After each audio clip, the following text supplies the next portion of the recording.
to all survivors. Welcome to the channel. Before we start the audiobook, leave a comment telling me which city you're taking refuge in. We'd love to know where the safe zones are. Hit the like button and subscribe. Now let's go to day 0. I closed the laptop, hands shaking. It was past midnight. That's why. In the next room, I could hear Dorothy's soft snoring. Marcus breathing steadily in sleep. This house, this family, this city, everything I loved felt suddenly fragile, like it was all built on rotting wood and good intentions. The first tourist turned 3 days later. I was making a downtown run, streetcar packed with visitors in from Mardi Gras. French Quarter stop, the chaos of burning still visible through the windows. A woman in her 40s, Minnesota accent, already drunk at 2 in the afternoon, started coughing.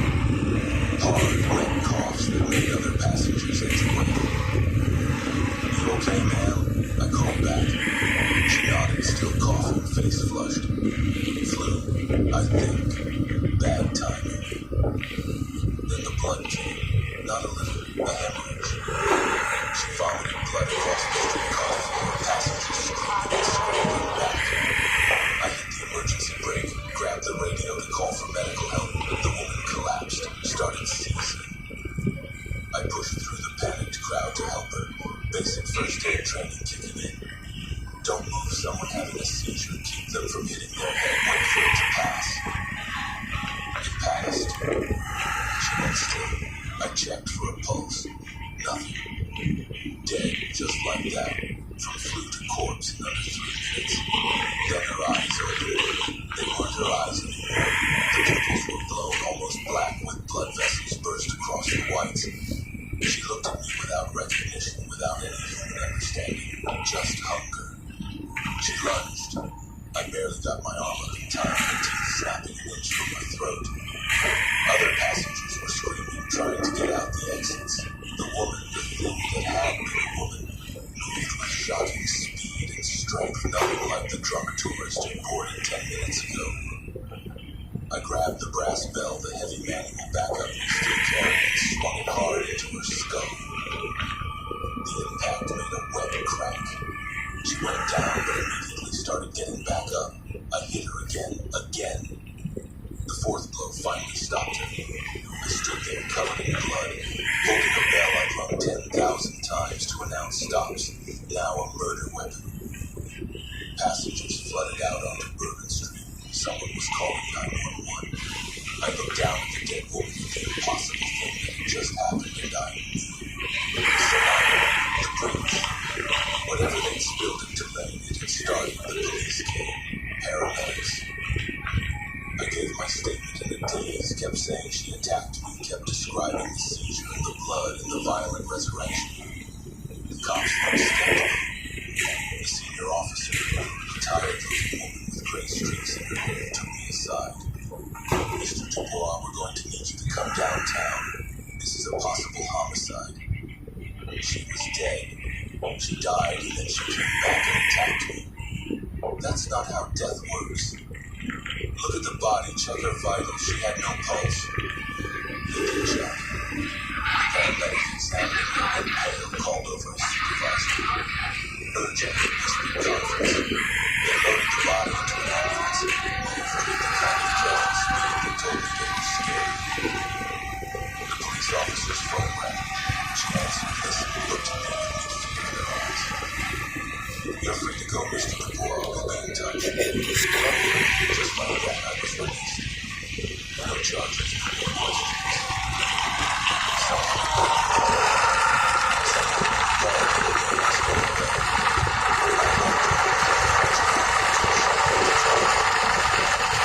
Streets were packed with Mardi Gras revelers, brass bands playing on corners. You smelled fried food and beer and piss. Normal New Orleans chaos. No one knew, no one suspected. But I saw them now. Other people coughing, looking flushed, moving through the crowds with fevers they were ignoring because they paid good money for this vacation and weren't going to let a little flu stop them. I saw the disease spreading in real time, person to person, through handshakes and shared drinks and kisses between strangers. At home, Dorothy took one look at me and pulled me into her arms. Baby, what happened? You're covered in blood. I told her everything. The woman on the streetcar, the attack, the resurrection. She didn't call me crazy. Dorothy survived too much in her life to dismiss impossible things. This is what you saw at Tulane, she said. Not a question. Yes, and you think it's spreading. I know it is. Marcus came home from school an hour later and decided about some science fair project. I wanted to grab him, shake him, tell him to pack it back because we were thinking the words tonight. But where would we go?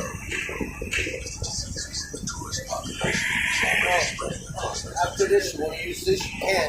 Every person boarded a plane, car, or bus driven home. They were all potential carriers. We were trapped in this city with a plane that killed you and brought you back home.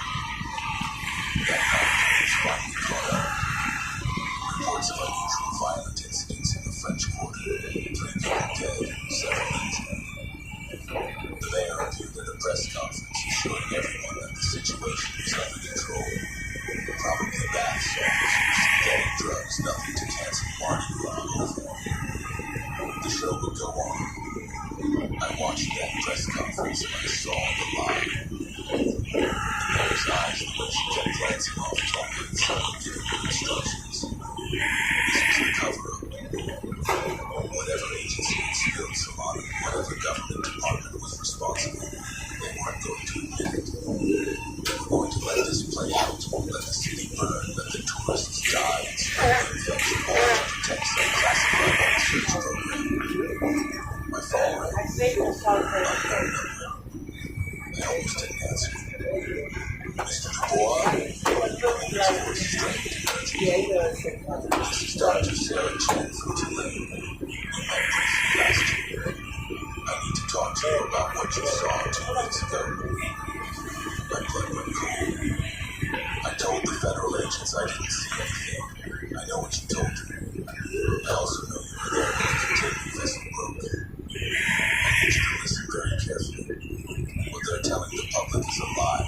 This isn't drugs, this is Solana, and it's going to kill everyone in this city unless we stop it. How did you get my number? That doesn't matter. What matters is I'm trying to contain this, but I can't do it alone. The people responsible are more interested in protecting themselves than saving lives. I need someone outside the system, someone who knows the truth. Why me? Because you were there. Because you saw what happened and you haven't run screaming to the radio or the police. Because I've been watching you, Mr. Dubois, and I think you understand what's at stake. She paused. And because I'm going to die for what I know, and someone needs to survive to tell the truth. I looked at Dorothy and Marcus, and watching the news. Faces worried, but not yet terrified. Not yet understanding. Where do you want to meet? Jackson Square tomorrow at dawn. Come along. And Mr. Dubois, if anyone's following you, don't come. They'll kill both of us. She hung up. I sat in the darkness of our living room, listening to the Mardi Gras preparations outside. Music and laughter from people who had maybe 3 days left to live. I'm in bed staring at the ceiling, thinking about every choice that had led me. If I'd left 30 seconds earlier to pick up Marcus, I wouldn't have seen the bridge. If I'd lied better to the federal agents, maybe they wouldn't be watching me.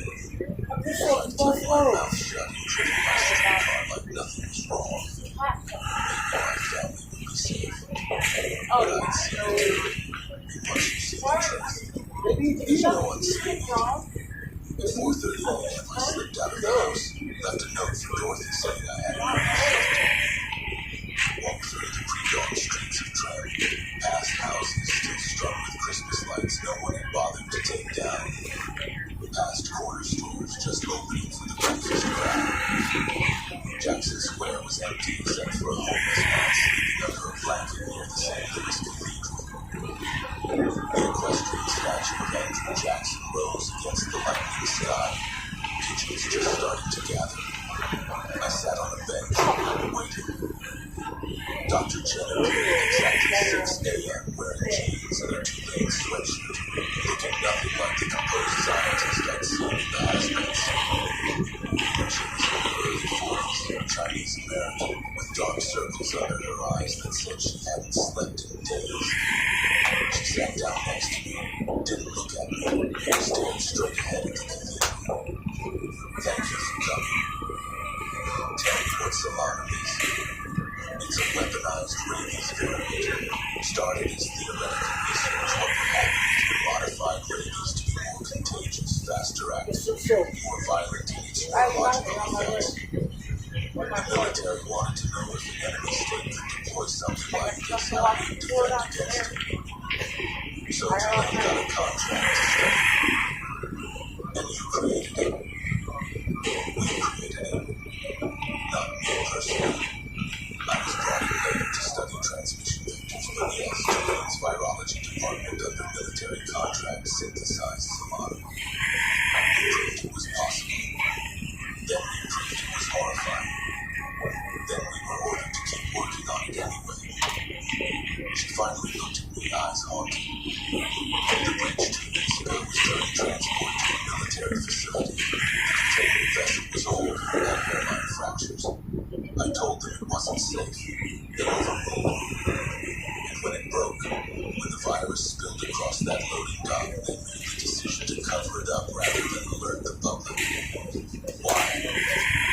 Because admitting we created a bioweapon that escaped would make congressional investigations, criminal charges, the end of classified research programs. So they sanitized the scene, paid off the witnesses, and decided to operate quietly. I don't know what you want to do. Quarantine the city containing I could have swore I heard you say you're going to let my bill sit out there. I No, don't know. why? It has to go back. But it's I already need to spreading. the process. I know. That's why I'm talking to you. The incubation period is 3 to 7 days. The people infected on the 28th are just now showing symptoms. By tomorrow, by Mardi Gras, there will be hundreds of cases. By next week, thousands. The city is going to fall into the war, and the people responsible are going to let it happen rather than admit what they did. The jogger passed our bench, headphones in, oblivious. Normal morning in the French Quarter. The last normal morning, maybe. What do you want from me? Dr. Chen handed me a flash drive. Everything I know about Solana, how it was created, who ordered it, who knew about the breach. Names, dates, emails, research data. The complete history of how your government created a plague and then unleashed it on its own citizens. Why not go to the press yourself? Because I'm being watched every second. Because if I try to run, try to talk, they'll disappear. I've already seen it happen to 2 colleagues who expressed concerns. Dr. Martinez, cardiac arrest. Dr. Okonkwo, car accident. Both in the last week, both very convenient. She stood up, started walking away. Hide that drive, protect it. And when this city falls, when the truth can be hidden, you make sure the world knows what really happened here. Wait, I called after her. How do we stop it? She turned back, and I saw tears in her eyes. We don't. Solana has a 100% transmission rate through human contact, 100% mortality rate, and the reanimation, that's not some zombie movie bullshit. That's real. The virus keeps the brainstem functioning while destroying higher cognition. They stay mobile, aggressive, driven by hunger and rage. And they're infectious as long as the body holds together. There has to be something, a cure, a vaccine. If there was, don't you think I'd be using it? The only way to stop Solana is to destroy the infected tissue. Fire, decapitation, catastrophic brain trauma, that's it. That's our only defense against what we created. She walked away across the square. I watched her disappear into the morning crowd of delivery trucks and early shift workers. I held the flash drive in my pocket like a live grenade. I should have gone straight to a news station. Should have uploaded the files to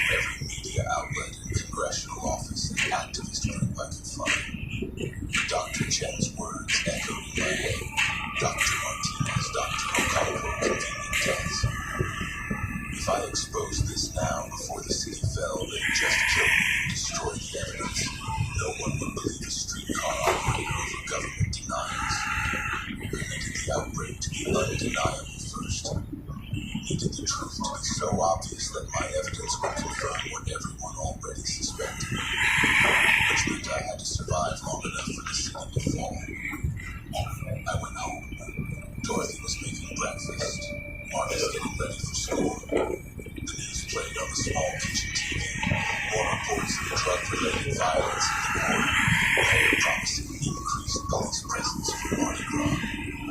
You okay, baby? Dorothy studied my face. You look like you've seen a ghost. I need you to do something for me, I said. I need you to pack emergency bags, food, water, medicine, important documents, and I need you to be ready to leave this house at any moment. Antoine, please, Grandma, just trust me. She looked at Marcus, then back at me. She understood. How bad? Worst thing that's ever happened to this city. Worse than Katrina. Marcus's eyes went wide.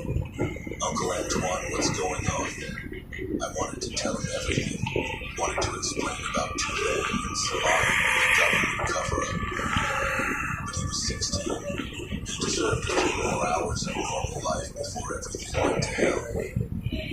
Just a precaution, I lied. Probably nothing. He didn't believe me. Smart kid. I went to my streetcar shift because not going would be suspicious. The city felt different that morning, February 11th, 3 days before Mardi Gras. More police on the streets. Military vehicles I had never seen before parked in strategic locations. Helicopters overhead. All of it disguised as security preparation for the festival, but I knew better. They were getting ready for war. My first passenger of the day was a man in his 60s, tourist from Texas, coughing into his hand. My second was a college student with a fever heading to class anyway. My third, fourth, fifth, all showing symptoms. The streetcar became a rolling incubator, spreading Solano along the St. Charles line while I called out stops and collected fares. At the Lee Circle stop, Prophet Lane was still preaching. His sign had been updated. Tulane plague, repent now, days remaining. Till the internet has to be snorted. Crazy person, someone should call social services. I almost told her he was the sanest person in the city. Almost told her she should be listening instead of laughing. But I kept quiet, drove the route, went through the motions. At noon, the first death was reported publicly.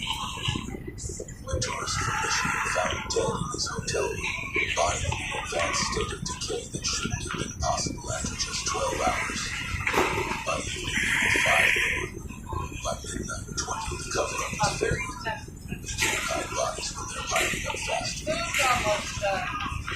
February 12th, 2 days before Mardi Gras. The mayor held another press conference canceling the parades, declaring a public health emergency.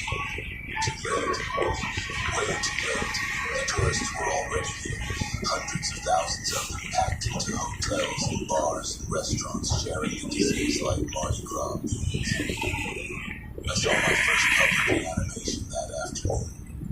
A man collapsed outside Cafe du Monde, tourists gathering around to help. He seized, bled out, died. Then got back up with those terrible black eyes and lunged at the nearest person, screaming, running, blood. The police shot him. 12 rounds center mass before someone put one through his brain. The crowd scattered in panic, spreading the infection as they fled, some already carrying the virus, some getting infected in the chaos. I drove my streetcar home and told my supervisor I was done. Quit right there. She tried to argue. They needed operators. The city needed public transportation. But I walked away. My responsibility now was to my family, not the RTA. At home, I found Dorothy and Marcus watching the news with growing horror. The official death toll was at 147. Unofficial sources on social media are reporting thousands. The hospitals were overwhelmed. The CDC had arrived. The National Guard was mobilizing. We're leaving, I told them right now. Baby, where we gonna go? Dorothy's voice was steady. If this thing is spreading, running just means dying somewhere else. We can get out of the city, find somewhere isolated, and bring the infection with us. What if one of us is already sick and don't know it yet? She shook her head. No, we stay here.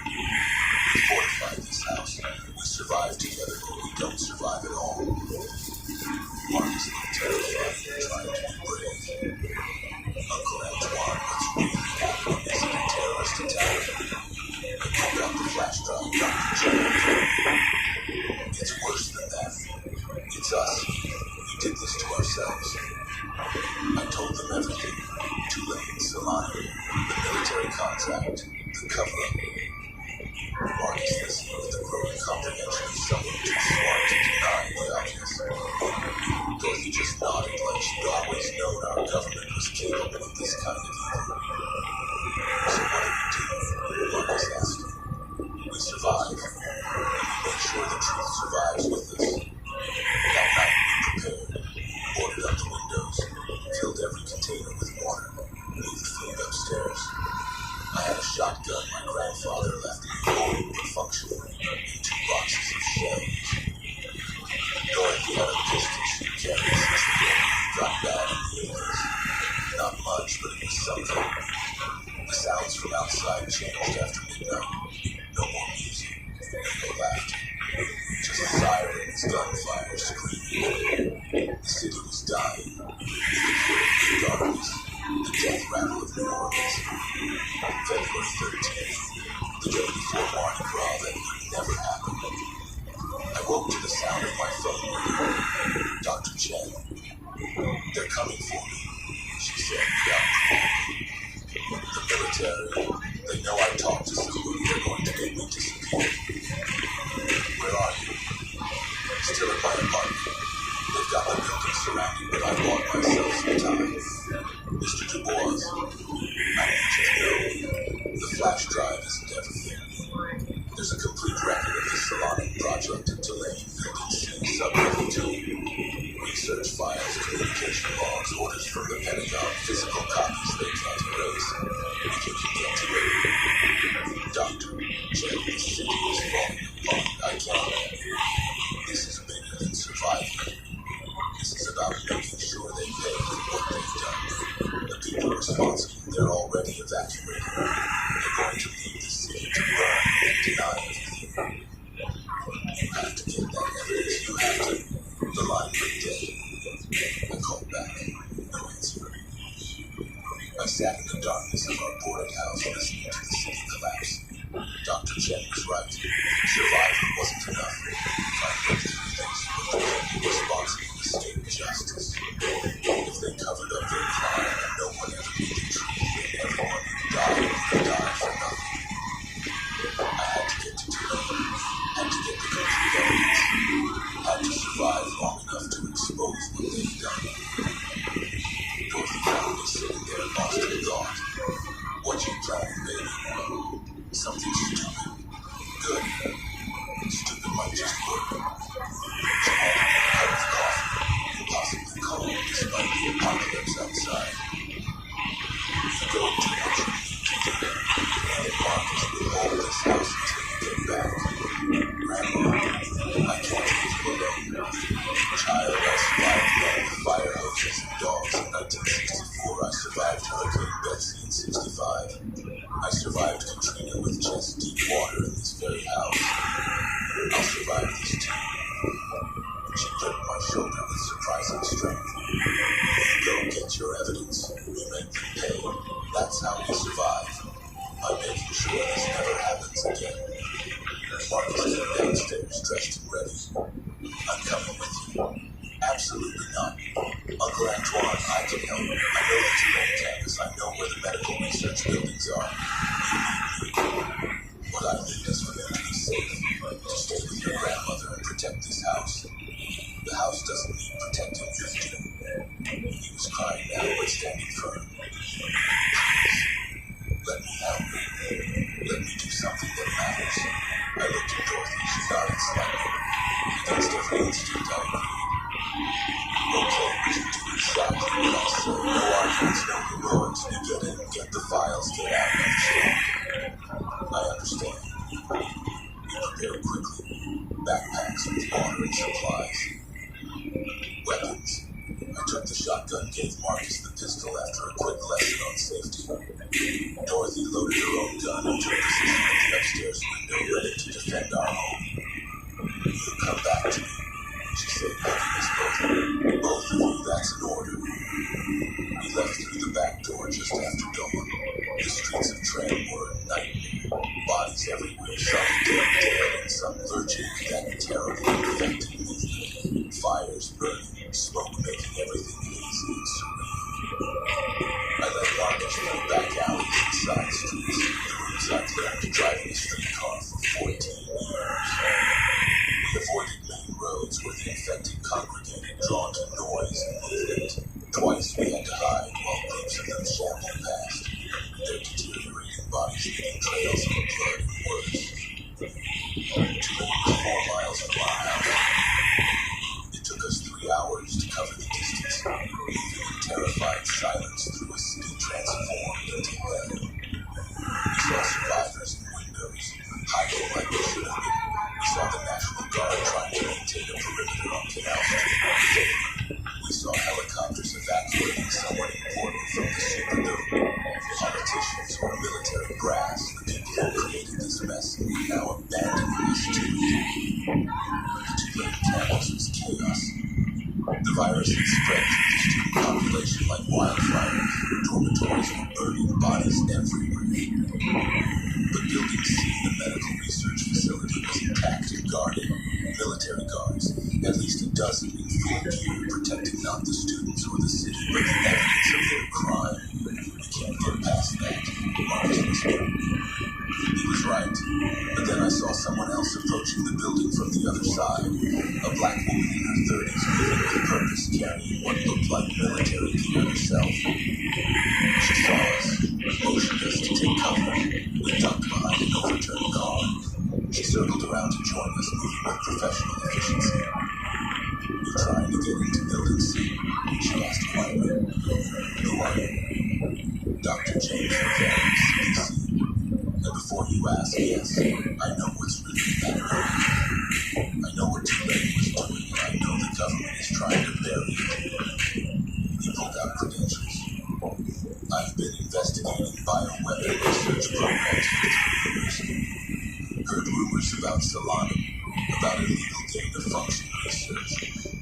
Couldn't prove it until now. Why are you here?" "Same reason you are, I'm guessing. Evidence, the kind that can't be denied or destroyed. They studied the guards. But we're not getting past them with force. We need a distraction." The distraction came in the form of 50 infected students pouring around the corner of the building, drawn by the guards' presence. The soldiers opened fire, focusing on the immediate threat. In the chaos, Dr. Rivera led us around to the side entrance. "How do you know where you're going?" I asked as he bypassed the security system with practiced ease. "Told you that investigating this program for years. I know Building C better than the people who work here." We descended into the sublevel, emergency lighting flickering. The research room was pristine, untouched by the chaos above. Files, computers, refrigeration units with slumbers. Dr. Rivera went straight to a file room and started pulling folders. "Help me. We need everything with Solana or Project Pale Horse in the title." Marcus and I grabbed files, dozens of them. Research proposals, progress reports, communication with the Pentagon, approval letters from congressional defense committees, the complete history of how America created a plane. "Got something?" Marcus called from a computer terminal. "Emails. They're all here, and they knew Uncle Antoine. They knew the containment vessel was faulty, knew it could break, and they transported it anyway. They decided the risk was acceptable. Acceptable. Hundreds of thousands of people dead, and someone who calculated it was an acceptable risk. Dr. Rivera was photographing everything with a professional camera. This is enough. This proves everything. We need to get it out. Get it to media outlets, congressional oversight. Gunfire above us, the infected had breached the building. We need to move, I said. We grabbed what we could, stuffed files into backpacks. Dr. Rivera downloaded files onto multiple drives. We had maybe 3 minutes before the infected flooded down here or the soldiers fell back to protect the evidence. We made it to the stairs. The infected were pouring down from above. We ran through a different exit, one Dr. Rivera knew from his reconnaissance. Behind us, I heard screaming, the guards being overwhelmed. We emerged into daylight on the far side of campus, survivors everywhere, running, dying, and transforming. The city was losing the battle. Maybe had already lost it.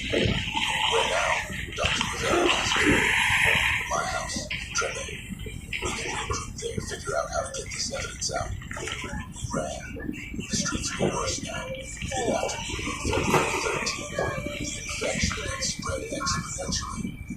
For every person sick, there were 10 infected. The military had abandoned containment, pulled back to protect strategic locations. They were letting the city die. We made it 6 blocks before we ran into Prophet Lewis. He was still preaching, standing on an overturned car in the middle of the street, his sign visible above the chaos. Blood covered his clothes, but he seemed uninfected, protected by sheer manic faith or incredible luck. The judgment is here, he shouted. The pale horse rides. The pestilence consumes the wicked. Repent, for the kingdom of heaven is at hand. The infected surrounded him, dozens of them, but they seemed confused by his erratic movements and wild screaming. He was too unpredictable, too alien to their simplified predator instincts. We have to help him, Marcus said. He's fine. Prophet Lewis saw us, pointed directly at us. The witness, the one who carries the truth. God has shown me your purpose, brother. You will survive to tell the tale. You will. An infected student, faster than the others, leaped onto the car. Prophet Louis turned to face it, still preaching, and the thing tore out his throat. No! Marcus screamed. Prophet Louis fell, blood pouring from his neck, but even as he died, he was smiling. His last words gurgled through blood. The truth will set you free. We all had to run. Couldn't help. Dr. Rivera pulled Marcus along as I covered our retreat with the shotgun. Behind us, Prophet Lewis' body rose, infected now, joining the mindless horde. He'd been right all along, about to reign, about the plague, about the judgment coming. No one had listened. We'd all dismissed him as crazy, and now he was dead, proved right in the worst possible way. We made it to my house in Trent just before dark. Dorothy was still holding position upstairs and fought off 3 infected while we were gone. She embraced us, checked us for wounds, fed us food we barely tasted. Dr. Rivera set up a laptop and started compiling the evidence. I need to get this uploaded somewhere safe, multiple locations. Then I need to get it to my contacts at the CDC, at the Times, and congressional oversight committees. The internet still works. For now, government hasn't cut communications yet. We're trying to maintain the illusion that this is containable. He looked at me. But we're past containment. This is extinction level. Solana spreads too fast, kills too thoroughly. By tomorrow, New Orleans is gone. By next week, Louisiana. By next month. He didn't finish. Didn't have to. Marcus was at the window watching the fire spread across the city. This is really, isn't it? The end of everything. No, I said, though I wasn't sure I believed it. This is the end of normal. But people survive. Humanity survives. We just have to make sure we survive to tell the truth. That night, February 13th, the last night before Mardi Gras, we compiled evidence while the city burned around us. Dr. Rivera's fingers flew across the keyboard, uploading files to secure servers, encrypted cloud storage, sending copies to journalists and officials and anyone who might survive long enough to act on it. Done, he said finally. It's out there. Even if we die, even if they try to cover this up, the evidence exists. Multiple copies in multiple locations. Now what? Now we survive long enough for it to matter. But survival is getting harder. The infected were everywhere. The sounds outside our boarded windows were constant, moaning, scratching, the shuffle of deteriorating bodies. The military had completely abandoned the city. The government's final solution, we learned later, was to let the infection burn itself out, quarantine the entire region, let everyone die, then sweep in to sanitize and deny. We slept in shades. Dorothy, Marcus, Dr. Rivera, me. Poor people holding on to life in a city of the dead. I woke at 3 a.m. to the sound of vehicles. Not infected, not evacuated civilians, something else. I I looked out through a crack in the boards. Military trucks, 6 of them, soldiers deploying with specific purpose, breaking into houses systematically. Not rescue. Something else. Dr. Rivera joined me at the window. They're sweeping for survivors, for witnesses. Why? To make sure no one lives to testify. To make sure everyone who knows the truth dies with the city. He grabbed his backpack. The evidence. We need to run. Now. We woke Dorothy and Marcus. Moved to the back door. Too late. Soldiers were already surrounding the house. A voice through a megaphone. Occupants of the structure, you are ordered to evacuate immediately for your own safety. This area is being sanitized. Sanitized. Word for word. There's 4 of us, I shouted back. Survivors. We need medical evacuation. Acknowledged. Exit the structure with your hands visible. Dr. Rivera grabbed my arm. Don't. They're not here to save us. What choice do we have? We fight. We run. We don't go quietly. He was loading his weapon, face green. I've seen how bioweapon cover-ups work. Survivors are loose ends. We walk out there, we don't make it to an evacuation helicopter. There's 24 soldiers out there. I know. But if we stay, we die. If we surrender, we die. At least fighting gives us a chance. Dorothy chambered around in a pistol. Then we fight. Marcus looked terrified but determined. Together, the soldiers were moving closer. We had seconds to decide. I thought about Prophet Lou dying while preaching truth. I thought about Dr. Chen, disappeared for trying to expose the crime. I thought about all the people who tried to speak up, tried to warn, tried to save lives and be silenced. If we die, the evidence died with us. The physical files we carried, the flash drives, the complete record of Jermaine's guilt, it would all be destroyed. There's a back way, Dorothy said quietly. Through the Robichaux house next door. Been empty since Katrina. Connects to the alley behind Jermaine Street. Can I make it? She smiled fiercely. Baby, I've been running from men with guns my whole life. One more time won't kill me. We moved. Out the back door while the soldiers breached the front. Through Dorothy's garden. Over the fence. Marcus helping her. Her moving with surprising speed despite her age. Into the abandoned house next door through rooms thick with dust and mold and memories. Behind us, gunfire. They knew we'd run. We emerged into the alley, infected with air drawn by the noise. Dr. Rivera shot 2. I took down 3 more with the shotgun. Marcus and Dorothy ran ahead, finding cover behind a dumpster. More soldiers coming from both ends of the alley. We were trapped.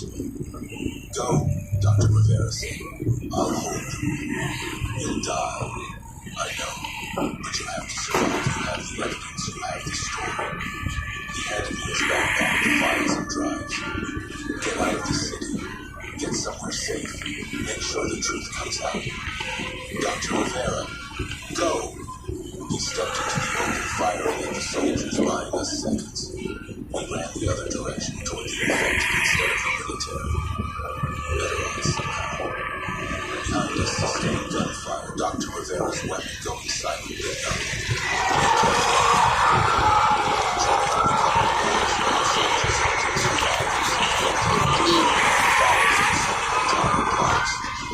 This was the sanitization. Kill the witnesses, burn the evidence, let the plague take the blame.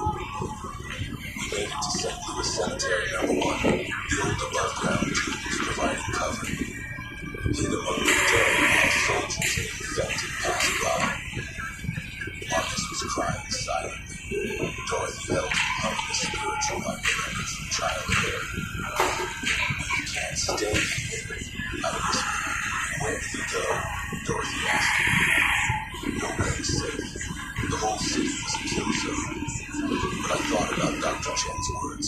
The people responsible were evacuated, which meant there had to be a way out, an evacuation point for the privileged few who created this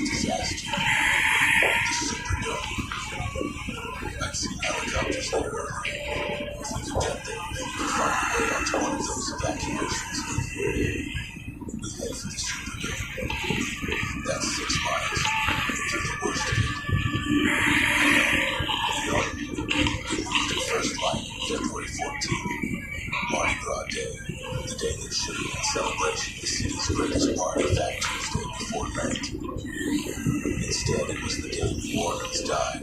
The streets were busy with blood, bodies everywhere, and most of them moving. The infected had the numbers now, overwhelming any remaining resistance. We saw National Guard positions overrun, police making last stands in barricaded buildings, civilians huddling in bodies while the dead surrounded their homes. We saw other survivors too. A family of 5 holed up in a restaurant, a group of college students barricaded in a fraternity house, an old man on his roof taking pot shots at infected with a hunting rifle. All of them doomed, all of them making their final stand in a city that had already fallen. We moved through the Garden District, those beautiful antebellum mansions now tombs, past the streetcar line I'd operated for 14 years, the rails slick with blood, past the big circle where Prophet Muhammad preached, past Jackson Square where Dr. Chen had given me the first evidence. We made it to the warehouse district by noon. That's where we found them, the survivors. Not military, not government, civilians, maybe 300 of them, barricaded in an old warehouse, armed and organized. Someone spray painted above the entrance. Humanity endures. We approached carefully. A woman in her 40s, covered in blood but moving with purpose, met us at the entrance with a shotgun. You infected? No. Prove it. She checked us for bites, for fever, for the telltale signs. We passed. Get inside, quick. The warehouse was a fortress. Barricaded entrances, weapons organized, food and water rationed. A diverse group. Tourists trapped by the outbreak. Locals who fought their way here. Even a few military deserters who refused the sanitization orders. A man stepped forward, tall and broad, with the bearing of someone used to authority. I'm Jackson Ward, who ran hotel security before this all went to hell. This is our survival group. We share resources, share duties, and we all get out of this alive. That's the deal. Antoine Dubois. This is my grandmother Dorothy and my nephew Marcus. What were you doing out there? It's a death sentence. I pulled out the flash drives, the files, getting evidence, proof of what really happened, who's responsible. The room went quiet. Everyone stared at the files like they were holy relics. A woman stepped forward, young, maybe 30, with dreadlocks and fierce eyes. My name's Marie. I'm a bartender. He's a bartender, Burger Street. Lost my whole crew to this thing. She looked at the evidence. You're saying this wasn't an accident. Someone did this deliberately.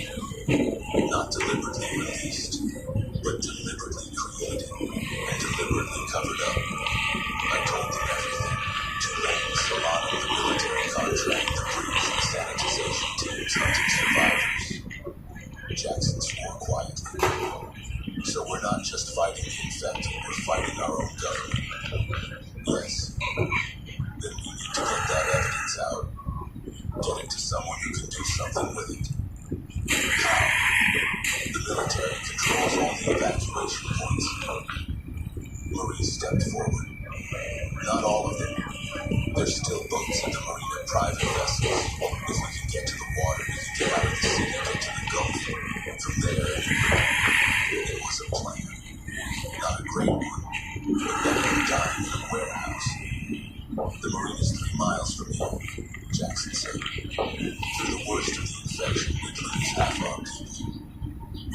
Then we send a small team, I said. Fast, quiet. Get the evidence out. The rest of you hold here, wait for rescue or evacuation when the military gets this under control. Even if they get it under control, someone said, if. Join the mission. Jackson would lead. Marie would come, show me the marina. Had friends with boats. I would carry the evidence.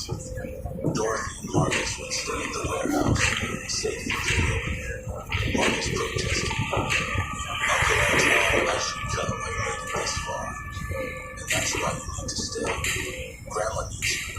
These people need you. And if I don't make it back, I handed him a flash drive, one of this gets out, you tell the story, promise me. He was crying again, but not. I promise. Dorothy pulled me aside. You come back to me, Antoine. This city's already taken enough from our family. I'll try, Grandma. Don't try. We left at dusk, 6 of us. Jackson, Marie, me, and 3 others from the warehouse. The streets were worse at night. The infected more active, drawn to any movement or sound. We moved in silence, weapons ready, hearts pounding. We made it 2 miles before we hit the roadblock. Not infected. Military. A full squad establishing a hard point. No one in, no one out. We can't get past that, Marie whispered. Jackson studied the soldiers with professional eyes, not without a massive distraction. The distraction came from behind us, gunfire and explosions. The warehouse was under attack. They found the survivors, Jackson said. They're cleaning up. Dorothy, Marcus, the 300 people making their last stand. I started to turn back. Marie grabbed my arm. If you go back, you die. If we all go back and die, the evidence dies. My family's back there. I know, mine's dead too. Everyone's family is dead. But if we don't get this evidence out, they all died for nothing. She was crying as she said it, fierce and desperate. We have to go forward. It's the only way to make this mean something. She was right. I hated that she was right. But the mission was bigger than my family, bigger than any of us. The truth had to survive. We used the chaos to slip past the perimeter.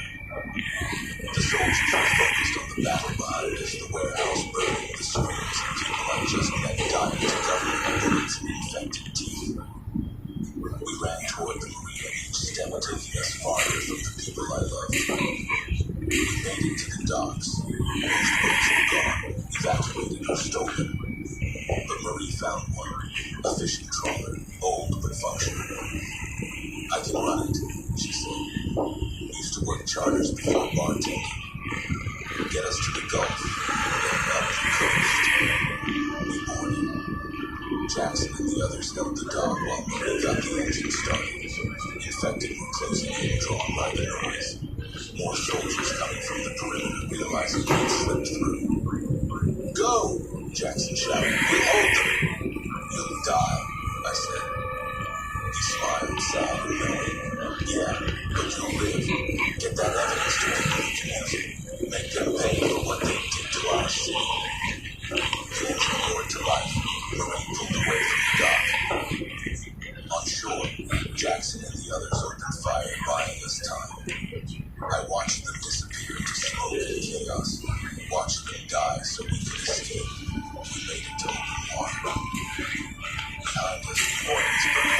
The entire city from the quarter to the garden district to Trenton was ablaze. The government's finest solution, if they couldn't contain the infection, they'd sterilize it with fire. Somewhere in that inferno, Dorothy and Marcus were dying. If they weren't already dead. I stood at the stern, watching my city burn, and I understood what Dr. Channing meant. I was going to die for what I knew. Maybe not physically. I'd escaped the city. Everything I'd built, everything I'd loved was dying in those flames. Marie steered us east, into the Gulf, into the darkness beyond the burning horizon. We had the evidence. We had the truth. But the cost. God, the cost. Where are we going? I asked. Mobile first, then wherever we need to go to make this public. I looked at the flash drives, the files we'd fought so hard to protect. This was it, the complete record of how Tulane created Solana, how the military approved it, how the government covered it up and let a city die rather than admit their mistake. But would anyone care? Would anyone listen? Or would they find a way to spin it, to deny it, to make us the villains for exposing it? We reached Mobile 3 days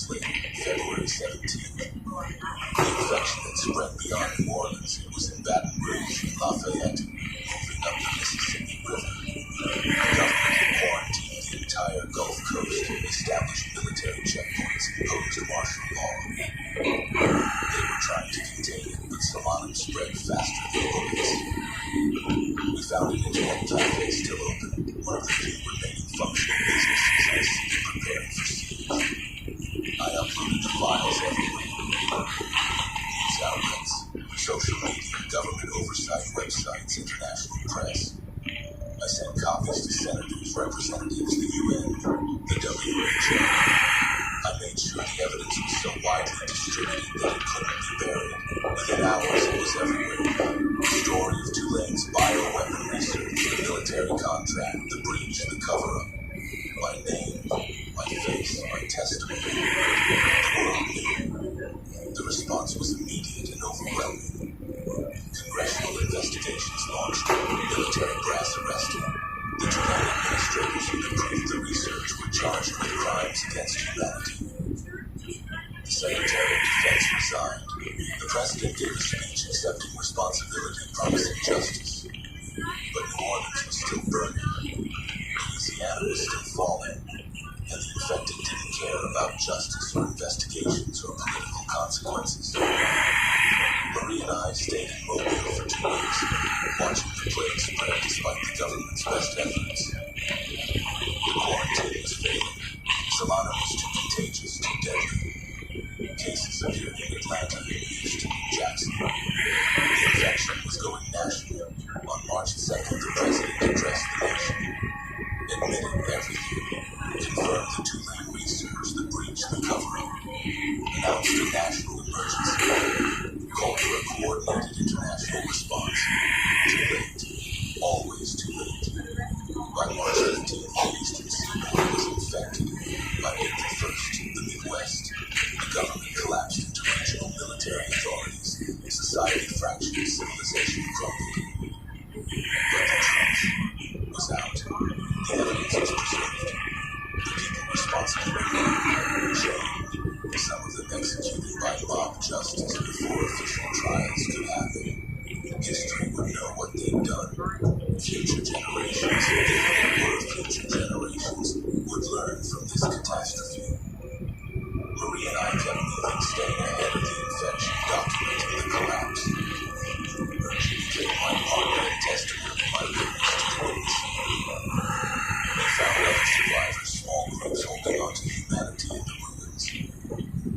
We shared our story with them, made sure the truth continued to spread. In June, we learned that Dorothy had died in the warehouse battle. Quick death, relatively painless. She'd been shot by soldiers during the sanitization, died protecting Marcus. Marcus had survived. He escaped the warehouse, made it to a refugee camp in Texas. He kept the flash drive I'd given him, continued to spread the evidence even after mine went public.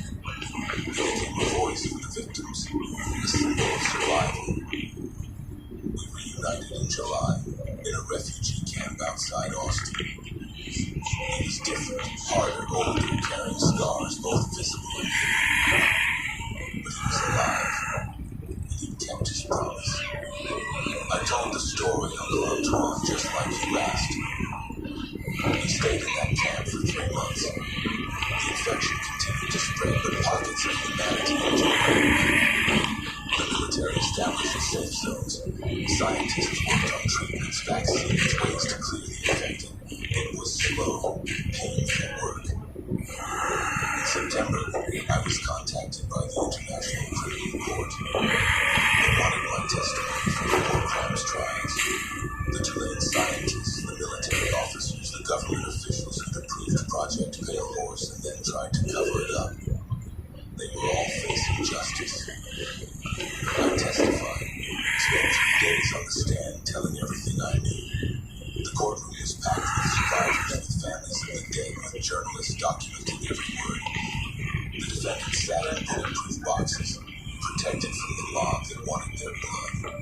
I looked at them, these bureaucrats and scientists and officers, and I tried to feel anger, tried to feel hatred. But all I felt was empty. They destroyed civilization, they killed millions, and they looked so small, so ordinary, so human. The verdict came in November, guilty on all counts, sentences ranging from life imprisonment to execution. The judge read the decision in a voice thick with emotion. The defendants created a plague that brought civilization to the brink of extinction.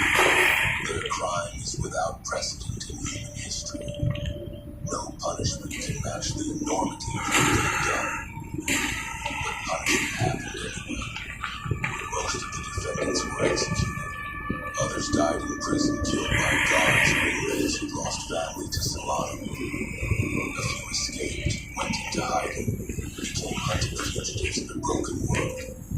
Justice, such as it was, I returned to what remained of Louisiana in December, nearly a year after the outbreak. The government had declared New Orleans a total loss, too contaminated to rebuild. But people were returning anyway, stubborn and desperate to reclaim their city. I walked through the ruins of Trem. Dorothy's house was gone, burned to the foundation. The streetcar tracks I'd operated for 14 years were twisted and overgrown. The French Quarter was a but there were signs of life. People clearing rubble, gardens growing in empty lots. A new city emerging from the ashes of the old.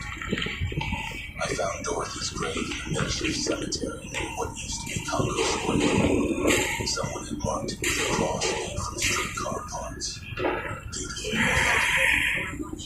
I sat beside it and told her everything that had happened. The trials, the convictions, the slow rebuilding of civilization. We made them pay, Grandma, I said. Not enough.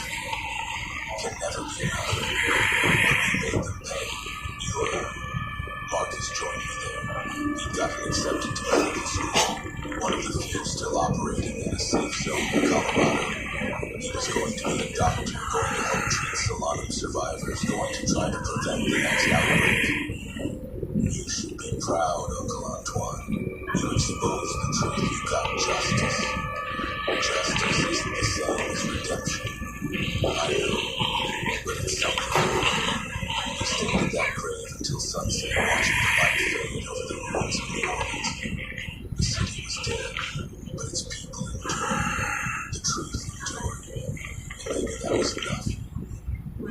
I live in a refugee settlement now outside Baton Rouge. Workers with me. We become something like family, bonded by shared trauma and survival. We help new survivors, teach them about Solano, share our story with anyone who will listen. The infection continues. There are still millions of infected shamans in the dead cities and the decades maybe, but humanity is recovering. Slowly, painfully, we're rebuilding civilization with the hard-won knowledge of what cost our humans. I keep copies of the evidence in a safe place. Multiple copies hidden around the settlement, stored digitally in secure locations. The complete record of how we did this to ourselves. How our government created a monster and then unleashed it on its own people rather than admit the mistake. Marcus visits me. He told about Dorothy, about the city we lost, about the future we're trying to build. He's going to be a better doctor than his mother ever got the chance to be. He's going to make sure Solano's lessons are never forgotten. Yesterday I got a letter from a historian working on a comprehensive account of the outbreak. She wanted to interview me to get the full story from the source. I agreed. The story needs to be told completely honestly without sanitizing the horror or the guilt. Because that's my role now. I'm the witness. The one who survived to testify. The one who carries the truth. I didn't choose this burden, didn't want it.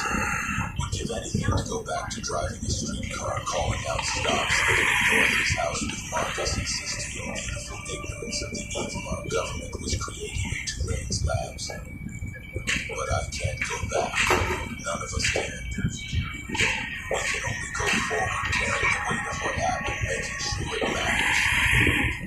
Making sure the millions who died aren't just statistics, aren't just casualties of a cover-up, but victims of a crime that the world will never forget. On the anniversary of the outbreak, February 11th, we hold memorials.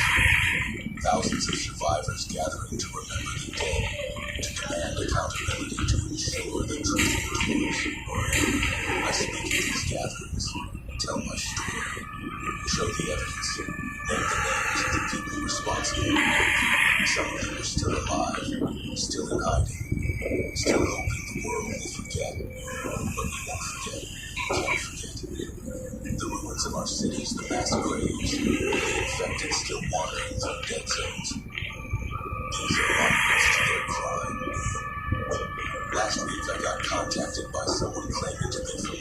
military's remaining biodefense program.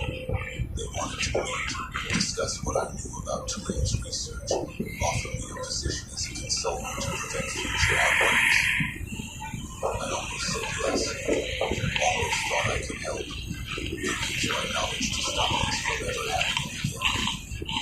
But then I remembered Dr. Chen's last words, remembered the federal agents in the doors, remembered how quickly good intentions become classified programs, become bioweapons, become plagues. I declined, sent them all my evidence instead publicly, and told them if they wanted to prevent future outbreaks, they should shut down every bioweapon research program in the country, prosecute anyone still conducting gain-of-function research, choose transparency overseas.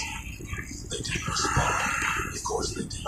The machine that created Solanum is damaged, but not destroyed.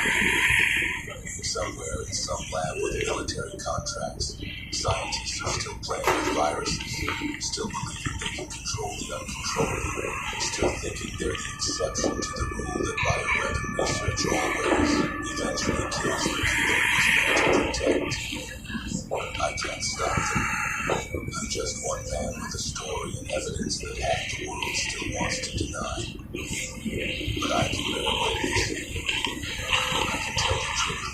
I can make sure that when the next outbreak happens, and it will happen because we never learn, there's a record of what came before, a warning, a testament to the cost of hubris. Marie and I were talking last night about what comes next. The settlement is still going. The infection spread is slow. Civilization is rebuilding, different than before, but still recognizably human. She asked if I ever thought about going back to work, finding some kind of normal life. I don't know how to answer that. My normal life died with Dorothy, with Marcus's innocence, with the city I loved. I'm 43 years old and I feel ancient, hollowed out by grief and guilt. I didn't create Solana, didn't authorize the research or approve the transport or order the cover. But I knew the truth and I hesitated, and people died because of that hesitation. Would it have mattered if I'd gone to the press on February 11th, the day I saw the rage? Probably not. The infection was already spread. The government would have denied it, silenced me, let the outbreak happen anyway. But I'll never know for sure. And that uncertainty gnaws at me every single day. Maybe that's my real punishment. Not the loss, not the survival, but the knowledge that I could have done more. Should have done more. The weight of all those deaths pressing down on me, asking why I didn't scream louder, fight harder, listen more. But I carry it. I carry the guilt and the evidence and the story, and I keep moving forward because that's what Dorothy would have wanted. That's what Dr. Chen died trying to protect. That's what gives meaning to all the loss. The historian came yesterday and spent 6 hours interviewing me, recording every detail. She's writing a comprehensive account of the outbreak, not just the facts, but the human stories, the individual tragedies that add up to catastrophe. She said my testimony would be the centerpiece, the narrative thread connecting science and politics and human cost. She said at the end, I almost laughed, almost told her heroes don't run while their families die. Heroes don't survive while better people fall. Heroes don't carry this much guilt. But I didn't say that. Just thanked her and went back to my small room in the settlement, to the box of evidence I keep under my bed, to the memories I can't escape. Marcus calls every Sunday. He's thriving in medical school, top of his class, already working on Solana treatment protocols.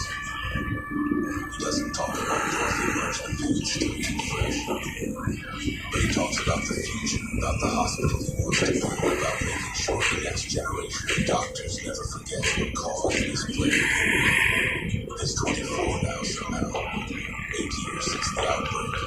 He's lived more than half his childhood in a world defined by Solana, by death and survival and the slow rebuilding of civilization. And he's still optimistic, still believes we can do better. I hope he's right. Hope his generation learns from our mistakes. Hope they build a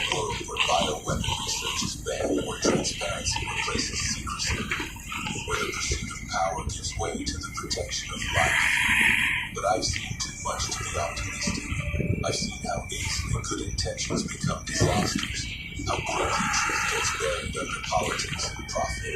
I've seen the people responsible for millions of deaths get trials and sentences while the victims get mass graves and survivors killed. Still, I keep telling the story, keep showing the evidence, keep answering questions from historians and journalists and students who want to understand how this happened. Because even if we can't prevent the next disaster, we can at least make sure this one is remembered. Make sure the truth survives even if everything else falls. There's a memorial being built in Baton Rouge, a museum dedicated to the Samanum outbreak. They want me to be part of the permanent exhibit, my testimony, my evidence, my story preserved for future generations. I haven't decided yet. Part of me wants the recognition, wants to know my suffering meant something. Another part just wants to disappear, to stop being the witness, and become just Antoine again, simply an unknown. But I won't disappear. I can't.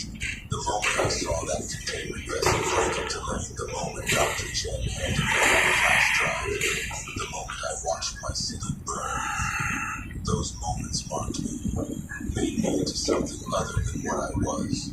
A symbol leader, or a warning, or just a man who saw too much and lived to tell about it. The infected are almost gone now. 8 years of cleanup, 8 years of hunting them through ruined cities and burning the bodies. There are still pockets, still danger zones where thousands of them congregate. But the immediate crisis is over. The world has moved from apocalypse to aftermath. We've established safe zones, rebuilt infrastructure, created new governments from the ashes of the old. Population's down 80% from before the outbreak, but the survivors are resilient, determined. We've seen the worst of human capability, the bioweapons, the cover-ups, the sanitization teams murdering civilians and choosing to build something better. Or trying to. There are still military research programs, still classified projects, still secrets being kept in the name of national security.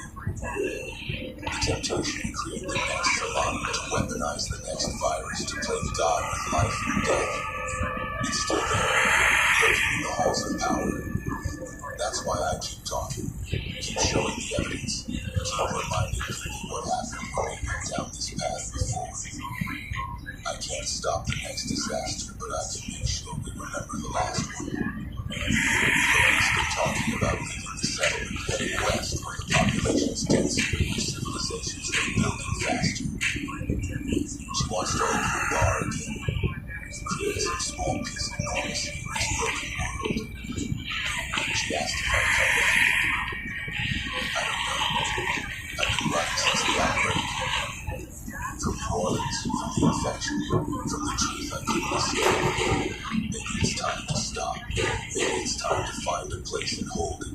Build something instead of just surviving. But wherever I go, I'll carry the evidence. The fires, the drives, the complete record of how we destroy ourselves. It's my burden now. My purpose. The reason I survived when so many others didn't. Sometimes I dream about Dorothy. She's in her garden tending her tomatoes, humming spirituals. She looks at me with those wise eyes and says, "You done good, baby. You told the truth. That's all anyone can do." I wake up and the truth fades, but the weight remains. The knowledge that I survived, that I testified, that I exposed the crime. It should feel like redemption. It should feel like I paid my debt to the dead. But it doesn't. It just feels like I'm still carrying it all. The guilt, the loss, the terrible responsibility of being the one who lived to tell the story. I'll carry it until I die, whatever that is, however long I last in this broken world we're trying to rebuild. The truth is out there now, in archives and testimonies and museum exhibits, in Marcus's medical research and the new laws banning bioweapon development, and the trials that convict the guilty. In the ruins of New Orleans and the mass graves and the infected still wandering through quarantine. bones. The truth is preserved. The story is told. The warning is given, and I'm still here, still breathing, still witnessing, still Antoine Dubois, streetcar operator turned survivor turned testifier, still carrying the flash drives under my mattress, still checking news sites for mentions of suspicious research programs, still waiting for the next call from a whistleblower or a journalist or someone else who's seen too much. Because that's what you do when you're the one who survived. You keep watching, you keep telling, you keep fighting to make sure it meant something, that the millions of dead didn't die just to protect some bureaucrat's career or some general's pet project. You keep bearing witness even when it hurts, especially when it hurts. That's my life now, my purpose, my penance. And it's not enough, will never be enough. But it's all I have, so I'll keep doing it day after day, year after year, until my own death finally comes and someone else has to carry the burden, until the story becomes history, and history becomes lesson and lesson becomes warning, until humanity finally learns that some knowledge is too dangerous to pursue, that some weapons are too deadly to create, that some prices are too high to pay. Until we choose wisdom over hubris, transparency over secrecy, life over power, or until we create the next Solana and the cycle starts again. I pray it's the former, but I prepare for the latter. Because I've seen what we're capable of. I've seen the laboratories where we play God. I've seen the officials who choose careers over lives. I've seen the systems that create disasters and then try to cover them up. I've seen it all, and I survived to tell about it. That's my burden, my purpose, my testimony. The truth preserved in blood and fire and grief. The truth carried forward by one stubborn man who won't let the dead be forgotten. The truth waiting for the day when humanity finally listens. I'm still waiting, still hoping, still bearing witness, always bearing witness until the end. Now let's move on to the next story, which is even better. He pulled the damaged container off the main belt and set it aside on a hand truck. Marcus started filling out the incident report on his tablet while I went back to my station. Teresa had been watching the whole thing. What's the deal with that one? She asked. Busted cold chain container from Nevada, I said. Medical samples or something. Marcus is gonna quarantine it. She shrugged. Hope it's not anything nasty. Remember that time I had that leak from the veterinary shipment? That section smelled like formaldehyde for a week. I laughed. Yeah, that was brutal. This is supposedly level 4 biocontainment though. Government stuff. Probably some CDC research project. Deshaun overheard us and leaned in. Level 4? That's the serious shit. Ebola, anthrax, weaponized viruses. They don't fuck around with that classification. It's fine, I assured him. Marcus is handling it by the book. It'll be isolated until the hazmat team picks it up. But it wasn't fine. 20 minutes later, as I was scanning the heavy appliance box, I heard a loud crack from across the floor. I turned to see the damaged biotech container that somehow ended up back on the conveyor belt, probably grabbed by mistake by one of the automated sorting arms. The container was moving along at high speed when it hit a junction point where two belts converged. The impact was enough to split the already leaking casing wide open. A cloud of white vapor exploded from the container, spreading across the conveyor system like a breaking wave. I could see dark liquid splashing across dozens of packages, contaminating everything in its path. Everybody stop! Marcus was running toward the affected area, waving his arms. Shut down, Delta 7. Emergency stop now! I hit the emergency shutdown button at my station, but the damage was already done. The contaminated packages had been distributed across multiple belt systems before anyone could react. The white vapor was dissipating now, but I could see the liquid had spread across at least 100 packages in different sections of the facility. Workers near the bridgeport were stumbling back, coughing and wiping at their eyes. Jimmy Parsons had been standing right next to the bell when the container split. He was on his knees now, wretched and gasping, his face slick with sweat. Marcus grabbed his radio. This is Floor Manager Reeves requesting immediate hazmat response to Sword Station Delta 7. We have a biocontainment breach. Biocontainment breach. Medical emergency in progress. The facility alarm began to wail. A piercing siren that signaled all workers to evacuate to designated safe zones. When his people started moving toward the exits, I could see the contamination spreading. Workers who had handled the affected packages were already showing symptoms. Sweating, trembling, eyes unfocused. Jimmy Parsons collapsed completely, convulsing on the floor. Two of his co-workers rushed to help him, and that's when everything went to hell. Jimmy's seizure stopped suddenly. He went completely still for maybe 5 seconds, long enough for the guys helping him to think he'd died. Then his eyes snapped open, but they weren't Jimmy's eyes anymore.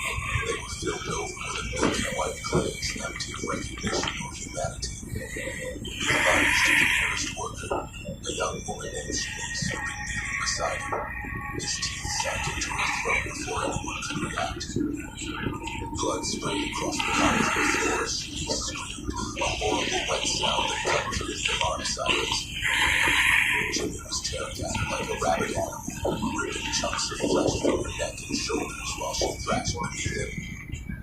Jesus Christ! Sean grabbed a pry bar from the equipment rack and swung it at Jimmy's head, connecting with a sickening crack. But Jimmy barely reacted. He released Janice and turned toward Deshaun, blood dripping from his mouth, a low growl rattling in his throat. Deshaun hit him again, harder this time, and Jimmy went down. But all across the shorty floor, other workers were collapsing and rising again with that same dead-eyed stare. The T-virus, whatever the hell it was, worked fast, maybe 3 minutes from exposure to transformation. And it was spreading through physical contact, through bites and scratches, through the contaminated packages that workers had touched with bare hands. Teresa grabbed my arm. Virgil, we need to get out of here now. She was right. The sorting floor was descending into chaos. Infected workers were attacking anyone nearby, and the panic was causing more injuries as people trampled each other trying to reach the exits. I could see Marcus still trying to coordinate an evacuation, his radio pressed to his ears and shouting instructions. But the exits were bottlenecking. Too many people trying to squeeze through too few doors. The infected were multiplying by the second. I made a decision. The maintenance corridors. There's a route through the HVAC system that connects to the loading docks. We can bypass the main exits. Deshaun nodded. Lead the way, man. I'm with you. We ran toward the east wall where a service door led into the facility's maintenance infrastructure. Behind us, the sorting floor had become a single nightmare. The automated systems were still running, conveyor belts carrying packages through rivers of blood. Sorting arms continuing their programmed routes while people died beneath them. The surreal normalcy of the machines contrasted grotesquely with the carnage unfolding on the floor. I swiped my maintenance access card and yanked open the service door. Teresa and Deshaun followed me into the corridor, and I slammed the door shut behind us, engaging the magnetic lock. The corridor was dimly lit by emergency lighting, a narrow passage lined with pipes and electrical conduits. I could hear screaming through the wall, but constant. The entire facility was being overrun. What the fuck was in that container?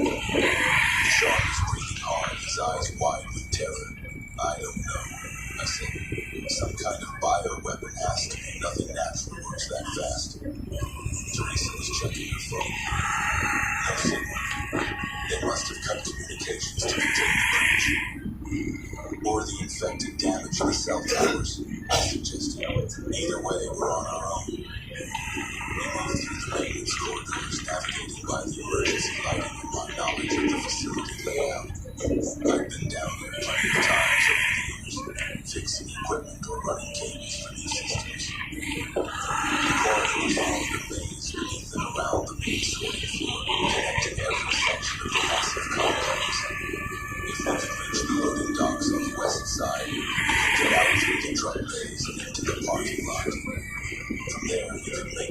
truck and get the hell away from this place. But I wasn't leaving Memphis without Connie. St. Jude Children's Hospital was only a few miles away, downtown in Pyramid and Beale Street. If this outbreak was as bad as it seemed, the whole city could be infected within hours. I had to get to my wife, had to make sure she was safe. The thought of her in danger made my chest tighten. 26 years together, we'd survived everything life threw at us, we'd survived this too. The maintenance corridor ended at a junction point where multiple passages converged. I was trying to remember which route led to the loading docks when I heard footsteps behind us. Heavy, dragging footsteps. I turned to see 3 infected workers shambling toward us, their movements jerky and uncoordinated but driven by single-minded purpose. They followed us into the corridor somehow. Or maybe they'd been maintenance workers who got infected when the virus spread through the ventilation system. Move. I shoved Teresa and Deshawn toward the right-hand corridor and grabbed a fire extinguisher from the wall. The infected were getting closer, reaching for us with blood-stained hands. I pulled the pin on the extinguisher and sprayed them with CO2 foam, filling the corridor with a white cloud that obscured their vision. It didn't stop them, but it slowed them down enough for us to run.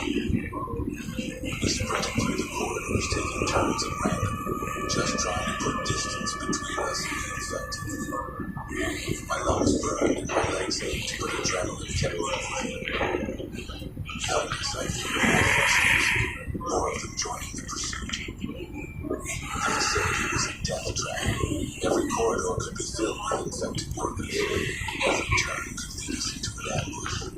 We emerged into a larger chamber, one of the main electrical substations that powered the automated systems. It was filled with massive transformers and circuit breaker panels, humming with high voltage current. And standing in the center of the room was Hub Director Dr. Chester Armstrong, flanked by 2 men in tactical gear carrying automatic weapons. Armstrong was in his 50s, a slick corporate type who had been installed as Hub Director 3 years ago after the previous director retired. He had a PhD in logistics management and a reputation for cutting costs and maximizing efficiency, but I'd always suspected there was something off about him. He spent too much time in closed-door meetings with visitors who didn't look like FedEx corporate types. He authorized shipments that bypassed normal security protocols. And now, seeing him with armed guards while the facility burned around us, I knew my instincts had been right. Mr. Hendricks, Armstrong said calmly, as if we'd just run into each other in the break room. I'm afraid you've seen something you shouldn't have. I did this, I said. The pieces were falling into place. That biotech machine organized virus samples using FedEx as a distribution network for bioweapons. Armstrong smiled, a cold expression that didn't reach his eyes. Very perceptive. Yes, the T-virus was developed at a classified facility in Nevada, part of a black budget program to create controllable bioweapons. I've been facilitating the distribution of samples to various interested parties around the world. Very lucrative business, actually. Unfortunately, tonight's shipment was damaged during transport. A regrettable accident. Regrettable. Teresa stepped forward, her fists clenched. People are dying out there. Your fucking plague is turning them into monsters. Collateral damage, Armstrong said dismissively. The buyers knew the risks. They're paying for a weapon after all. What they do is their business. One of the armed guards raised his rifle and pointed it at Teresa. That's close enough. Deshawn moved to stand beside her, his jaw set. You're not gonna let us leave, are you? I can't, Armstrong. You know too much. In a few hours, when the containment teams arrive, this facility will be sterilized. Everyone inside will be declared victims of an industrial accident. The truth about the T-virus will remain classified. It will be among the casualties. Bullshit, I said. There's no way they can cover this this up, the whole city's gonna be infected by morning. Armstrong checked his watch. Actually, we have approximately 90 minutes before the infection spreads beyond the facility perimeter. My associates have already sealed all exits and activated the emergency lockdown protocols. No one gets out. The containment teams will arrive at dawn with flamethrowers and nerve gas. They'll eliminate every infected person as we openly dispose of the evidence. Standard procedure for bioweapon containment breaches. You're fucking insane, Teresa said. I'm pragmatic, Armstrong corrected. This outbreak represents a setback to my operation, but not a catastrophic one. I have other distribution networks, other clients. The business will continue. But these three represent a security risk that must be eliminated. The guards raised their weapons, fingers on triggers. I looked around frantically for an escape route. They were trapped in a room with two armed men and a psychopath who was willing to let thousands of people die to protect his weapons smuggling operation. The electrical substation had only two exits, one behind Armstrong's men and one on the far side of the room near the main transformer array.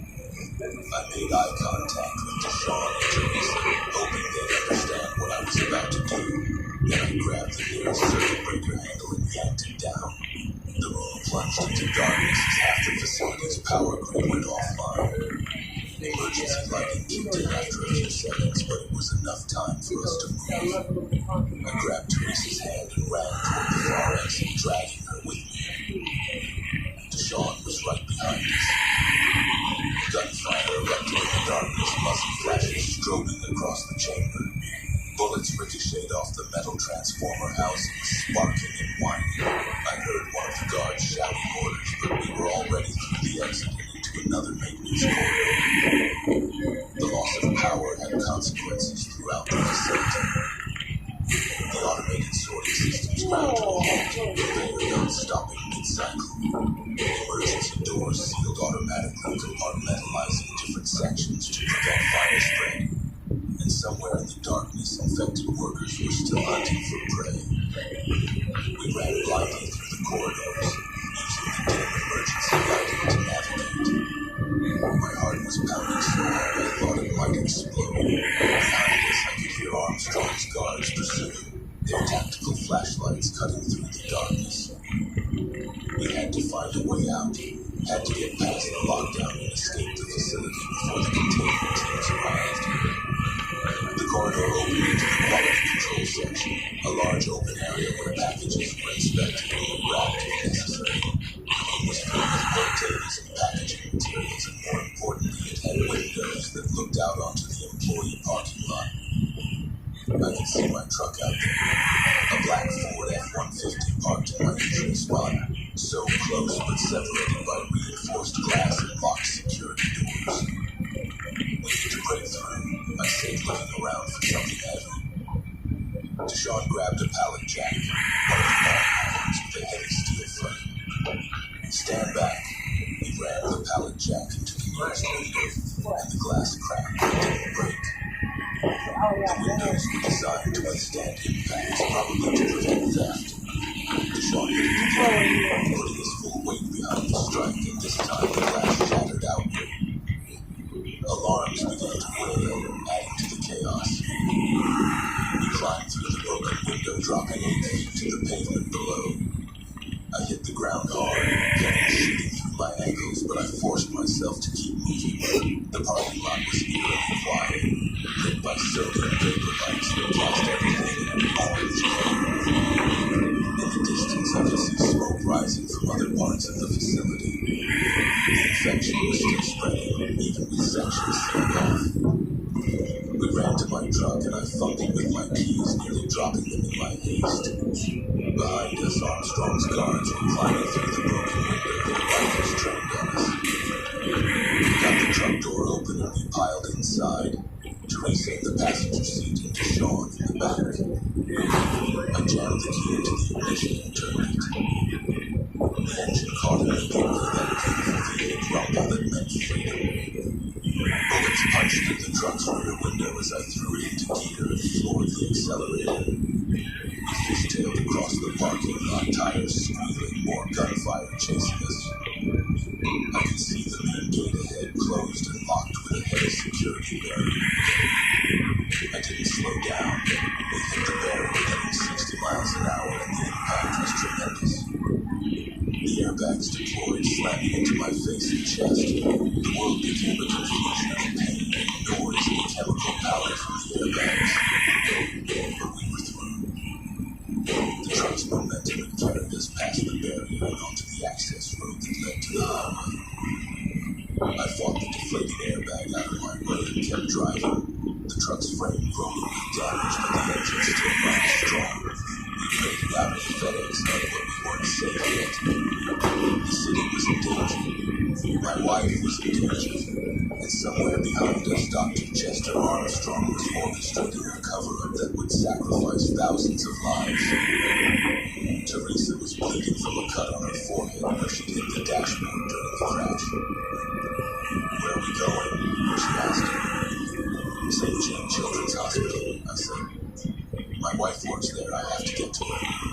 The hospital's going to be a nightmare if this infection spreads, Deshaun said from the back seat. Every infected person in the city is going to end up there looking for victims.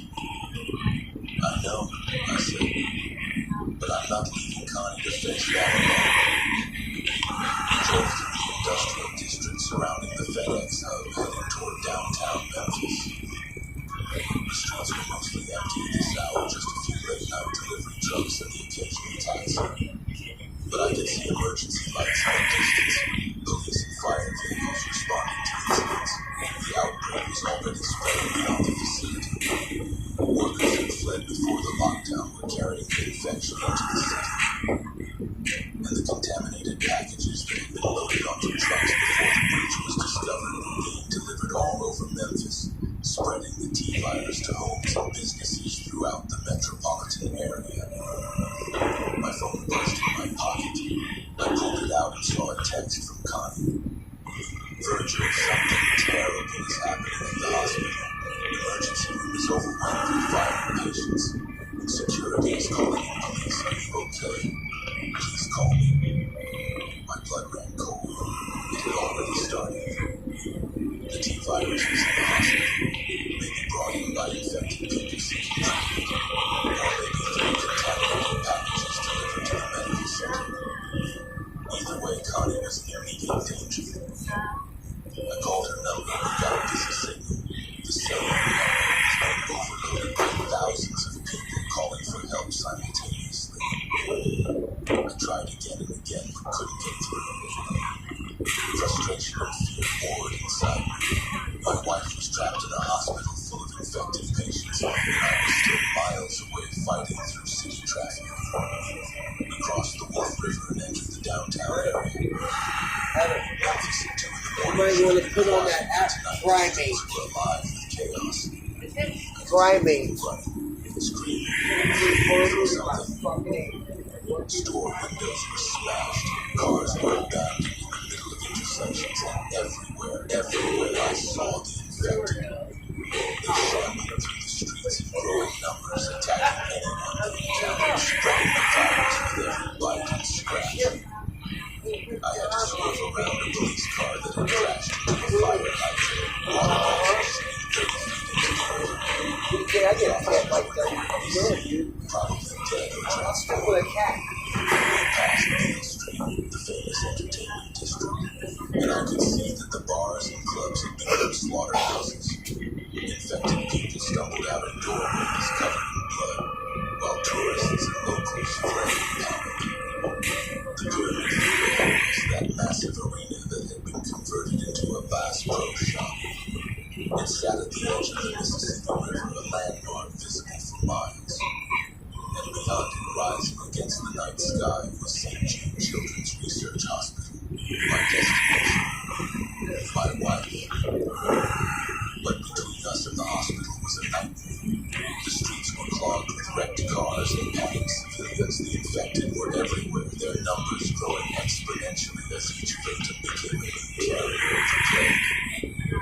We tried to push through using the truck's bulk to clear a path, but we were moving at a crawl. Every second counted. Connie needed me. Teresa pointed ahead.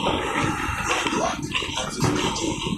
A line of police cruisers blocked the intersection ahead. Officers standing behind them with weapons drawn. They were trying to establish a containment perimeter, keeping the infected from spreading into the residential neighborhoods beyond. But it was a futile effort. The infection was already everywhere. You can't quarantine a zombie outbreak with squad cars and handguns. I pulled up to the roadblock and a sergeant approached my window, his face drawn with stress. Sir, I need you to turn around. This area is under quarantine. My wife is insane. Jude, I said. I need to get to her. St. Jude is in the hot zone, the sergeant said. Nobody goes in or out. Those are my orders.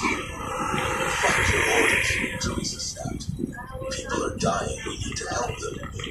The sergeant's hand moved toward his sidearm. Ma'am, I understand you're scared, but I can't let you pass. The infection is spreading too fast. We're waiting for National Guard support to establish proper containment. By the time the guard gets here, everyone will be dead or infected. To show us, let us through. We know how to survive this. We escaped from the FedEx hub where it started. The sergeant's eyes widened. FedEx hub. We got reports of an industrial accident there, but command hasn't given us details. What the hell happened? Bioweapon release, I said. Some kind of virus that turns people into those things. I pointed at the infected stumbling toward the police line. It spreads through bites and bodily fluids. 3 to 5 minutes from infection to transformation. And it started with contaminated packages that went out on delivery trucks all over the city. The sergeant's face went pale. Jesus Christ, we're fucked. Behind him, the police line was under assault. Dozens of infected were pressing against the cruiser barricade, reaching over their heads, grabbing at officers. Gunfire erupted as cops started shooting, but there were too many infected and not enough bullets. The line was collapsing. Let us through, I said again. There's nothing you can do here. Save yourself. The sergeant looked at his men, seeing them being overwhelmed, and made a decision. Go get your wife and get out of the city. Head north to the county line. We're evacuating all civilians to refugee centers in Arkansas. I nodded my thanks and drove through the gap between cruisers as the police line disintegrated behind us. In my rearview mirror, I saw the sergeant running for his vehicle. Other officers retreating as the infected swarmed over their position. The containment perimeter had lasted maybe 10 minutes. This was how it happened. This was how civilization fell. One broken police line at a time. St. Jude Children's Research Hospital appeared ahead. A modern complex of buildings dedicated to treating childhood cancer and other catastrophic diseases. It was one of the most advanced medical facilities in the country, funded by donations and dedicated to the mission that no child should die in the dawn of life. My wife had worked there for 15 years, first as a nurse and now as a shift supervisor. She loved those kids, fought for them every day against diseases that seemed impossible to beat. And now she was fighting something even worse. The hospital's emergency entrance was pandemonium. Ambulances were backed up in the bay, their crews struggling to move patients through the doors. But many of those patients weren't sick in the conventional sense. They were infected, transforming into zombies while still strapped to gurneys. I saw one EMT get bitten while trying to restrain a patient, watched as he stumbled back, blood pouring from his torn arm.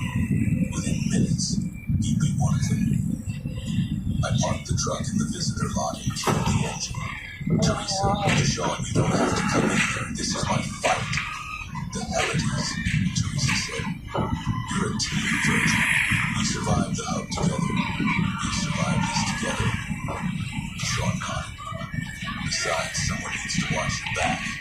Let's go get your wife. We climbed out of the truck and I popped the toolbox in the bed, pulling out the weapons I kept for emergencies.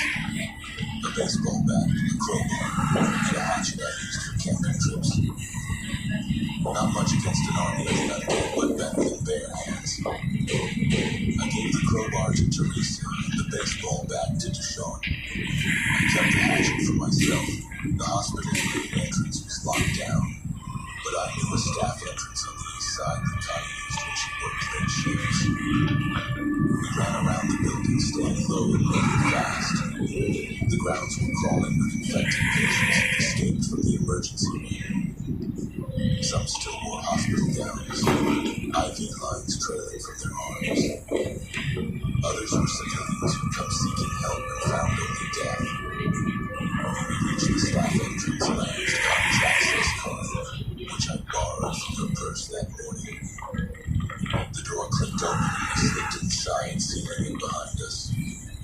The interior hallway was dimmer than normal, running on emergency backup power. The hospital's main systems must have failed. I could hear screaming somewhere deeper in the building and the wet sounds of feeding.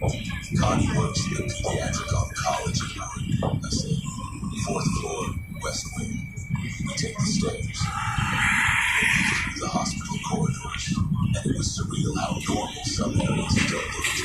Posters on the walls encouraging hand washing and flu vaccines. Children's artwork decorating the hallways.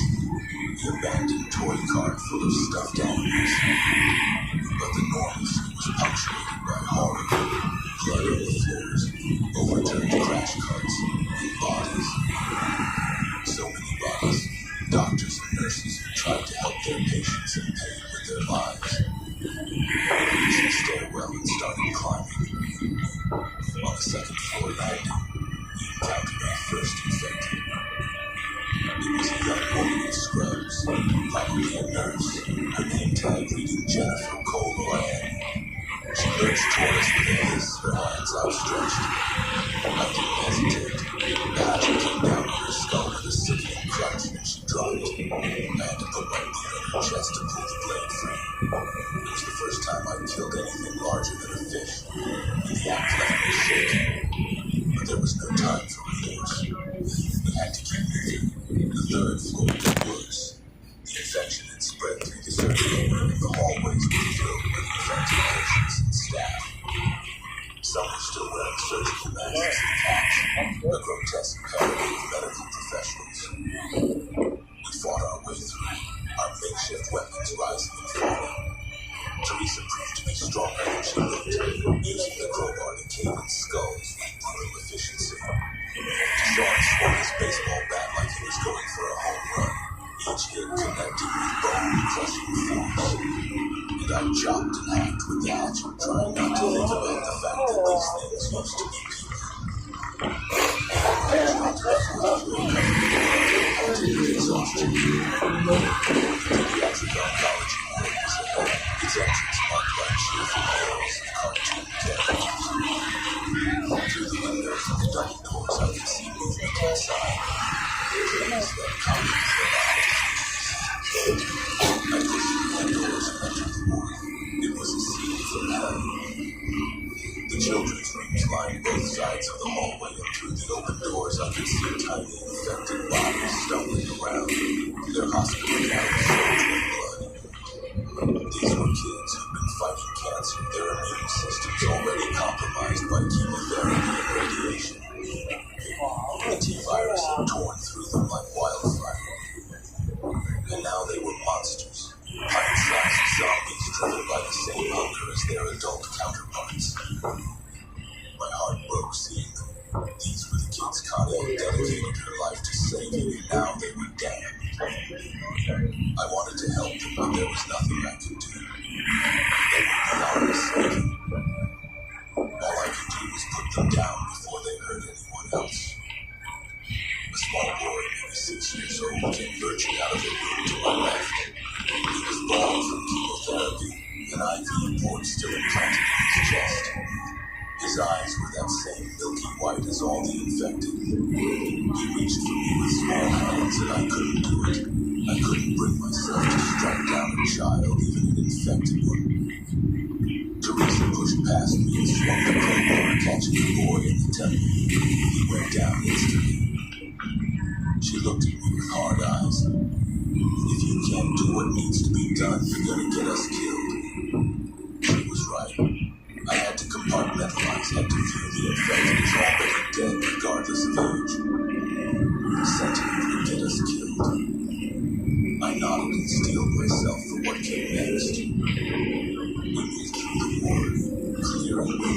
one by one. Most of the children were transformed, but we found a few who were still human, barricaded in their rooms with terrified nurses and doctors. We told them to stay locked in, to not open their doors for anyone. Help was coming. Though I wasn't sure if that was true or just a comforting lie. At the end of the hallway was the nursing station, and behind the fortified desk I saw her. Connie, my wife. She was alive. She barricaded herself in with two other nurses and was armed with a metal IV pole that she fastened into a makeshift spear. When she saw me, her face transformed with relief. Virgil. She ran around the desk and threw herself into my arms, and I held her tight, feeling her solid and real against me. I thought you were dead. I thought, I'm here. I said, I'm here. We need to get you out. She pulled back, wiping tears from her eyes. We can't leave the patients. There are still children alive in some of the rooms. We'll come back for them, I promised. But right now, we need to get somewhere safe and figure out what the hell is happening. One of the other nurses, an older woman, Patricia, spoke up. The hospital administrator evacuated to the roof. They're saying there's a helicopter coming to extract essential personnel. Then that's where we go, I said. Roof access is through the central stairway. Let's move. We gathered everyone who was still uninfected. About 8 people total, including nurses, a doctor, and one security guard who'd been protecting the ward. Together, we made our way back to the stairwell and started climbing to the roof. The building was 7 stories tall, and each floor we passed showed increasing signs of the outbreak's devastation. On the 6th floor, we encountered a group of infected doctors who'd been attending a late-night conference in the administrative offices. They came at us as a pack, and the fight was brutal and exhausting. The security guard, young man named Tyler, was bitten on the hand while trying to protect one of the nurses. We knew what it meant. We all did. He asked us to lock him in a supply closet before he turned to prevent him from hurting anyone. It was the bravest thing I'd ever seen, and I made sure his sacrifice wasn't in vain. We reached the roof access door and burst through into the cool October night. It was a flat expanse of industrial HVAC equipment and helicopter landing pad. And standing near the pad was Dr. Chester Armstrong, along with his 2 tactical guards and a handful of hospital administrators. A civilian helicopter sat in the pad, its rotors already spinning ready for immediate takeoff. Armstrong saw me, his expression hardened. Mr. Hendricks, I'm genuinely surprised you made it this far. The feeling's mutual, I said. What are you doing here? They're extracting key personnel before the containment operation begins, Armstrong said. The hospital administration was kind enough to provide transport in exchange for my silence about certain financial irregularities in their budget. One of the administrators, a nervous man in an expensive suit, stepped forward. There's only room for 6 people on the helicopter. The rest of you will have to wait for the next extraction. There won't be a next extraction, Armstrong said flatly. In approximately 30 minutes, tactical nuclear devices will be deployed to sanitize the city center. This facility will be vaporized along with everything else in a 3-mile radius. The government can't risk the T-virus spreading beyond Memphis. They're going to burn it all and blame it on a terrorist attack. Connie grabbed my arm. Virgil, he's lying. They wouldn't nuke an American city. He's not lying, I said. I'd seen Armstrong's operation, knew what he was capable of, and I knew how governments dealt with bioweapon breaches, containment at any cost.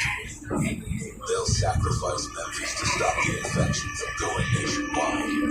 Armstrong gestured to his guards. Only essential personnel on the helicopter. The rest of you are regrettably expendable. The guards raised their weapons, covering us. We were trapped on a rooftop with armed men and a psychopath who was about to escape while we died in atomic fire. This couldn't be how it ended. I hadn't come this far, survived this much, to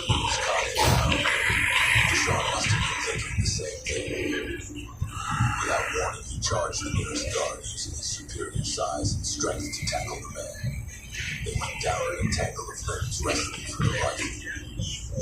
Teresa joined the fight, swinging her crowbar at the second dawn. Chaos erupted on the rooftop. I grabbed Connie and pulled her toward the helicopter. If we could reach it, we could force the pilot to take us, but Armstrong was faster. He pulled a handgun from his jacket and fired 3 shots. The first missed. The second hit Deshawn in the shoulder, spinning him around. The third hit Dr. Patricia in the chest, dropping her instantly. Deshawn roared in pain and rage, and somehow, despite being shot, he managed to wrench the rifle away from the guard he was fighting. He swung it like a club, catching Armstrong in the jaw and sending him sprawling. But the effort cost him. Blood was pouring from his shoulder, and he was getting weaker by the second. Teresa had disarmed the second guard with her crowbar, breaking his arm in the process. She kicked the rifle away and turned to face Armstrong, who was climbing to his feet, his handgun still in his hand. He fired at her, but the bullet went wide. She rushed him, closing the distance before he could fire again and drove the crowbar into his gut. Armstrong doubled over and Teresa hit him again, this time across the face. He went down hard, the gun skittering across the rooftop. I grabbed the fallen pistol and pointed it at the remaining guard as they put his fingers. Nobody moves. Deshawn was sitting against one of the HVAC units, pressing his hand to his shoulder. Blood seeped from his fingers. Urgent. I don't think I'm gonna make it. Yes, you are, I said. We're all getting out of here. But even as I said it, I could see the infection taking hold. The T-virus had entered his bloodstream through the bullet wound, and it was working its terrible magic. Deshawn's eyes were losing focus, his skin going pale and clammy. He looked at me with desperate clarity. Do it, he said. Before I turned. Please. I wanted to refuse, wanted to believe there was still a chance. But I'd seen how fast the virus worked. There was no cure, no treatment.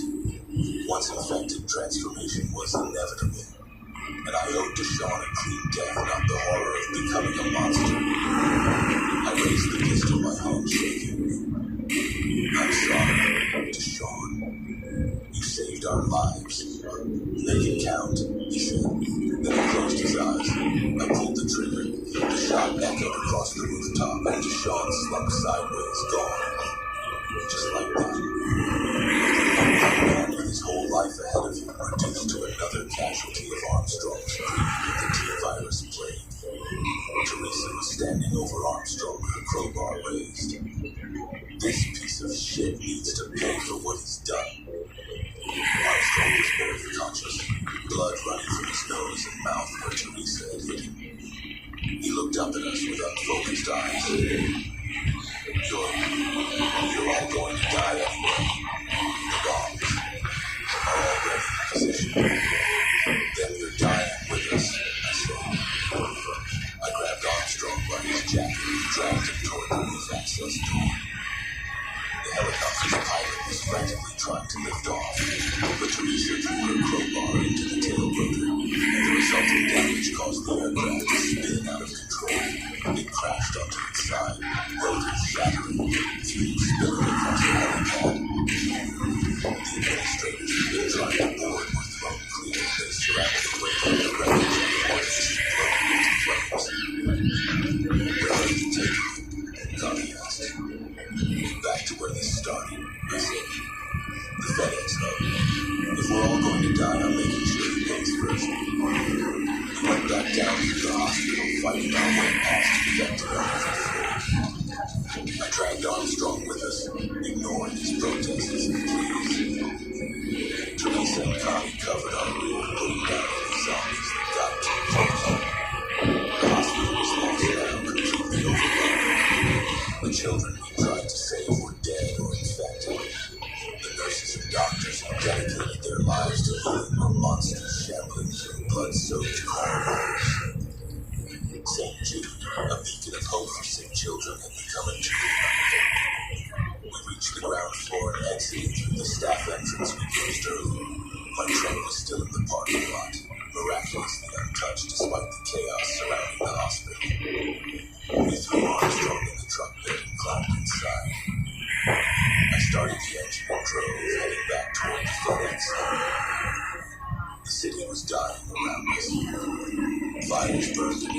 destruction painted the night sky orange and red. The Memphis skyline, usually so beautiful at night, was back to the destruction. The infection had spread throughout the metropolitan area in less than 3 hours. Every neighborhood, every street, every building was affected. The police and fire departments had collapsed. The hospitals were overrun. And somewhere, hidden in bunkers within the city, there were boarders and aircraft circling overhead. Government officials were watching it all and preparing to end it with nuclear fire. Connie sat beside me in silence, processing everything she'd seen. Teresa was in the back seat, keeping an eye on Armstrong to make sure he didn't try to escape. The hub director was conscious now, nursing his injuries and glaring at us with tear-filled eyes. "You forget your heroes," Armstrong spat. "You're nothing. Just laborers and nurses, expendable. The real players, the ones who funded the T-virus research, they'll continue their work. This is a minor setback. The weaponized virus market is too lucrative to abandon." "Shut up," I said. I didn't want to hear his justifications, his rationalizations for turning weapons of mass destruction into a commodity. He represented everything wrong with humanity. The greed and callousness that value profit over lives. We drove through the industrial district, the same route I'd taken hours ago when this nightmare began. The flames had leaped ahead, its massive structure dark and silent. The power was still out from when I'd thrown that circuit breaker. Emergency lighting cast the facility in ghostly illumination. I pulled up to the broken security gate and drove through, parking near the loading docks. The facility appeared deserted, but I knew better. The infected workers were still inside, thousands of them, wandering the corridors, sorting floors like a swarm of ants in a hive. I dragged Armstrong out of the truck bed and marched him toward the main entrance. Teresa and Connie followed, both armed with weapons and staffs. Inside the facility, the moans of the infected, that horrible chorus of the damned. "Where are you taking me?" Armstrong demanded, fear creeping into his voice for the first time. "You wanted to use this place as a distribution center for death," I said. "Seems fitting that you should die here too." He entered through the loading dock, navigating by emergency lighting and flashlights. The sorting floor was a nightmare landscape. Bodies everywhere, some still moving, others torn apart. The automated systems had finally stopped completely. The conveyor belts frozen mid-cycle, packages scattered across every surface. And shambling through it all were the infected workers, hundreds of them, drawn by our doors and movement. I found what I was looking for in the industrial maintenance section. A massive industrial shredder used for destroying damaged packages and eliminating evidence of mishandled shipments. It was a huge machine with rotating blades designed to reduce anything fed into it to confetti-sized pieces. I'd seen it destroy refrigerators, computers, entire pallets of merchandise. It could definitely handle one human body. I activated the shredder's backup power system and the machine roared to life with a mechanical scream. The blades spun up to full speed, a blur of steel teeth hungry for material. Armstrong's eyes widened with terror. You can't do this." "You're right," I said. "I should be better than this. I should arrest you. Let the justice system handle it. But the justice system is gone. The world is gone. And you need to pay for what you've done." I grabbed him by the collar and dragged him toward the shredder's feed chute. He struggled and screamed, begging for mercy, promising money, information, and anything he could think of. But I was beyond hearing his pleas. I thought about Deshawn, dying on that rooftop. I thought about the children in St. Jean transformed into monsters. I thought about the millions of people across Memphis who were dead or infected because of this man's greed. "This is for everyone you killed," I said. And then I shoved him into the feed chute. Armstrong's screams were cut short as the shredder's blades caught him. The machine processed him efficiently, mechanically reducing flesh and bone to a red mist that sprayed across the floor. It took maybe 10 seconds. When it was done, there was nothing left of Dr. Chester Armstrong except a puddle of biological slurry draining into the facility's waste system. I stood there, breathing hard, my hands shaking. I'd killed a man, fitted into a machine designed for destroying garbage, and I felt nothing. No remorse, no satisfaction, just emptiness. The world was ending and I had become a killer to survive it. Connie touched my shoulder. Virgil, we need to go. She was right. The noise of the shredder had attracted every infected in the facility. They were converging on our position from all directions. A horde of the dead drawn by the sound and smell of fresh meat. We had many minutes before we were overwhelmed. We ran back toward the loading docks, fighting our way through clusters of infected workers. I was exhausted, my muscles screaming with fatigue, but adrenaline kept me moving. Teresa was flagging too, her swings with the crowbar becoming slower and less effective. Only Connie seemed to have energy left, her nurses' training keeping her focused and efficient even in crisis. We burst through the loading dock doors and ran from one truck. Behind us, the infected poured out of the facility like a flood, hundreds of them, thousands maybe. The entire hub's workforce transformed into a shambling army of the dead. We reached the truck and I fumbled with the keys, dropping them in my panic. The engine started and I threw it into gear, pulling away just as the first wave of infected reached us. Hands slapped against the truck's sides, grasping and clawing. One zombie managed to grab onto the tailgate and was dragged along as we accelerated. Teresa leaned out the window and bashed its head with the crowbar until it released and tumbled away. We sped away from the fence, leaving that monument of death and distribution behind us. Where did we go? The bombs were coming. In minutes or hours, Memphis would cease to exist, reduced to a radioactive cradle to prevent the T-virus from spreading nationwide. I drove north toward the county line, following the route the police sergeant had mentioned. Maybe there were refugee centers, maybe the military had established safe zones. Maybe there was still hope for survival somewhere beyond the city limits. But as we drove, I could see the infection had already spread too far. Every town we passed showed signs of the outbreak. Abandoned cars, burning buildings, bodies in the streets. The T-virus had escaped Memphis's borders, carried by food, refugees, and contaminated packages delivered before the outbreak was discovered. The whole region was infected. Maybe the whole state, maybe further. We passed through small towns where the living fought a desperate last stands against the dead. We saw National Guard roadblocks being overrun by hordes of infected. We witnessed a helicopter gunship strafing crowds of zombies with chain gunfire, achieving nothing except creating more corpses that would eventually reanimate. The military was losing. They were already lost. We just didn't know it then.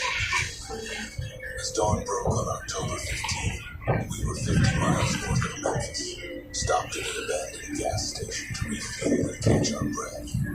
The news was reporting mass evacuations across Tennessee, Arkansas, and Mississippi. The infection was spreading exponentially, doubling every few hours. Cities were falling one by one. Atlanta had gone dark. Nashville was under siege. Little Rock was in flames. And then the news anchors started talking about nuclear options. The president addressing the nation, explaining the difficult decision that had been made. For the greater good, to preserve the species, strategic weapons would be deployed against infected population centers to create fire breaks and prevent further spread. At 9:37 a.m., I watched from my roadside vantage point as the Memphis skyline disappeared in a flash of white light. A tactical nuclear device detonated 3 miles away downtown, maximizing the thermal and pressure effects while minimizing fallout. The shock wave was visible from 50 miles away.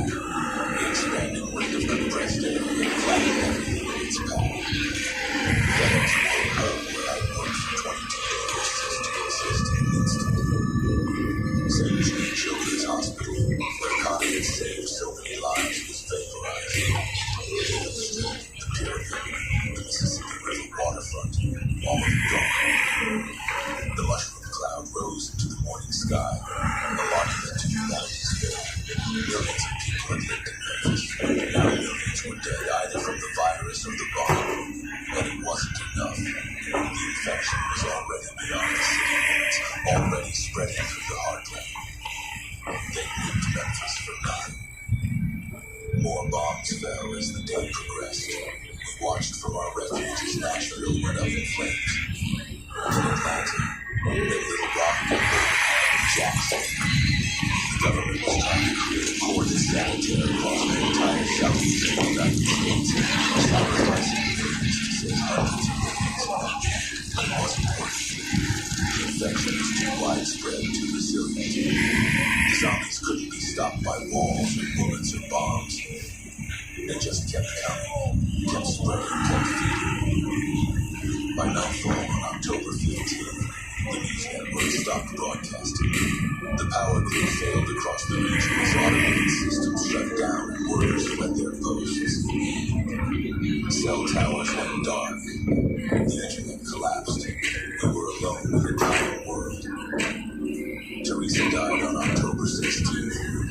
We'd been scavenging for supplies in the abandoned Walmart when we were ambushed by a group of infected. She fought bravely, protecting Connie and me while we grabbed what we needed. But one of them got through her guard, bit her on the arm. She knew what it meant. She made us promise to put her down before she turned, then sat down in the parking lot and waited for the end. I used the last bullet in Armstrong's pistol to grant her that final mercy. Another friend gone, another casualty of the plague. Connie and I continued north, joining the streams of refugees fleeing the infected zones. We heard rumors of safe havens in the northern states, of military installations that had successfully quarantined themselves, of islands where the virus couldn't spread. But mostly we heard screams of gunfire and the moans of the dead. The virus continued to evolve, or so the scattered radio broadcasts claimed. Some infected were getting faster and more aggressive. Others seemed to retain fragments of their former intelligence, losing tools or basic problem-solving skills. The T-virus was adapting, becoming more effective at killing and spreading. Within weeks, it would be unstoppable. We survived for 3 months. 3 months of running and hiding, scavenging and fighting, watching the world collapse around us. We saw cities burn and governments fall. We watched as the military's last organized resistance crumbled in Chicago and New York. We witnessed humanity's final stand at the Canadian border, where desperate refugees were gunned down by soldiers trying to prevent the infection from spreading north. Connie and I made it as far as Wisconsin before our luck ran out. We'd been staying in a farmhouse, living off canned goods and rainwater, trying to wait out the worst of the plague. But the infected found us. They always found you eventually. There were just too many of them. When they broke through our barricades, Connie and I made a decision. We had one last way out, a bottle of sleeping pills we'd saved from the abandoned pharmacy. We agreed that if it came to this, if we were about to be taken, we'd choose our own end rather than become monsters. We held each other as the infected broke down the farmhouse door. We swallowed the pills together, washing them down with the last of our water. And as the darkness closed in, as the screaming and moaning grew louder, I held my wife and thought about the life we built together. 26 years of marriage, 2 beautiful daughters, a modest house, steady jobs, silly dreams. All of it gone now, consumed by a plague born from human greed and weaponized ambition. The last thing I heard before the pills took me was Connie whispering, "I love you." The last thing I felt was her hand in mine. And then nothing, just darkness and silence at the end of everything. The T-virus won, humanity lost. The FedEx hub that had started as a distribution center for packages became the distribution center for extinction. And somewhere in the ruins of Memphis, contaminated packages still sat on frozen conveyor belts, a monument to the night the world ended when the dead began to walk. My name is Virgil Hendricks. I worked at the FedEx World Hub in Memphis, Tennessee. I was 48 years old. married to the love of my life, father of 2 daughters I'd never seen again. I survived 22 years on the sorting floor, processing millions of packages, keeping America's commerce flowing. I thought I'd retire someday, buy that place on Kentucky Lake, spend my golden years fishing and watching sunsets with Connie by my side. Instead, I became a witness to the apocalypse. I watched my co-workers transform into monsters. I killed infected children at St. Jude Hospital. I fed a man into an industrial shredder for his crimes against humanity. I survived bombs and gunfire and hordes of the undead. And in the end, none of it mattered. The plague spread anyway. The bombs fell anyway. Civilization collapsed anyway. They say every package tells a story. Well, here's mine. A story of ordinary people caught in extraordinary circumstances. A story of survival and sacrifice, love and loss, humanity and horror. A story that ends not with hope or redemption, but with darkness and defeat. The dead inherited the earth. We gave it to them one contaminated package at a time, and somewhere in the rubble of the FedEx World Hub, among the shattered conveyor belts and silent sorting machines, the T-virus continues to spread secret hosts and victims to worlds to conquer. This is how it ends. Not with a bang, but with a bite. Not with hope, but with hunger. Not with salvation, but with the endless moving of the dead. Shuffling through the beginnings of everything we built, everything we loved, everything we were. My name was Virgil Hendrix. This was my testament.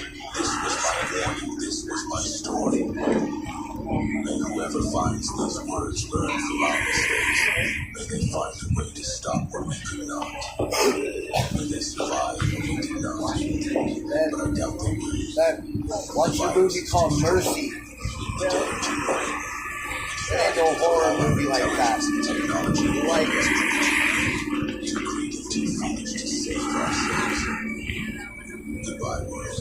It wasn't much, but it was ours. And we destroyed it with our own hands, shipped it to hell in a biotech container marked all with extreme grave. We should have been better.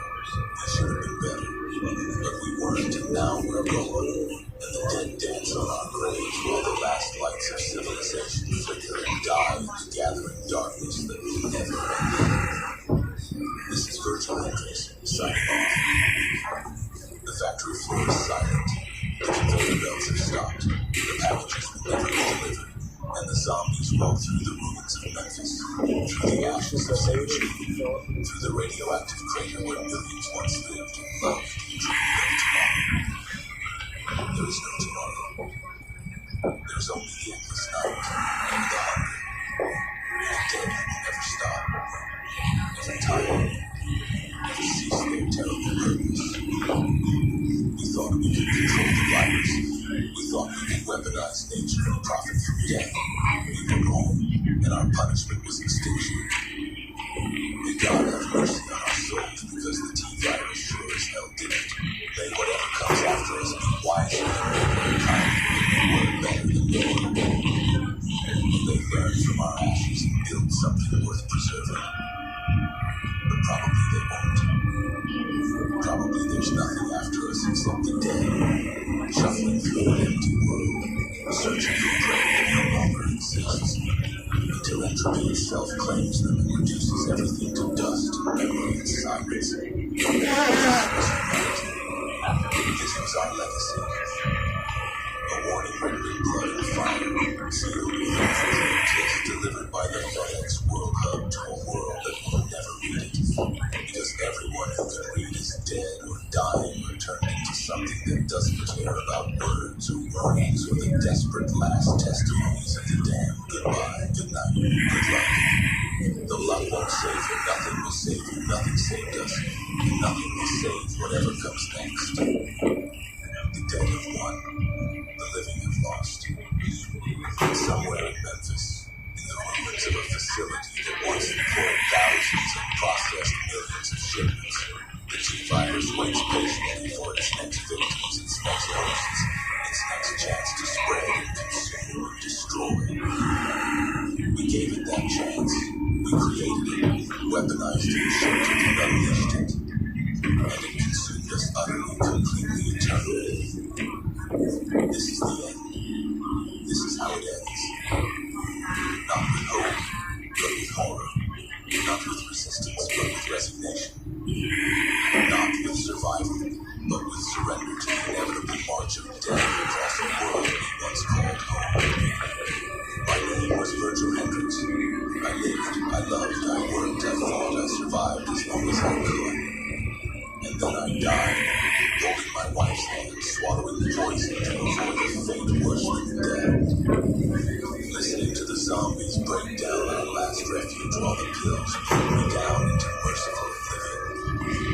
This is my story. This is our story.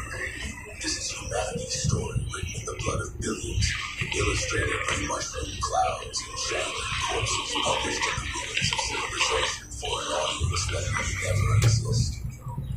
Read it and read. Read it and remember.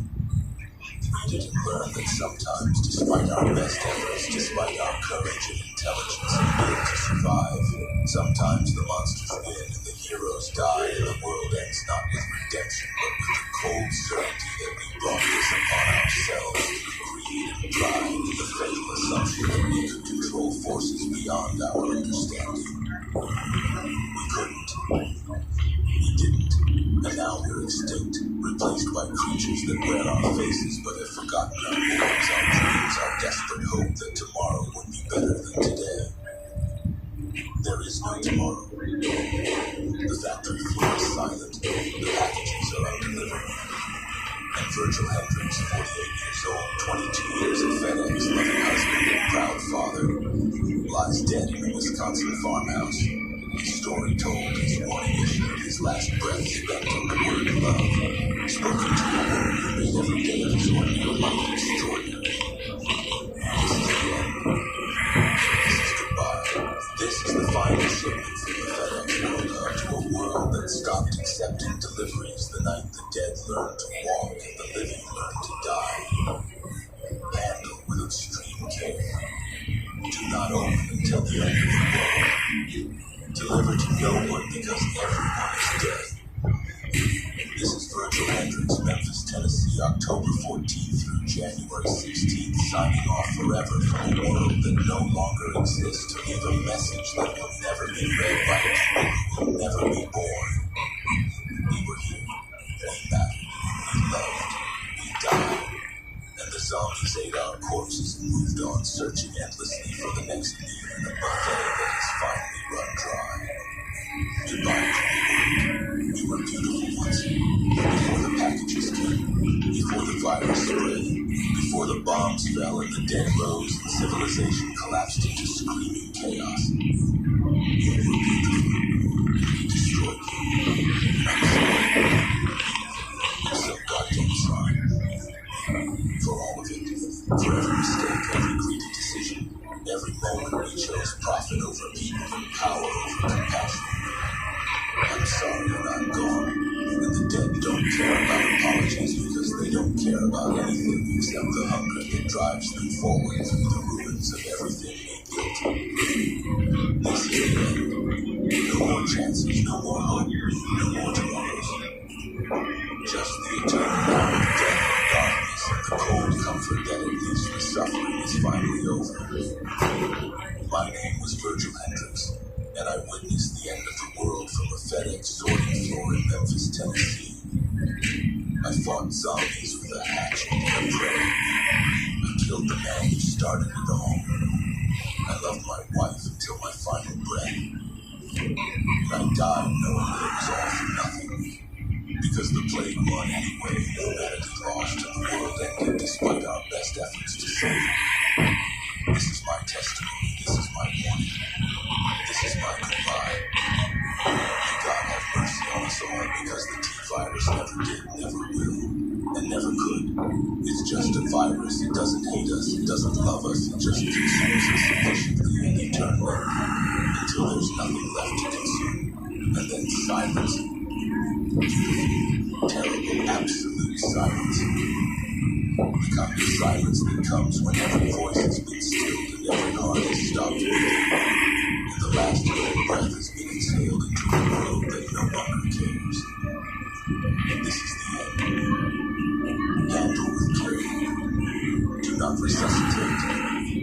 Game over.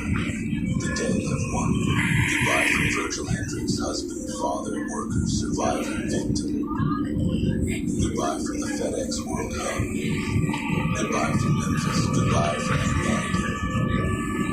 We were here. We're not anymore. And the zombies don't even remember our names as they shuffle through the ashes looking for meat that has long since rotted away. This is how it ends. This is how we end. Not with a bang, but with a bite. Not with hope, but with hunger. Not with survival, but with extinction. The factory floor is silent. The dead are walking. And Virgil Hendricks is gone. His story told. His life over. His world extinct. This is the end of the world. This is the end of everything. This is the end. Goodbye. Now let's move on to the next story, which is even better. We're pulling into the 38th and Blake station when I feel it. At first I think something's wrong with the train.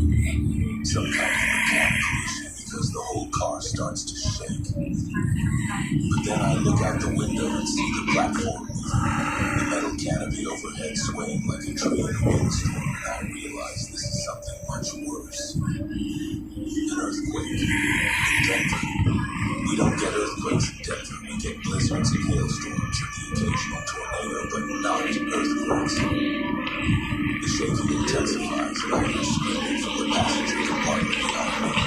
My hands move on instinct. There's a train kicking in and I hit the emergency brake. The train jerks to a stop and the shaking continues maybe 10 seconds, maybe 15. Impossible to tell when your heart is hammering and your brain is trying to process what's happening. Then it stops. Just like that. The platform stops swaying. The train stops shaking and there's this moment of absolute silence. I can hear my own breathing harsh and fast in the small compartment. Then the noise starts up again. Passengers shouting, someone crying, and I grab the radio to call it in. Control, this is A-Line Operator O'Connor. We just experienced what felt like seismic activity at 38th and Blake. Train is stopped. Requesting instructions. Staff, I try again. Control, this is A-Line Operator O'Connor. Do you copy? More static. Then Rick's voice comes through, distorted and choppy. All units, experience, communications issue, stay, positions. Rick, say again. You're breaking up. Nothing. The radio goes dead. I stare at it for a moment, then set it down and open the door to the passenger compartment. The car is chaos, people picking themselves up off the floor, bags scattered everywhere, one of the windows cracked in a spiderweb pattern. The businessman with the briefcase is bleeding from a cut on his forehead. The college kid has lost his phone and is scrambling around looking for it. The nurse is helping another woman back into her seat. Is everyone okay? I call out, trying to project calm even though my own hands are shaking. Anyone seriously injured? People shake their heads, call out that they're fine, mostly fine, scared but okay. I do a quick head count, 32 passengers all accounted for. No one seems to be critically hurt. I pull out my phone to call 911, report the earthquake, but there's no signal. No bars at all. I try anyway, get nothing but a recorded message about all circuits being risen. Ladies and gentlemen, I say, raising my voice to be heard over the murmur of frightened conversation. We're experiencing some kind of seismic event and communication issues. I need everyone to remain calm and stay in your seats. I'm going to step outside and assess the situation, and then we'll figure out our next steps. I don't wait for responses. I climb down from the train onto the platform, and that's when I see the smoke. To the northeast, maybe 5 or 6 miles away, a column of thick black smoke is rising into the morning sky. It's coming from the direction of the Rocky Mountain Arsenal, the old weapons manufacturing site that's been a wildlife refuge for years now. They stored chemical weapons out there back in the day, all kinds of nasty stuff, and even though it's supposedly been cleaned up and secured, there are still areas that are off limits. Still old bunkers and storage facilities that nobody talks talks about. Smoke keeps rising, getting thicker, and I feel something cold settle in my gut. This isn't just an earthquake. Something bad has happened out there. Something very bad. I'm standing there staring at the smoke when I hear the scream. Not the scared passenger screaming from before, but something different. Something primal and raw and wrong. I turn and see people on the street level, maybe 50 yards away, running. Just running, not looking back, their faces masks of terror. And behind them, stumbling out from between buildings, I see the first one. At first, I think it's a drunk, or maybe someone who got hurt in the earthquake. The way he's moving, all jerky and uncoordinated, arms hanging loose at his sides, but then I see his face. Even from this distance, I can see something's wrong with his face. The skin is gray, mottled, and his mouth is open wide, wider than it should be, and there's foam or drool or something streaming down his chin. He's making noises, this awful guttural growling that carries across the distance, and he's chasing the people who are running. He catches one of them, a woman in a business suit, and he tackles her to the ground. And she screams that same primal scream I heard before, and bites her. I can see it from here, see him lean down and bite into her shoulder, see the blood spray. My brain is refusing to process what I'm seeing. This isn't real. This is a movie, a prank, something, anything other than what it looks like. More of them all stumbling out from side streets and alleyways, all moving with that same jerky, uncoordinated gait. All with that same wrong look to their faces. And they're all converging on the people running. I hear more screaming, more of that horrible growling, and somewhere in the distance a car alarm starts blaring. Behind me on the train, passengers are pressing against the windows, pointing and shouting. Some of them are taking out their phones, trying to record what's happening. The businessman with the bleeding forehead pushes past me onto the platform. What the hell is going on? He demands. What are those people doing? I don't have an answer. I'm still trying to make sense of it myself. But then I remember something I heard on the news a few weeks back. Some story about strange animal behavior near the arsenal. About dead birds and sick wildlife. About how the EPA was investigating possible contamination from the old waste sites. At the time, it seemed like typical government cleanup theater, nothing to worry about. Now watching those people stumble and attack and spread whatever this is to their victims, I'm thinking about contamination in a whole new way. We need to get back on the train. Stay grabbing the businessman's arm. Right now, everyone back on the train. I'm not getting back on that train, he says, pulling away from me. I'm walking to my office. This is insane. I'm calling my lawyer. There's no signal, I tell him, but he's already walking away, heading for the stairs that lead down to street level. I almost go after him, almost grab him and drag him back. But there are 31 other people on that train who need me more than one stubborn idiot. I watch him disappear down the stairs, then I climb back aboard and seal the doors. What's happening out there? The nurse asks. Her name tag says Maria. She's maybe 40, Hispanic, calm despite the situation. Those people, they look sick. I don't know what's happening, I admit. But we're staying on this train until I can get through the control and figure out what to do. We go back to the operator's department and try the radio again. Still nothing but static. I try my phone again. Still no signal. Through the front window I can see more people running past. Some of them bleeding, all of them terrified. And behind them, always behind them, more of those sick people stumbling and chasing and catching and biting. It's spreading. Whatever this is, it's spreading fast. I think about Maggie, my daughter, 12 years old in 7th grade at McAuliffe International School down in Lodo. Sarah's supposed to drop her off this morning before heading to her own job at the law firm. Is she okay? Is Sarah okay?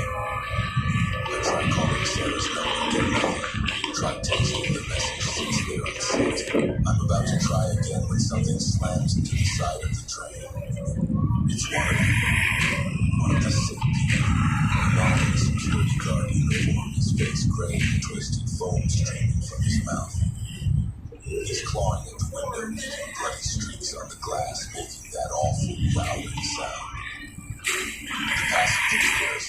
scramble away, pressing against the opposite wall of the car. The thing that used to be a security guard pounds on the window over and over, and I can see his hands are torn up, knuckles bleeding like he doesn't even feel the pain. Oh God, someone says, oh God, oh God, oh God. Everyone stay calm, I call out even though I'm anything but calm. The windows are reinforced, he can't get in. But even as I say it, I see more of them approaching the train. 5, 10, 20 of them all stumbling toward us like we're a magnet in iron filings. They surround the train, pounding on the windows, clawing at the doors. That terrible growl filling the air. Inside the car, passengers are panicking now, some crying, some shouting, one woman hyperventilating into a paper bag. Maria the nurse is moving through the car, trying to calm people down, checking on injuries. Being a professional, even when everything is falling apart. We need to make a decision. We can't stay. The train is stranded between stations, no power to move forward, and we're sitting ducks for whatever these things are. But if we abandon the train, we're on foot, exposed, vulnerable. I look out at the platform with the stairs leading down to street level, and I see more of those things stumbling up. They're coming from everywhere now. Then I remember the emergency equipment locker in the back of the operator's compartment. Every train has one, mandated by safety regulations, usually full of stuff that never gets used. First aid kits, fire extinguisher, emergency tools. I pop it open and take inventory. Bolt cutters, pry bar, emergency hammer for breaking windows. Flares, high visibility vest, radio beacon, and my personal edition that's technically against regulations. An aluminum baseball bat I've kept in there since I had a close call with an aggressive passenger 2 years back.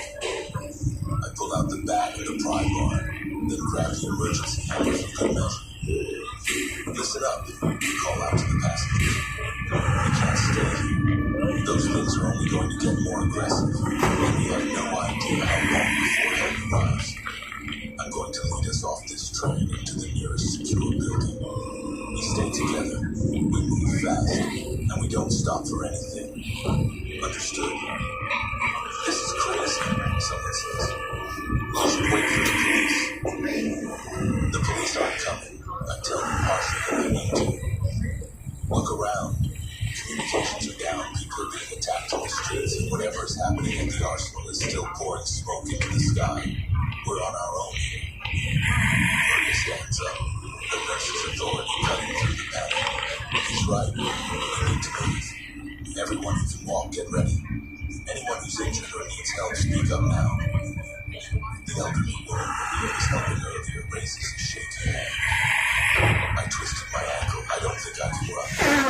Then you'll lean on me, Maria says, moving to her side. What's your name? Dorothy. Dorothy Kemp. Okay, Dorothy. You stay with me and we get through this together. I check the platform again. The things have surrounded the train completely now. Maybe 40 or 50 of them all pounding and clawing and making that horrible noise. But I noticed something. They're not very coordinated. They stumble, they fall over each other, they get distracted. If we move fast, we might be able to slip past them. And there's a building across the street, one of those new mixed-use developments with ground floor retail and apartments above. It looks intact. Those doors still closed. If we can make it there, we might be able to barricade ourselves inside. Okay, I say, moving to the rear door of the train, the one farthest from the main cluster of those things. When I open this door, we run for that building across the street, the one with the green awning. Stay together, stay close, and if one of those things gets near you, you don't try to fight it, you just keep running. Got it. Nods. Murmurs of agreement, terror in their eyes, but also determination. People are amazing sometimes. Push them hard enough and they find strength they didn't know they had. I grip the manual door release and take a deep breath. This is insane. This is actually insane, but staying here is certain death. about getting to her school, about making sure she's safe. That's all that matters. Getting to my daughter. I pull the release and the door hisses open. Cold November air rushes in, carrying with it the smell of smoke and something else. Something rotten and wrong. Things turn toward the sound, toward the movement, where we're already moving. I jump down first, bat in one hand, and start clearing the path. The college kid is right behind me, then Maria helping Dorothy and the rest of the passengers in a tiny room. One of the things lurches toward me, a woman in a torn dress, her face a mask of gray flesh, milky eyes. I swing the bag and connect with her temper. She goes down hard, but I don't stop to see if she gets back up. We're running now, all of us, a ragged group of terrified people sprinting across the platform and down the stairs to street level. Behind us, I can hear the things giving chase, their growls and shrieks echoing off the buildings. The street is chaos. Abandoned cars, some with their doors hanging open, engines still running. Bodies on the pavement, some moving and some not. More of those things stumbling between the wreckage, hunting for anything alive. I lead our group across the street, dodging an overturned hot dog cart, leaping over a motorcycle that's lying on its side, still spinning its rear wheel. The building with the green awning is maybe 50 yards ahead now. We can make it. We have to make it. Something grabs my ankle and I go down hard, my face slamming into the asphalt. The back skimmers away from me. I look back and see one of the things has me, a teenager in a high school letterman jacket, his face gray and twisted, teeth bare. He's pulling me toward his mouth, that foam dripping from his chin, and I can see in his eyes there's nothing really left in here. Just hunger. Just rage. I kick at his face with my free foot, connecting once, twice, and his grip loosens enough for me to pull away. The pry bar is still in my belt. I yank it out and bring it down on his head with everything I have. The impact makes a wet, crunching sound, and he goes limp. I scramble to my feet, grab my bat, and keep running. The college kid is pulled ahead, reaching the building first, and he's yanking on the door. It's locked. Of course it's locked. He pounds on the glass, shouting for someone to open it up, and I can see faces inside. People who made it here before us, people who were too scared to open the door. Open the damn door! I yell, slamming my hand against the glass. Behind us, the things are getting closer, maybe 30 seconds away now. Open it or we're all dead. For a moment, nothing happens. Then I see someone inside move, a man in a suit, and he's coming toward the door. He unlocks it and pulls it open, and we all pile through, one after another, stumbling into the lobby of the building. The man in the suit slams the door shut behind us and locks it again, just in time. The things hit the door a few seconds later, pounding on the glass, tearing it with blood and foam. The lobby is crowded with people, maybe 60 or 70 of them, all looking terrified, all pressed as far back from the doors and windows as they can get. There's a security desk in the corner where a guard is frantically trying to get his radio to work, and a row of elevators that I'm guessing aren't operational. The man in the suit looks and stares at me with wide eyes. What the hell is happening out there? He asks. We felt the earthquake and then people started attacking each other. It's like something out of a movie. I don't know. Until I'm still breathing hard from the run. There was smoke from the arsenal, then people started getting sick, aggressive, and spreading fast. Rocky Mountain Arsenal, a woman nearby asks. She's wearing scrubs like Maria, maybe works in one of the hospitals.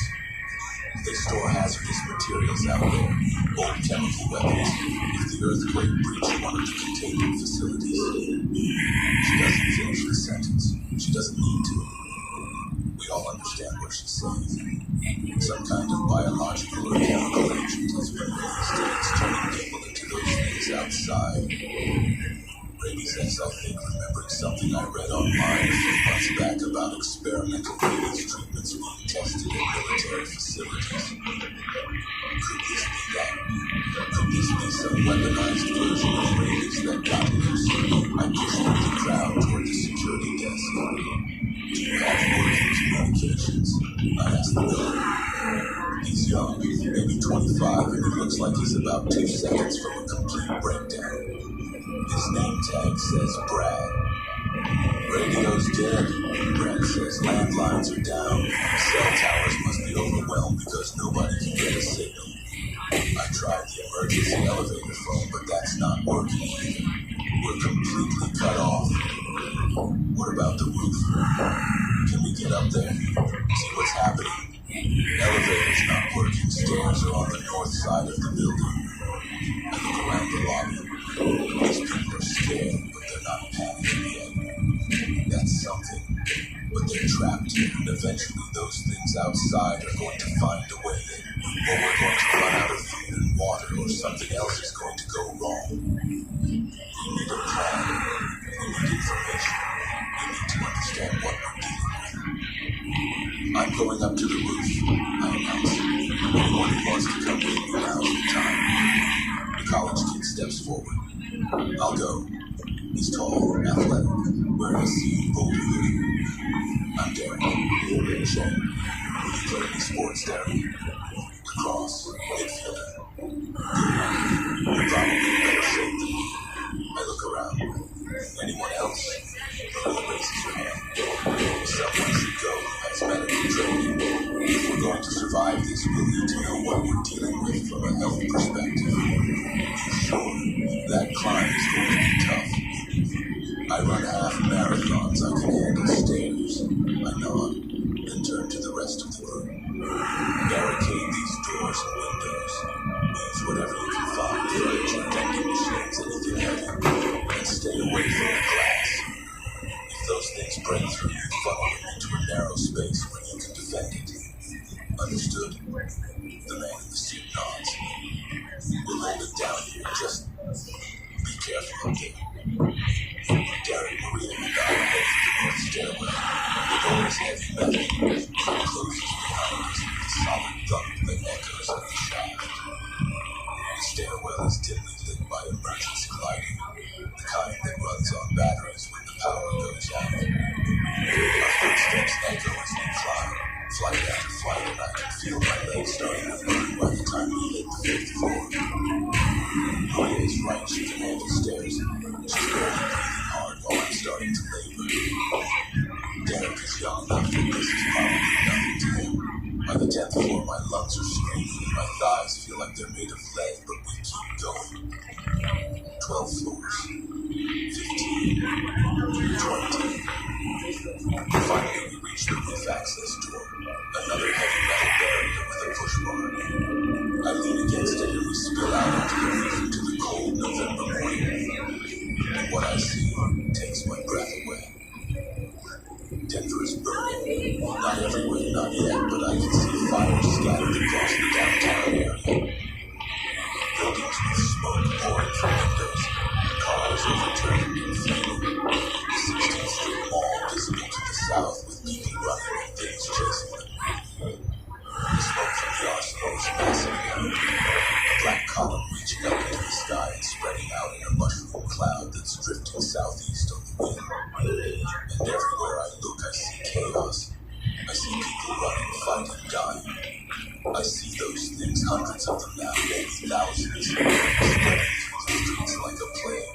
Maria pulls out a pair of small binoculars from her bag, the kind nurses carry for checking pupils, and scans the city. Oh my God, she whispers, it's everywhere.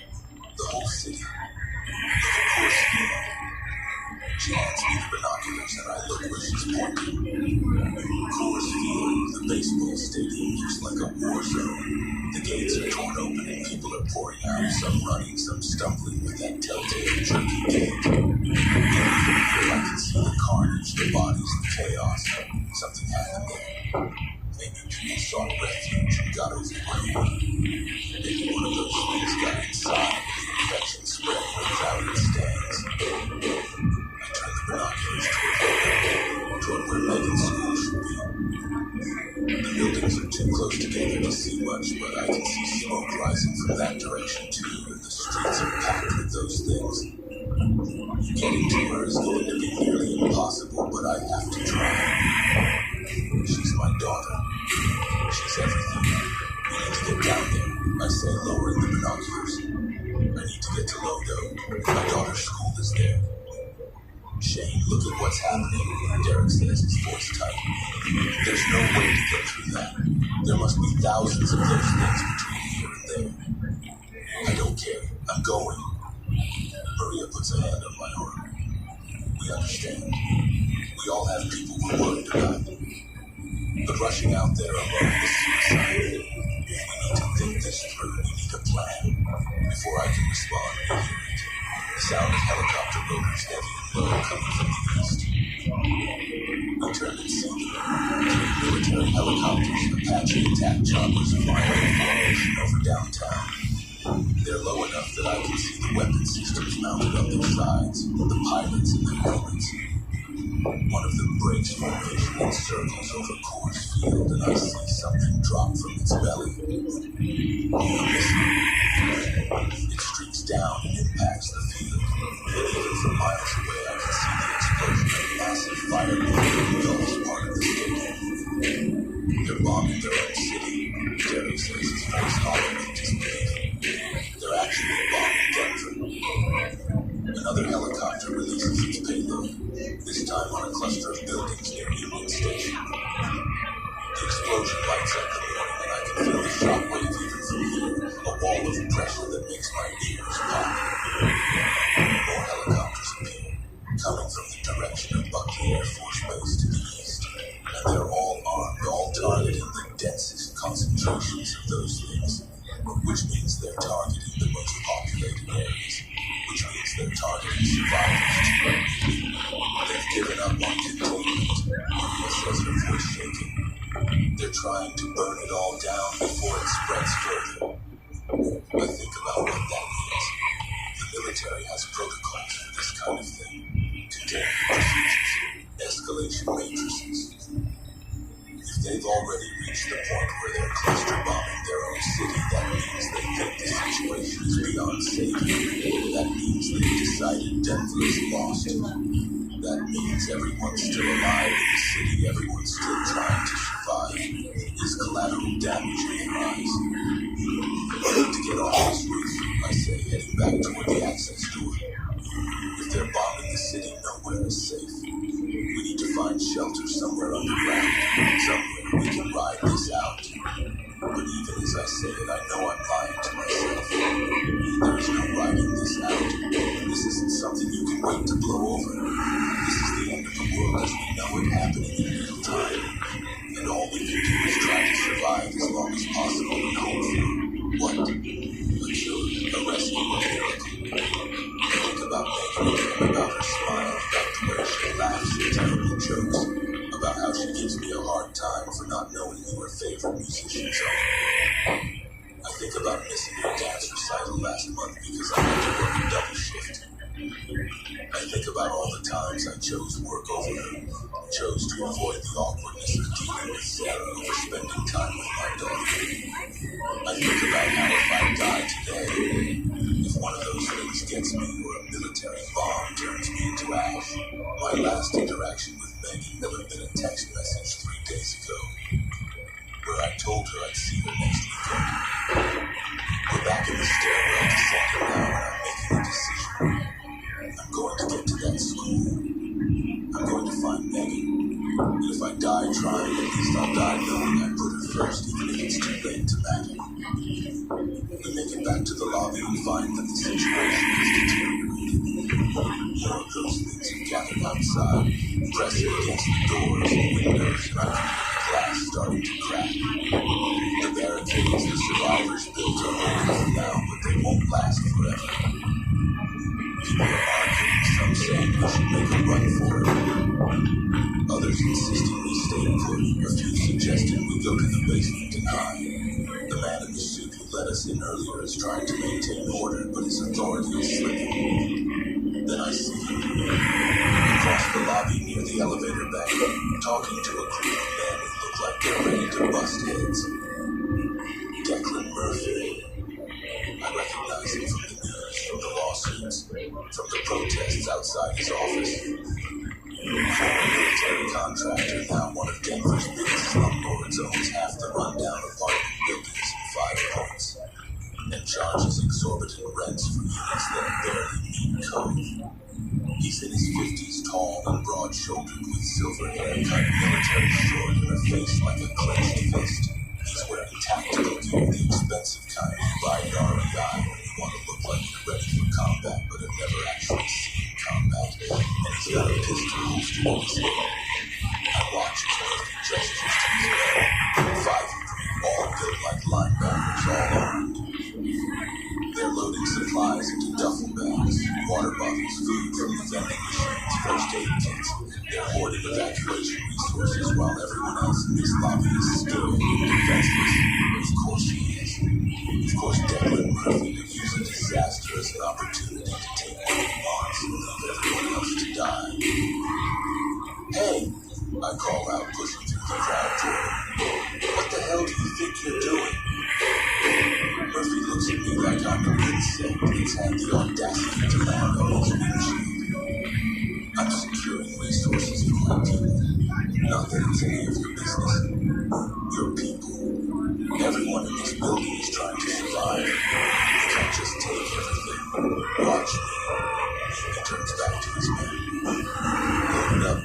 We're leaving in 5 minutes. One of his men, a bald guy with a scar across his nose, steps forward when I get too close. Back off, pal. This doesn't concern you. I look past him and Murphy. Where are you going? The streets are full of those things. The military is bombing downtown. There's nowhere safe to go. That's where you're wrong, Murphy says, sitting up over the duffel bags. I've got a bunker, private facility, fully stocked, air filtration, the works. Built it 5 years ago for exactly this kind of scenario. We're going there. We're taking enough supplies to last 6 months. You can't leave these people here to die. I can and I will. Natural selection, O'Connor. The strong survive, the weak perish. That's how it's always been. He knows my name. Of course he knows my name. He probably knows everyone who's ever testified against him in housing court. Everyone who's ever complained about his properties. I testified 2 years ago on behalf of a tenant in one of his buildings. An elderly man who was living in a unit with black mold and no heat. Murphy evicted him a week later. You're a good piece of work, Murphy, I said. My hold tightly around the bat I still carry. People are dying out there and all you care about is saving your own ass. That's right. My own ass and the asses of people who are useful to me. You're not one of them. Now get out of my way before I have Vasquez here to break your legs. The bald guy. Vasquez cracks his knuckles and grins at me. He's probably got 50 pounds on me and looks like he ate steroids for breakfast. But I'm beyond caring about the odds. I'm beyond caring about getting hurt. All I can think about is Megan, about getting to her, and about how men like Murphy are the reason the world is going to shit even without zombies trying to eat us all. I don't swing the bat. Not yet. Not here. Not now, with all these people watching. But I remember his face. I remember his location, his bunker, his resources. And I make a promise to myself that if I survive this, if I get Megan to safety, I'm going to make sure Declan Murphy pays for every selfish, cruel thing he's ever done. His men finish loading the supplies, and Murphy leaves them toward a service exit at the back of the building. I watch them go. Watch them disappear through the door, and I hear the survivors in the lobby murmuring with anger and fear. They're right to be afraid. Without those supplies, without water and food, they won't last more than a few days. Murphy just sentenced them all to death so he can live a little longer in his bunker. I turn to Maria and Derek. We're leaving, right now. We're going to my daughter's school. That's suicide, Derek says again. We'll never make it. Maybe not. But I'm going anyway. You two can stay here if you want, but I need to try. Maria looks at Dorothy, the elderly woman she was helping, who's sitting on a bench with her swollen ankle elevated. She looks at the crowd of scared people in the lobby. Then she looks at me. I'm coming with you, she says. These people need help, but my daughter needs me more. She's at East High School. If you're going to Logo, we can go together part way. Derek runs his hands through his hair, clearly struggling with the decision. Then he nods. Okay, screw it. My apartment is near Civic Center. If we're heading that direction anyway, I might as well try to grab some supplies. And my roommate Joe might still be there. He was working the night shift at the hospital, but maybe he trails off, but I understand. Everyone has someone they need to find, someone they need to save. That's what keeps us human, even when the world is ending around us. We gather what supplies we can from what Murphy left behind. A couple of water bottles, some protein bars from someone's abandoned purse, a first aid kit.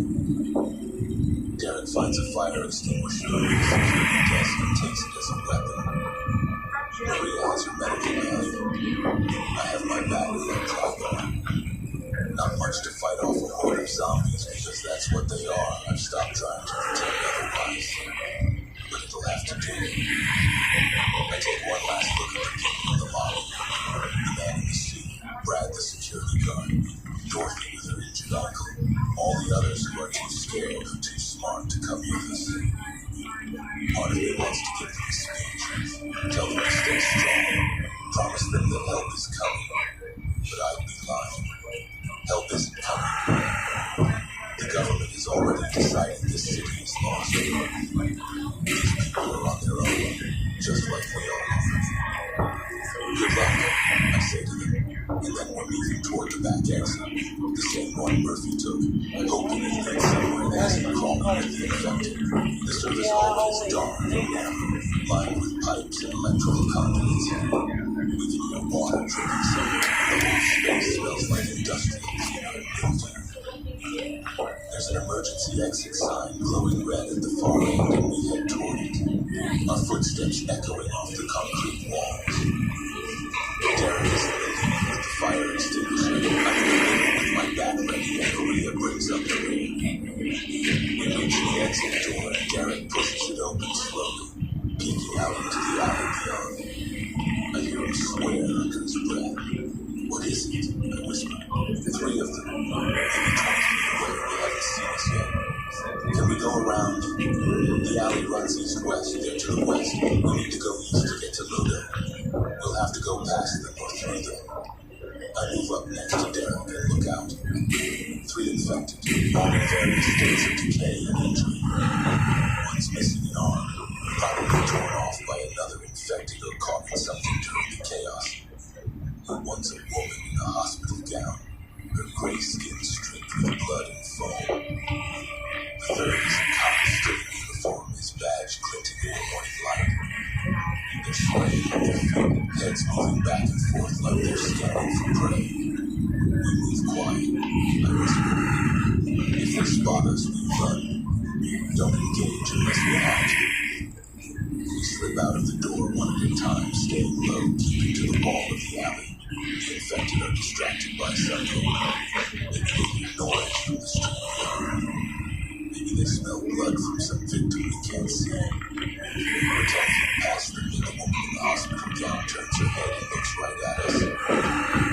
For a moment, nothing happens. She just stares, her milky eyes focusing slowly, her mouth hanging open. Then she lets out a shriek, that same awful sound from before, and she's charging at us with her arms outstretched. Run, I shout, and we bolt down the alley.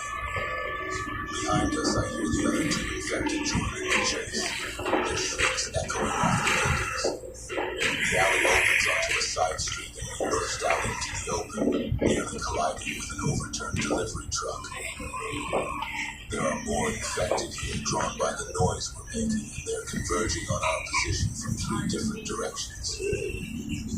Derek swings the fire extinguisher at the closest one, a teenager in a McDonald's uniform, and catches him in the chest. The impact knocks the infected back, but doesn't slow him down much. He's coming at Derek again when Maria appears with a crowbar she must have grabbed from somewhere and brings it down on the infected skull. He drops. I'm dealing with two at once, both of them are business attire like they were commuters who got caught in the outbreak. The woman is faster than the man, and she's on me before I can swing her back. Her hands grab my jacket, and she's pulling me toward her, snapping jaws that foam dripping onto my collar. I get the bat between us and push, using the leverage to keep her arms length when she's surprisingly strong. The man is circling around, trying to get to me from the side, and I know if I don't do something fast, I'm done.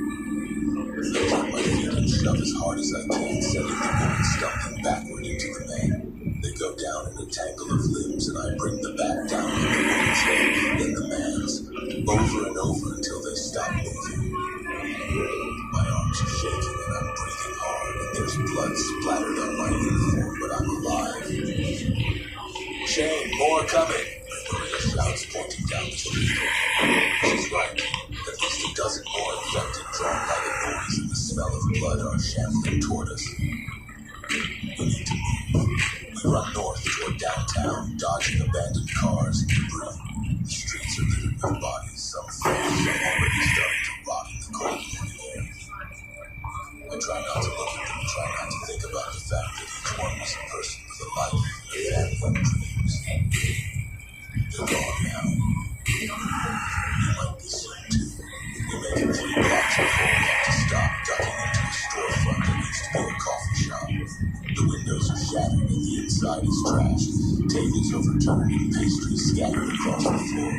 But it's empty of infected. We barricade the door with a heavy display case and catch our breath. East High is 10 blocks from here. Maurice is checking her phone even though there's still no signal. But we'll have to cross Broadway, and that's a major street. It'll be packed. Civic Center Park is on the way. Derek adds. We can cut through there and might be less infected in the streets. I look out the broken window at the chaos beyond. Smoke is rising from multiple fires now, and I can hear gunshots in the distance, the rapid pop-pop-pop of automatic weapons. The military is still engaged, still trying to contain this. Or maybe they're just trying to make sure nothing gets out of the city. I think about the highway checkpoints that are probably being set up right now. National Guard troops with orders to shoot anyone trying to leave. Quarantine protocols being enacted across the whole metro area. We're trapped in a cage with monsters, and the people who are supposed to protect us are the ones who lock the doors. Okay, I say, turning back to Maria and Derek. We go through Civic Center. But we stay alert, we stay together, and if we run into a horde we can't handle, we find another route. No heroes. We're no good to anyone dead. They nod, and they prepare to move again. I check my bat, make sure I've got a good grip, and try to push down the fear that's threatening to overwhelm me. Somewhere out there, maybe 5 or 6 miles away, Megan is either safe or she's not. She's either hiding or she's running or she's already one of those things. I can't think about that. I can't let myself go there. I have to believe she's okay. I have to believe I'll find her and she'll be alive and we'll figure out a way to survive this together. Because if I stop believing that, if I let the despair in, I might as well lie down and let the infected have me. We leave the coffee shop and head north again, moving from cover to cover, using parked cars and building corners to shield us from sight. The infected are everywhere now, wandering the streets in groups, attacking anything that moves. We see a dog, a German Shepherd, running from a pack of them. We see a man on a bicycle get swarmed and dragged down. We see a woman trying to break into a locked building while infected claw at her from behind. We can't help it. We can barely help ourselves. Civic Center Park opens up before us, a vast expanse of grass and concrete with the city and county building looming on the far side. The building's facade is pockmarked with Bullet holes and one wing is on fire, smoke pouring from broken windows. The park itself is a nightmare. Hundreds of infected, maybe thousands, shambling between the trees and monuments. Some are fresh, still in the clothes they died in, still looking almost human except for the gray skin and milky eyes. Others are further gone, clothes torn and bloody, skin hanging in strips, bones showing through where flesh has been torn away. We can't go through there, Derek says, stating the obvious. We'll have to go around. But going around means adding miles to our trip, and we're already running on fumes. My legs are cramping, my lungs burning, and I can feel the exhaustion settling into my bones. Maria looks like she's holding up better than me or Derek, but even she's showing signs of fatigue, her face pale and drawn.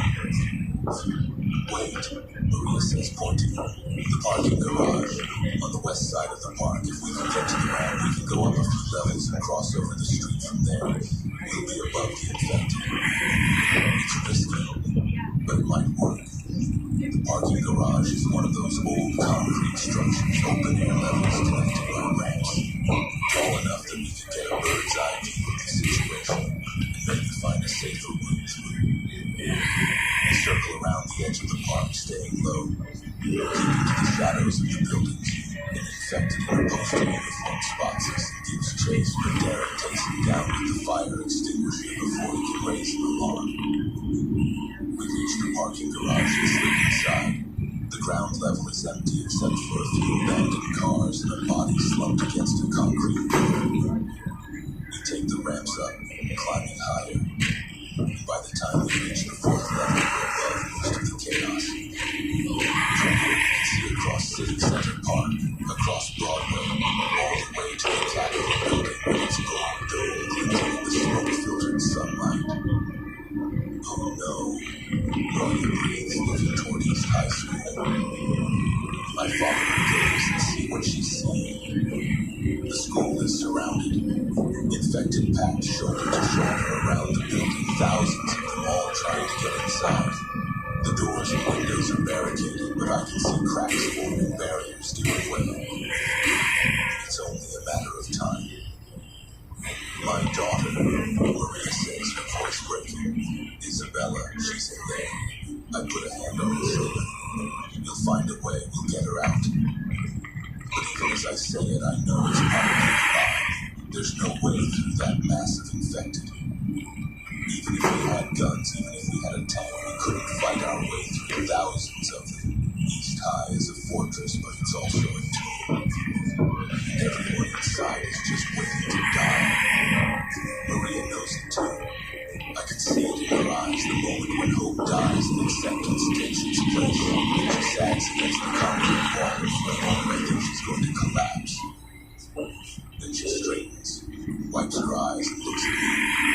We keep going, she says. We get your daughter. At least we save one of them. I want to argue, want to tell her we'll come back for Isabella, want to make promises I can't keep. But she's right. We keep going. Because stopping means dying, and dying means we can't help anyone. We continue across the parking garage, looking for a way down that doesn't lead directly into a horde. Derek spots a fire escape on the north side of the structure, a rusty metal staircase that leads down to a loading dock. We climb down carefully, the metal creaking under our weight, and drop onto the loading dock. From there, it's a short sprint to an alley that runs between office buildings. We're maybe 20 blocks from Megan's school now. So close. But the streets between here and there are getting worse. More infected, more fires, more chaos. We see a group of survivors barricaded inside a bank, the infected trying to smash through the reinforced glass. We see a police car overturned and burning, 2 cops lying dead beside it. We see a helicopter crash into the side of a building, the fireball engulfing 3 floors. And then we hear it. The sound that cuts through all the other noise, all the screams and shrieks and explosions. An air raid siren, the kind they used to test once a month, the kind that's been silent for decades because we thought we'd never need it again. It's coming from the direction of downtown, from the emergency management headquarters, and it's wailing its warning across the city. That's the civil defense siren. Derek says his face going pale. My grandfather told me about those. They used to use them for nuclear attack drills. They're not using it for drills now, I said, looking up at the sky. They're warning people to take shelter, which means something big is coming. As if I can't hear the jets, high overhead, too high to see clearly, but the sound of their engines is unmistakable. Fast movers, probably F-16s from Buckley, circling the city. They're not dropping bombs yet, but they will. The helicopters were just the opening act. The jets mean they're going to level the place. We need to get underground, Maria says. A basement, a parking garage, anywhere with concrete above us. Not until I get to Megan's school, I say, starting to run again. You two can find shelter if you want, but I'm not stopping. They don't argue. They just run with me, and I'm grateful for that. Grateful that even in the midst of hell, even when every rational thought is screaming at them to save themselves, they're still with me. That's what humanity is. Not the weapons or the cities or the technology. It's the decision to stand with someone with a smart place to run. We're 15 blocks from the school and run into them. Not infected. Living people. A group of maybe 30 survivors armed with makeshift weapons moving in a tight formation down the middle of the street. They've got shopping carts loaded with supplies, and they're being led by a woman in tactical gear who's barking orders like a drill sergeant. When they see us, several of them raise their weapons. Baseball bats, tire irons, one guy with an actual shotgun. Stop right there, the woman shouts. She's maybe 40 with short gray hair and a scar running down her face. Military, I'm guessing, or ex-military. She's got that bearing, that command presence. Identify yourselves. Shane O'Connor, RTD operator. This is Maria and Derek. We're heading to Lodo. We're not infected. Prove it. Show me your hands. Any bites, any scratches. You're not coming near us. We hold up our hands, turning slowly so they can see we're clean. The woman approaches cautiously, her eyes scanning us for any signs of infection. Apparently satisfied, she lowers her tire line. Captain Linda Brooks, retired, she says. These are survivors from the apartments on Wilton. We're heading for the Capitol building. Heard on the emergency broadcast that they're setting up a refugee center there. The emergency broadcast is still working, Derek asks. It was working an hour ago. Might be down now. Things are changing fast. She looks past us toward the smoke rising over downtown. Crazy, we're heading toward Lodo. That's ground zero. That's where the infection is densest. I have to get to my daughter, I tell her. She's at McAuliffe International. I'm going whether it's crazy or not. Brooke studies me for a moment, then nods. I understand. I've got a son in Colorado Springs. No way to reach him, no way to know if he's okay. I hope you find your daughter, I really do. She turns to her room. Let's move out. Stay tight. Stay alert. They march past us, this ragged band of survivors, and I watch them go. Part of me wants to go with them to find safety in numbers, to let someone else make the decisions, but Megan is out there. Megan needs me, and I'm not going to let her down again. We continue toward Lodo, and the city gets worse with every block. Bodies everywhere now, the streets slick with blood. The smell of death and smoke so thick it makes my eyes water. We have to fight our way through infected multiple times. Maria and I working in tandem while Derek covers our backs. We're getting better at it. Learning their patterns, understanding that they're strong but not intelligent, that they'll chase noise and movement but can't plan or strategize. But we're also getting tired. Really tired. The kind of tired where your muscles stop responding right. When you make mistakes, where a stumbling could mean death. I'm running on pure adrenaline in the thought of Megan, and I know that can only carry me so far. The 10 blocks from the school, we see the building. A massive structure of glass and steel, one of those new luxury apartment complexes that shot up dirty downtown. The ground floor is completely smashed in, infected, corrugated out like parts of a kicked anthill.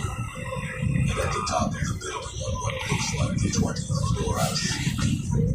Survivors gathered at the window, waiting, screaming for help that isn't coming. Then I see movement on the roof.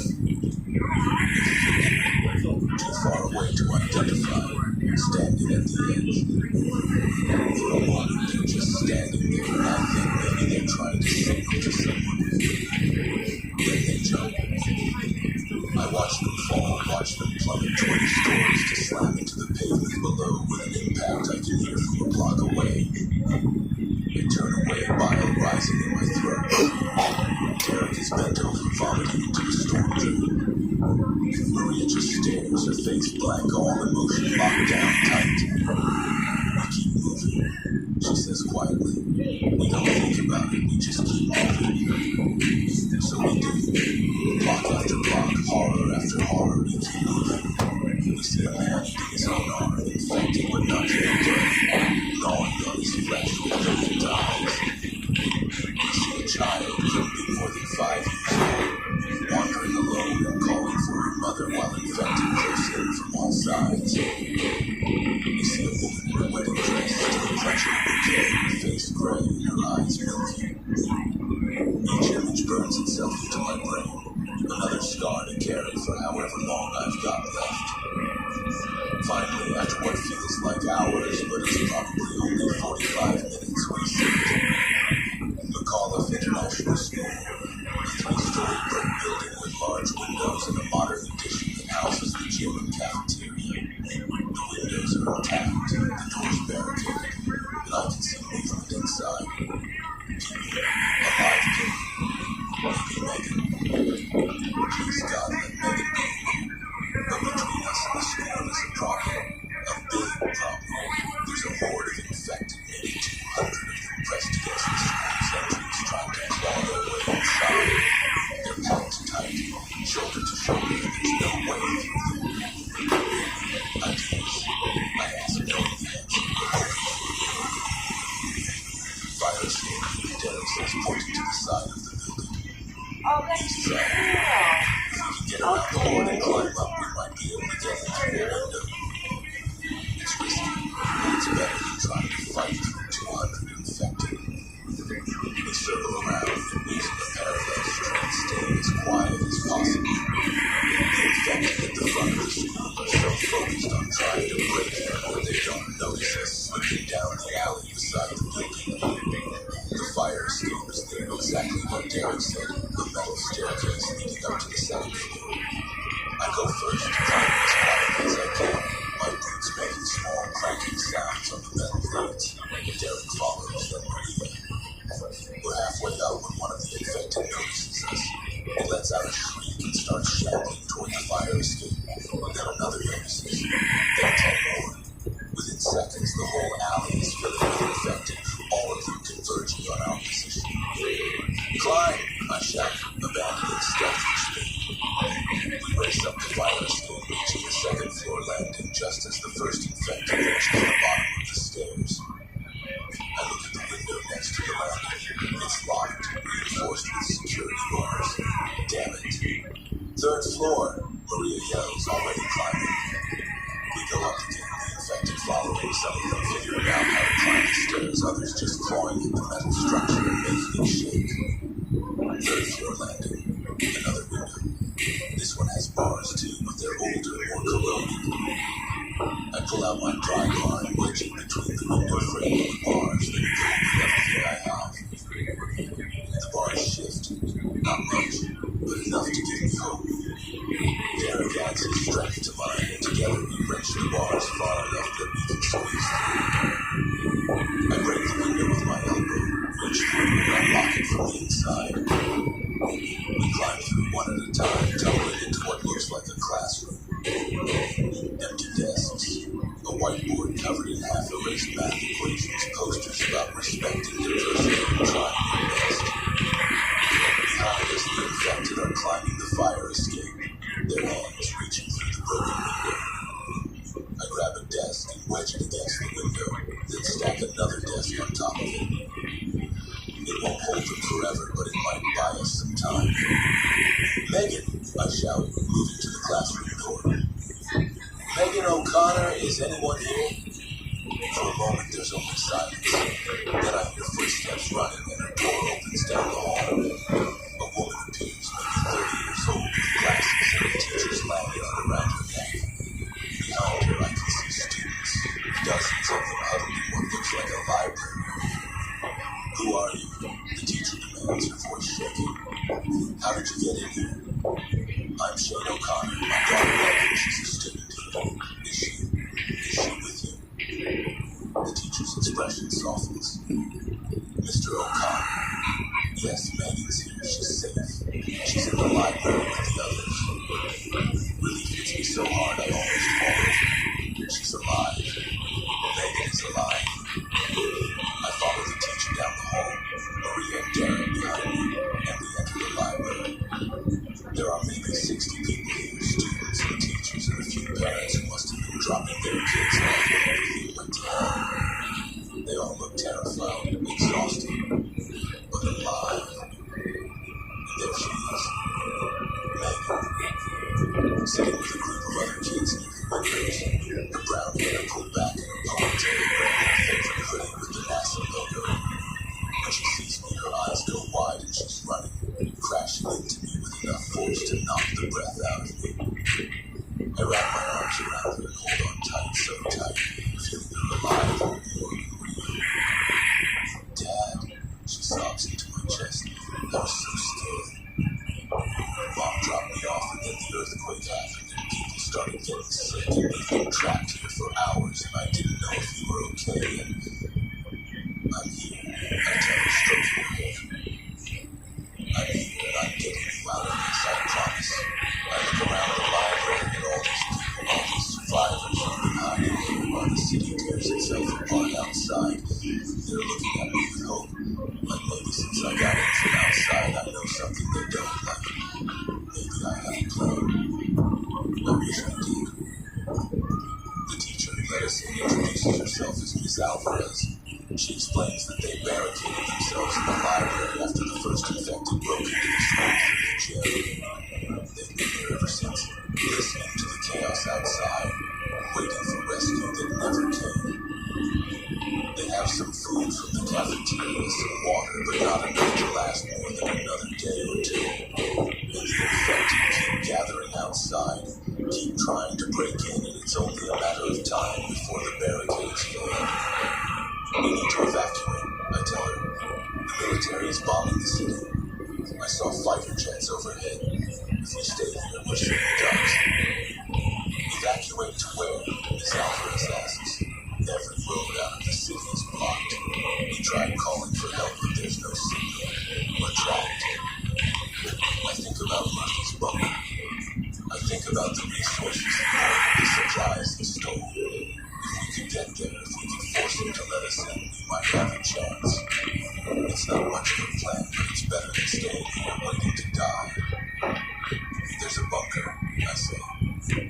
Private facility supposed to be fully stocked and secure. It's owned by a guy named Declan Murphy. If we can get there... Murphy, one of the other teachers speaks up, a young guy with a beard. Declan Murphy, the slumlord? That guy's a monster. He won't let us into his bunker. If we make it, I say, gripping my back. We take it by force if we have to. But staying here is death.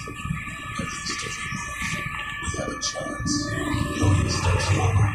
I was a trauma nurse for 10 years. I've seen what happens when people give up hope. We can't stay here. We have to try. Derek nods. I'm with Shane and Maria. We fight for survival or we lie down and die. Those are the only two options. Slowly, reluctantly, the others start to agree. Miss Alvarez organizes the evacuation, dividing the 60 survivors into groups, gathering what supplies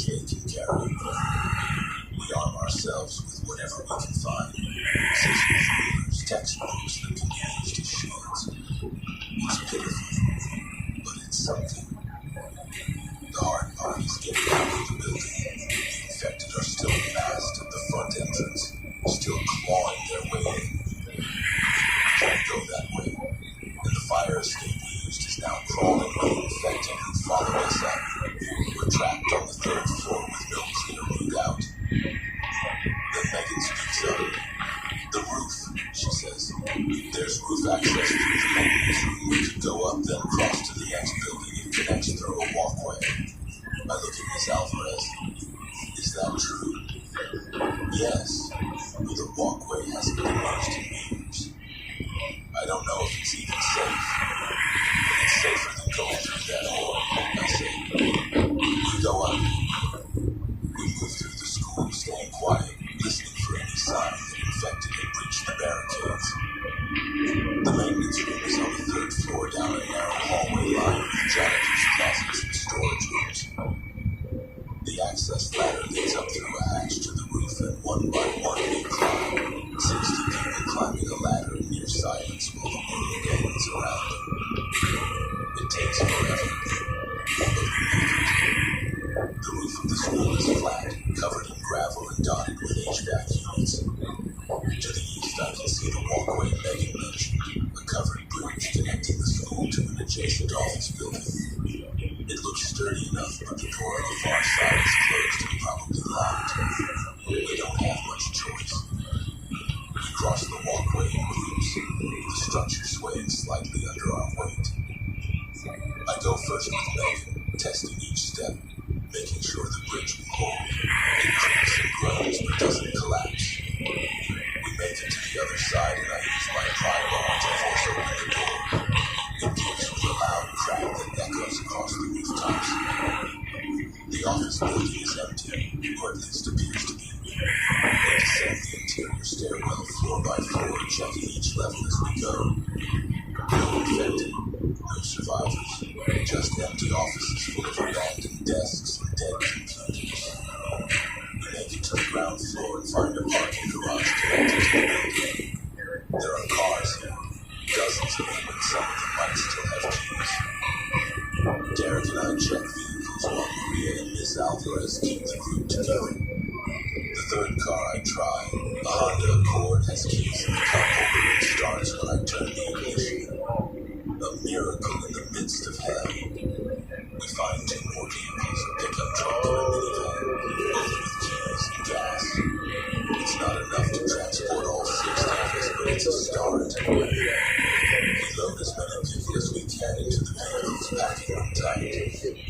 Megan sits in the front seat of the Accord next to me, her hand gripping mine so tight it hurts. Maria takes the pickup with a group of students. Derek drives the minivan with Miss Alvarez and 4 kids. The rest of the survivors will have to move on foot, staying close to the vehicles. I start the engine and we pull out of the parking garage into the chaos outside. The streets are worse than before, if that's possible. Fires everywhere, bodies everywhere, infected wandering in packs. I have to drive slowly, weaving around obstacles, sometimes over obstacles, trying to find a route that doesn't lead us directly into a morgue. Megan is silent beside me, staring out the window at the destruction. I want to say something comforting, something that will make this okay, but there's nothing. There are no words that can make this okay. We're heading west toward the address Murphy gave before we left. Movie is good. It's an island, Yeah. one of the old Mercy. neighborhoods that's been gentrified for the past decade. The bunker is supposedly under one of the historic buildings and rooms converted from an old bomb shelter into a luxury survival facility. If we can get there, if we can get inside, we might last long enough for it. For what? For the government to regain control, for a cure to be developed, for the infection to burn itself out. I don't know. I just know we need to survive today and tomorrow and the day after that for as long as we can. We make it maybe 10 blocks before we hit serious trouble. The 16th Street Mall, normally full of shoppers and tourists, is completely overrun. Thousands of infected shoulder to shoulder filling the pedestrian mall from end to end.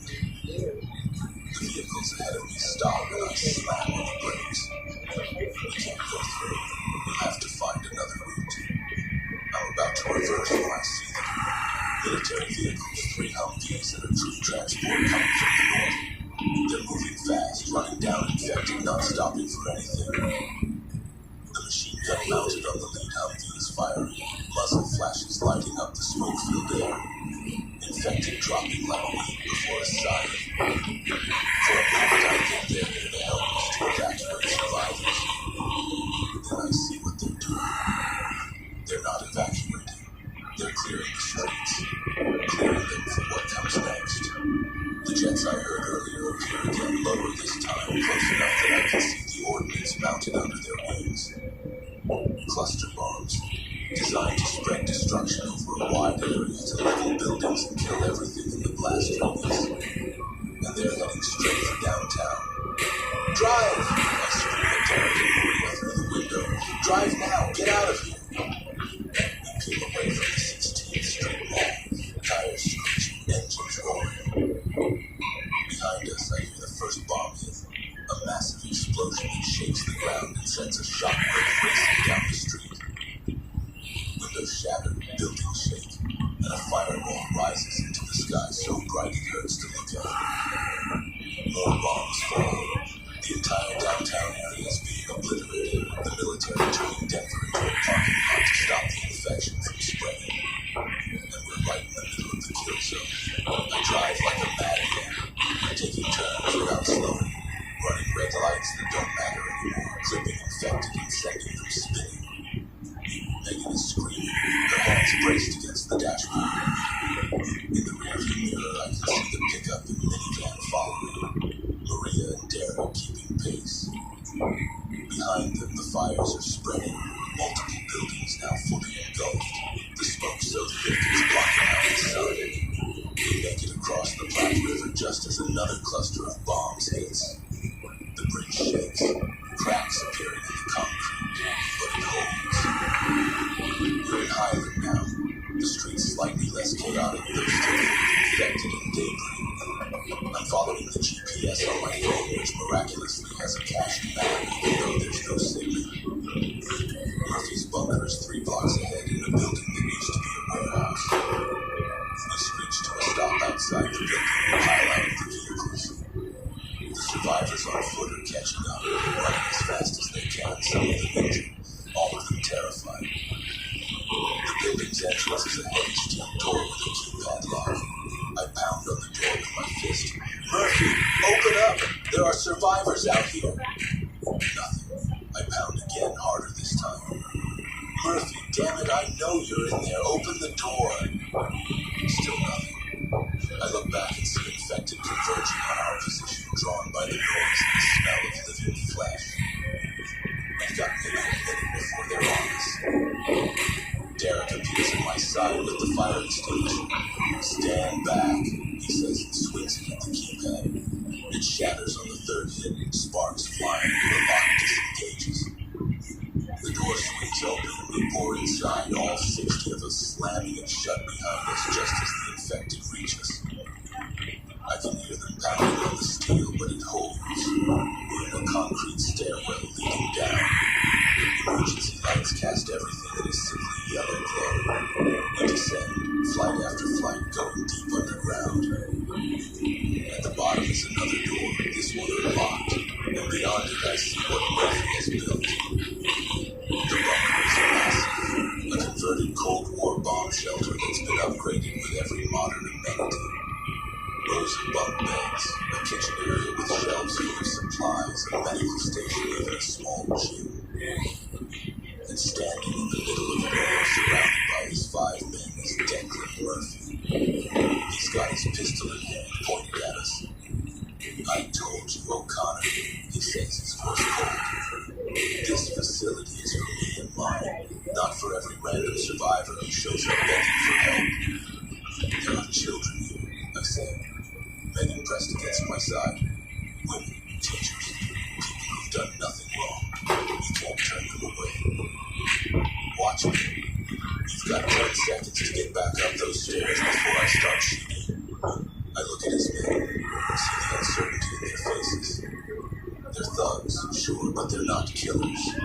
Not yet. They're uncomfortable with this, with turning away kids and teachers and people who just want to live. But they won't disobey them. Not without a push.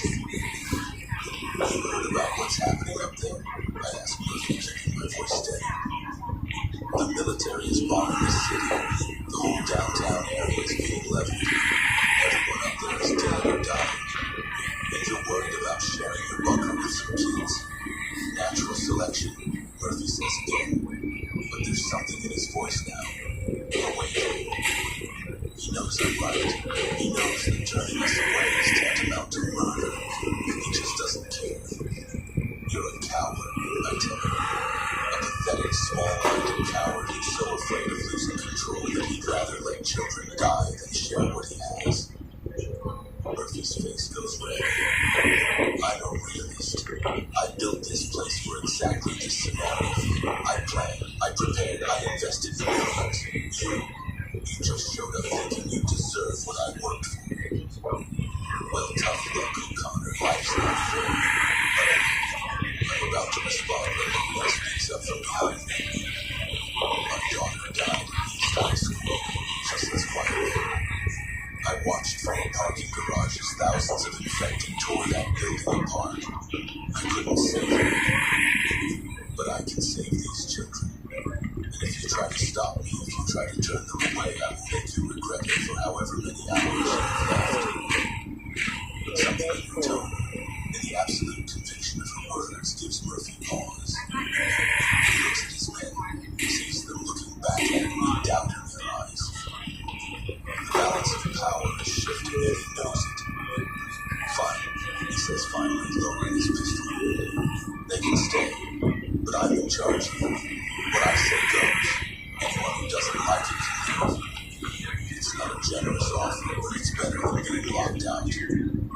I nod, accept his terms, and we move deeper into the bunker.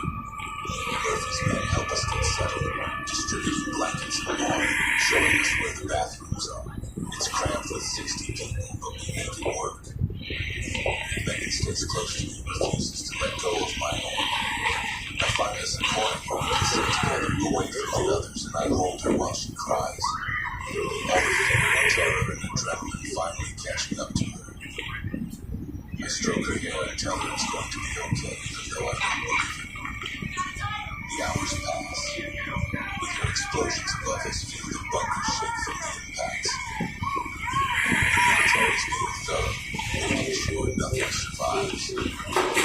Murphy has a radio, one of those ham systems that can pick up emergency broadcasts, and we listen as the situation develops. The infection is spread beyond Denver. Reports coming in from Colorado Springs, Fort Collins, Boulder. The whole front range is compromised. Containment has failed. The military is implementing wider quarantine protocols, establishing perimeters around the entire state. No one in, no one out. And still the infection spreads. The virus is evolving too, according to the reports. The infected are showing increased aggression, faster movement, some kind of adaptation that makes them more dangerous. Scientists are being interviewed in the bathroom, talking about accelerated mutation rates, about how this doesn't match any known pathogen. One doctor suggests it's not natural, that it's engineered, that someone designed this to be impossible to contain. Murphy laughs when he hears that. Engineered, he says, shaking his head. Of course it's engineered. We think this happened by accident. The Rocky Mountain Arsenal has been doing classified research for decades. Biological weapons, nerve agents, things they don't tell the public about.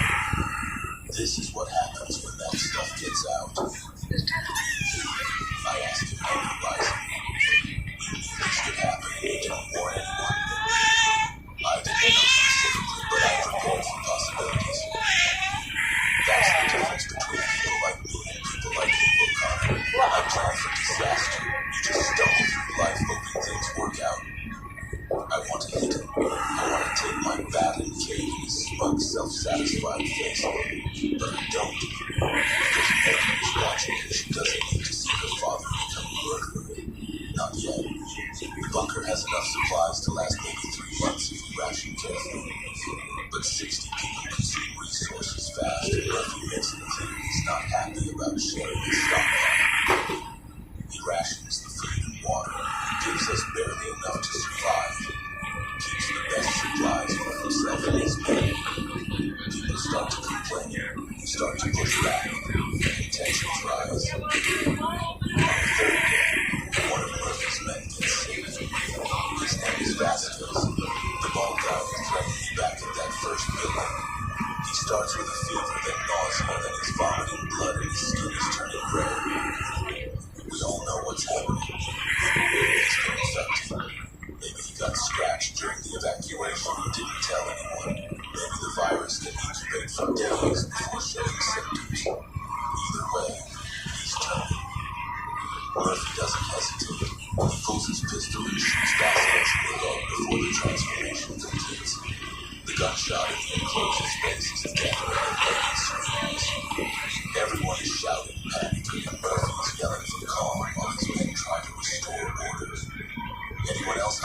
bites or scratches.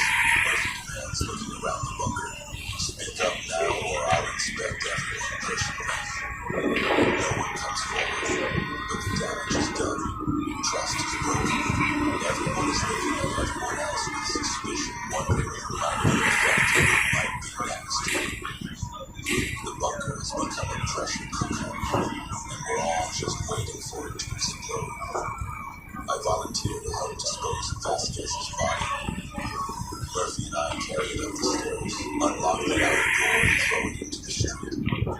The infected are still out there, thinner now after the body, but still present. They converge on the body within seconds, tearing into it with their deadly hands. We lock the door and head back down. This isn't sustainable, I tell Murphy as we descend the stairs. 60 people in one bunker, limited supplies, everyone scared and on edge. Something's going to give. Then some of them will have to leave, Murphy says coldly. I'll give it another week, and I'm cutting the dead weight. Keep the strong, get rid of the weak. These are children, teachers, innocent people. No such thing as innocent people, O'Connor. Everyone's a survivor or a victim. I know which one I am. I realize then that Murphy is going to kill people. Maybe not today, maybe not tomorrow, but soon. He's going to decide who's useful and who's expendable, and he's going to throw the expendable ones out into the infected hordes. And there's nothing I can do to stop him, because he's got the guns and the men and the willingness to do whatever it takes. Unless I stop him first. The opportunity comes on day 7. We're running low on water, the filtration system can't keep up with 60 people, and Murphy announces that we're going to have to ration even more strictly. He's standing by the supply shelves, clipboard in hand, calculating who gets what. I'm watching him from across the bunker, my back leaning against the wall beside me, and I'm making a decision, making a safe move now. The other survivors are alive, but as long as Murphy's in charge, that safety is temporary. He'll start throwing people out or worse, and eventually it'll be Megan's turn over Mills, or some other person who doesn't deserve to die. I can't let that happen. I pick up my bat and walk over to Murphy. He looks up from his clipboard, sees me approaching, and his hand moves toward his pistol. Something you need, O'Connor? Yeah, I say. I need you to stop being a psychopath. His hand is on his pistol now, pulling it from the holster, but I'm faster. I swing the bat and catch him in the wrist, the impact sending the pistol clattering across the floor. He stumbles back, clutching his broken wrist, and I hit him again, this time in the ribs. He goes down hard. His men are moving now, coming to his defense, but Derek is there, blocking them with the fire extinguisher. Maria has picked up Murphy's pistol and is pointing it at the men. Her hands steady despite her fear. Stop, she says. All of you just stop. This ends now. Murphy is on the ground, gasping for breath, blood leaking from his mouth. I stand over him with the bat raised and I see the fear in his eyes. Let him be afraid. Let him know what it's like to be helpless while someone more powerful decides if you live or die. You're going to listen to me, I tell him. All those supplies you ordered, we're distributing them. All those decisions you made about who's valuable and who's not, we're making them democratically now. And if you have a problem with any of that, I'm going to beat you until you stop having problems, understood? He nods, wheezing. I lower the bat and step back. His men are watching, waiting to see what happens next. Derek and Maria are ready to fight if they need to. The other survivors are gathered around, watching this confrontation that will determine all our futures.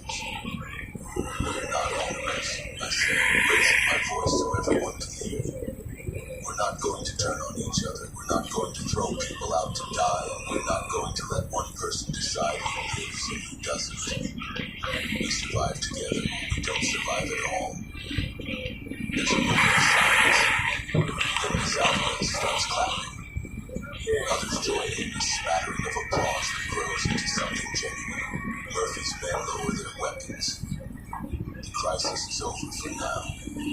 But Murphy, lying on the ground with his broken wrist and his wounded pride, doesn't forget. I can see it in his eyes, the hatred, the desire for revenge. I should kill him. I should take the bat and finish what I started, but I can't. Not in front of Megan, not in front of these kids who still believe the world can be saved. So I let him live. And it's the biggest mistake I'll ever make. Days pass. We establish a new system. More democratic, more fair. Food and water are distributed evenly. Work assignments are rotating. Decisions are made by committee.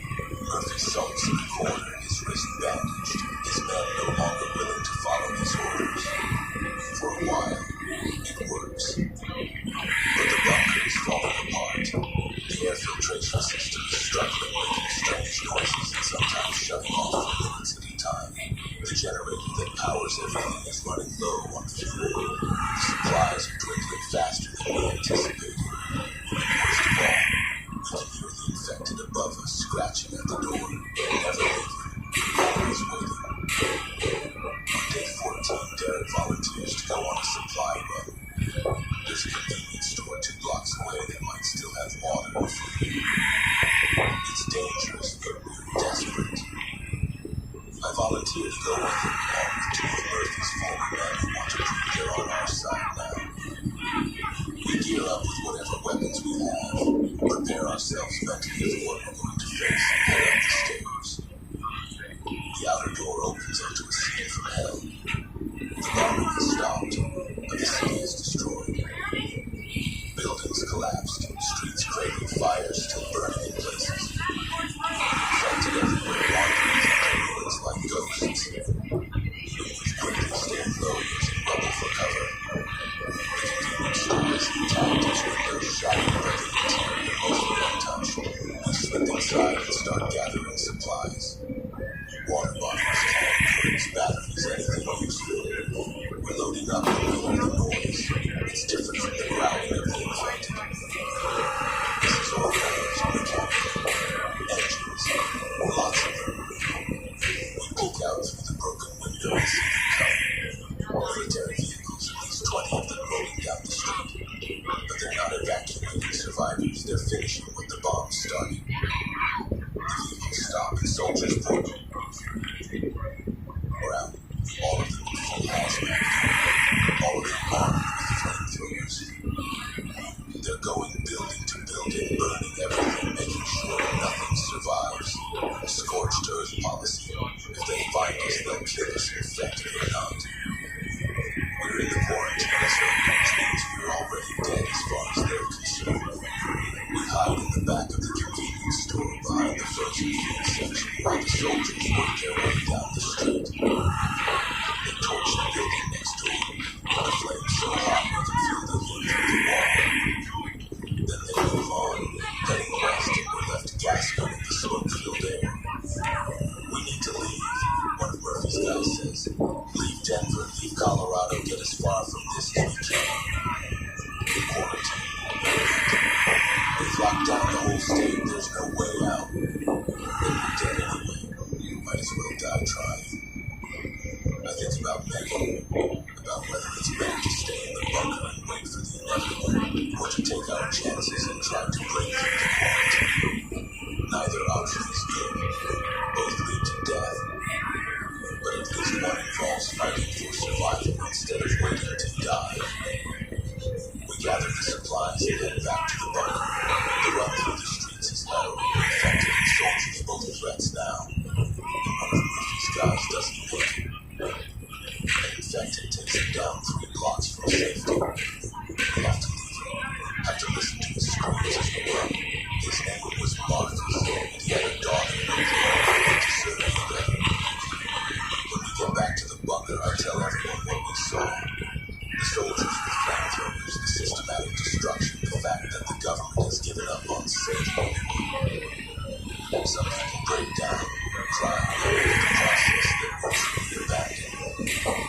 Others get angry, start planning ways to fight back, to resist. Most just sit in stunned silence. Murphy sees his opening. this, for morale to break, for people to lose hope. He stands up, his wrist is still bandaged, but his voice strong. I tried to tell you, he says. I tried to warn O'Connor and the rest of you bleeding hearts that this would happen. But you didn't listen. You wanted democracy and fairness and all that idealistic garbage. Where did it get you? Trapped in a bunker with dwindling supplies while the world burns above us. Shut up, Murphy, I tell him. No, I won't shut up, because I'm the only one who is willing to speak the truth.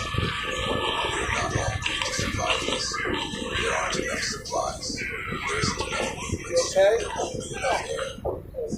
Some of us have to leave, and I vote we start with the people who can't contribute. The kids, the teachers, the weak. You're insane, Maria says, stepping forward. We're not throwing children out to die. Then we all die together. Is that what you want? To sacrifice everyone for some misplaced sense of morality? The bunker erupts in argument, people shouting over each other, accusations flying. It's exactly what Murphy wanted, to sow discord and division, to turn us against each other. And it's working. That night, while most people are sleeping, Murphy makes his move. He and his 3 remaining men overpower the guard at the supply room and start loading supplies. They're planning to leave, to take what they need and abandon the rest of us. I wake to the sound of whispers and movement to see what's happening and grab my bag. Going somewhere, Murphy, I ask, blocking the stairs. He turns and in his good hand he's holding a knife, one of the large camping knives from the emergency kit. His men have similar weapons. They're ready for a fight. Out of my way, O'Connor, this is over. I'm taking what's mine and leaving. You and your little democracy can starve down here for all I care. Those supplies belong to everyone. You're not taking them. Try to stop me. He lunges with the knife faster than I expected for a man his age. I dodge barely and swing the bat. It catches him in the shoulder and he staggers. His men rush me and suddenly I'm fighting for my life in a cramped underground bunker while everyone else is waking up and panicking. Derek appears with the fire extinguisher and he takes out one of Murphy's men with a blow to the head.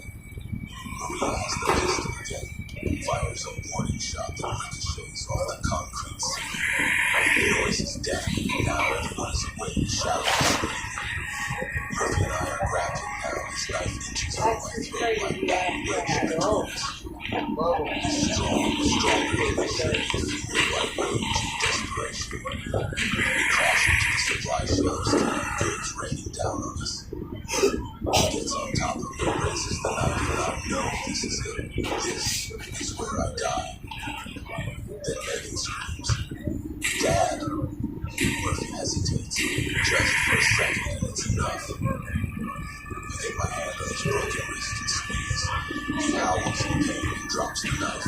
I grab it, and in one motion I drive it into his side between the ribs, angling up toward his heart. His eyes go wide with shock, and he slumps forward on top of me. I push him off and stand up, breathing hard, covered in his blood. His men have been subdued by Derek and some of the other survivors.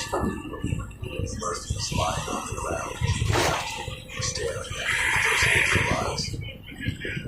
Kill me, he wheezes. You killed yourself, I tell him. The moment you decided your life was worth more than everyone else's. He tries to say something else, but blood fills his mouth and he chokes on it. Then he's gone, eyes staring at nothing, body going limp. I've killed a man. Not an infected, not a monster, but a human being. And I don't feel bad about it. I should. No, I should. But all I feel is relief that he's gone and can't hurt anyone anymore. We dump his body out the door like we did with Vasquez. The infected take him within seconds. His men, without their leader, agree to cooperate with the rest of us. They're not bad people, just people who were following bad orders. Maybe they'll be better now. The bunker settles into an uneasy peace. We've got enough supplies to last maybe another month if we're careful. But the air filtration system is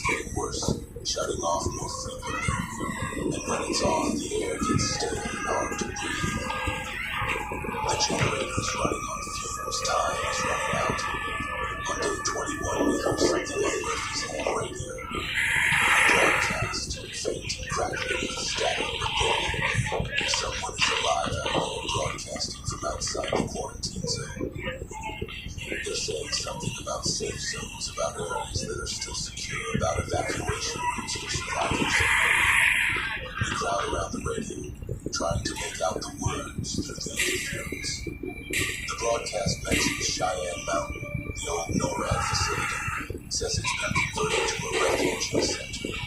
But to get there, we have to travel over 100 miles through infected territory, break through military quarantine lines, and hope we're not shot on sight. It's impossible, absolutely impossible. But it's the only hope we have. I look at Megan, see the exhaustion in her eyes, the way she's aged years in the past 3 weeks. I look at Maria, at Derek and Miss Alvarez, and all the kids who've been so brave. They deserve a chance. They deserve to try. We're leaving, I announce. All of us. We're going to Cheyenne Mountain. That's crazy, someone says. We'll never make it. Maybe not, but we die either way. At this way, we die fighting.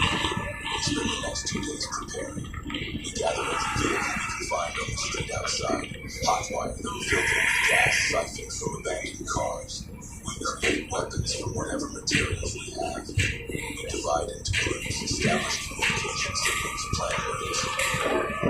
On day 23, we leave the bunker.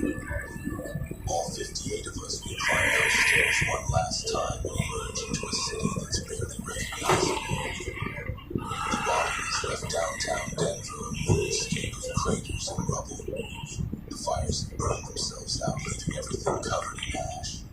The infected are fewer now, many killed by the military assault, but they're still out there, still hunting.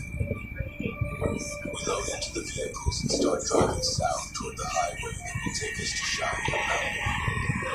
The streets are obstacle courses into broken bodies. We have to push aside wrecked cars, navigate around collapsed buildings, sometimes reverse and find alternate routes when the road ahead is impassable. And the infected find us. They always find us. They chase the vehicles, some running down faster than before. That evolution the reports mention making them more dangerous. We have to stop and fight multiple times, survivors pouring out of the vehicles with bats and crowbars and makeshift weapons, holding off the infected long enough to clear the road. We lose people. A teenager named Cameron gets pulled from the back of a pickup truck. A teacher named Mr. Rashad is overwhelmed while defending the rear of our convoy. Each loss is devastating. Each death a reminder that we're probably not going to make it. We reach I-25 and turn south. The highway is a graveyard of abandoned vehicles. Thousands of them stretching as far as I can see. People who tried to evacuate when the outbreak started, who got stuck in traffic and never made it out. Some of the cars still have bodies inside. Some have been torn apart by the infected. All of them are monuments to failed hopes. We weave through the cars, sometimes driving on the shoulder, sometimes pushing vehicles out of the way. It's slow going, maybe 20 miles an hour, and all the while the infected are tracking us, following the sound of our engines. We make it maybe 30 miles before we hit the first military checkpoint. It's been abandoned. The soldiers either evacuated or killed, but the barricades are still up. Concrete barriers, razor wire signs warning that unauthorized entry will be met with lethal force. We have to get out and physically move some of the barriers to create a gap wide enough for our vehicles. While we're working, they come. A horde of infected, maybe 500 strong, drawn by the noise and activity. They pour over the highway barriers like a wave, running, scrambling back to the vehicles, some people not making it, screaming as they're dragged down. I'm shoving Megan into the Accord when I see Maria.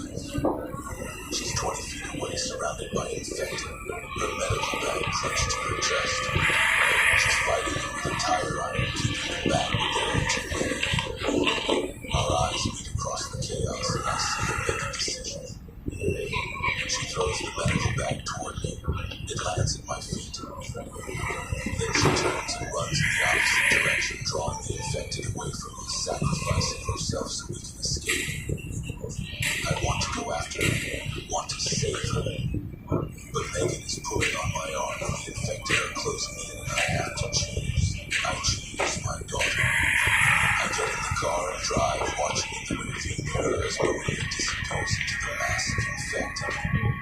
She saved us. She gave her life so we could have a few more minutes, a few more miles. I will never forget. I will carry the weight of her sacrifice for whatever time I have left. We push through the checkpoint and keep driving. The infected are everywhere now. The infection having spread faster than anyone thought possible. We pass through towns that have been completely overrun.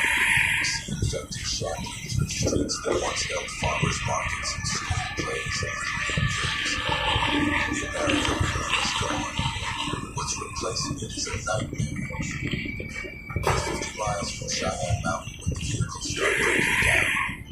First the pickup, then the minivan, both of them running out of gas and sputtering to a stop. We consolidate into the remaining vehicles, crammed in so tight they can barely breathe. Some people have to run alongside, holding onto the doors and windows, doing their best to keep up. Derek is one of those running. I see him in the mirror, his face set with determination, his legs pumping as he tries to match our speed. Then his foot catches on something and he goes down hard. The vehicle behind us can't stop in time. I hear the impact and people screaming, and when I look back, Derek is lying on the road and he's not moving. We can't stop. If we stop, we're dead. I have to leave him though. I have to leave another friend, another person who helped me survive, lying broken on the highway. Guilt is crushing me, but I keep driving because that's all I can do. By the time I see Cheyenne Mountain in the distance, we're down to 2 vehicles and 30 people. The others are dead, or lost, or turned into infected themselves. We're exhausted, starving, running on nothing but willpower and terror. But we're close. So close. The mountain facility is surrounded by military forces, a full division of these tanks and artillery and enough firepower to level the city. They've established a perimeter 5 miles out, and as we approach, we see them tracking us with their weapons. A voice comes over a loudspeaker, telling us to stop, to exit our vehicles with our hands up, to submit to quarantine procedures. We do as they say. We get out, hands raised, and soldiers in hazmat suits approach with weapons drawn. They check us for bites, for scratches, for any sign of infection. They're rough and not gentle, treating us like criminals instead of survivors. But they let us through. They actually let us through. We're taken to a processing center, a serious intense where we're decontaminated, questioned, examined by doctors who look at us like we're already dead. They tell us that only a few hundred survivors have made it to Cheyenne Mountain from the entire Colorado quarantine zone. Out of millions of people, only a few hundred. We're the lucky ones, they say. We should be grateful. I don't feel grateful. I feel hollow, empty. All the people I lost, Maria, Derek, Cameron, Mr. Rashad, Marcus, all the others whose names I learned and then watched die. They deserved to be here. They fought just as hard, sacrificed just as much. Why them and not me? Why do I get to live when they don't? Megan is processed separately from me. They take her away for medical examination and I don't see her for 3 hours. Those are the longest 3 hours of my life. Worse than anything I experienced in Denver because at least then I knew where she was. Finally, they bring her back and tell me she's clear, she's not infected. She can join the rest of the survivors in the refugee center. The refugee center is inside the mountain in the old NORAD facility. It's cramped and dark and smells like too many people in too small a space, but it's safe. The walls are solid rock. The doors are sealed and there are soldiers with guns making sure nothing gets in. We're given bunks, given food and water, given blankets and medical care.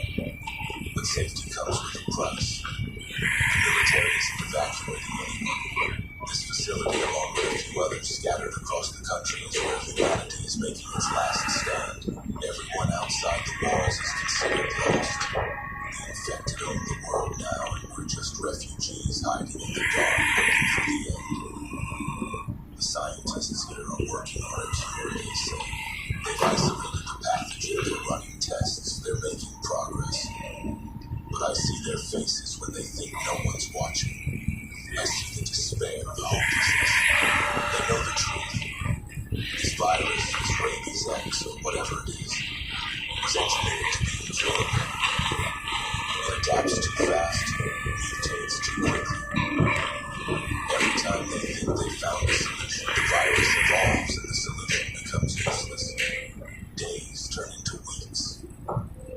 Megan and I settle into a routine in the refugee center. She attends classes taught by Ms. Alvarez and the other teachers who survived.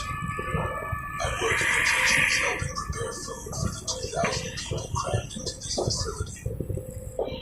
At night, we lie in our bunks and listen to the reports from the outside world. The infection is spread globally. Every continent, every country, every major population center. The infected number in the billions now. The few remaining pockets of organized resistance are falling one by one. Australia is gone. Japan is gone. Most of Europe is gone. The United States military has retreated to a handful of fortified positions, abandoning everything else. And the infected are still evolving. Reports come in of infected that can run as fast as living humans. Infected that hunt in coordinated packs. Infected that are developing rudimentary problem-solving skills, opening doors, using tools. Whatever the virus is doing to their brains, it's not just destroying, it's changing, adapting, creating something new.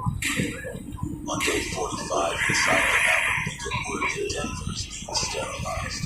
Not bombed, not burned, sterilized.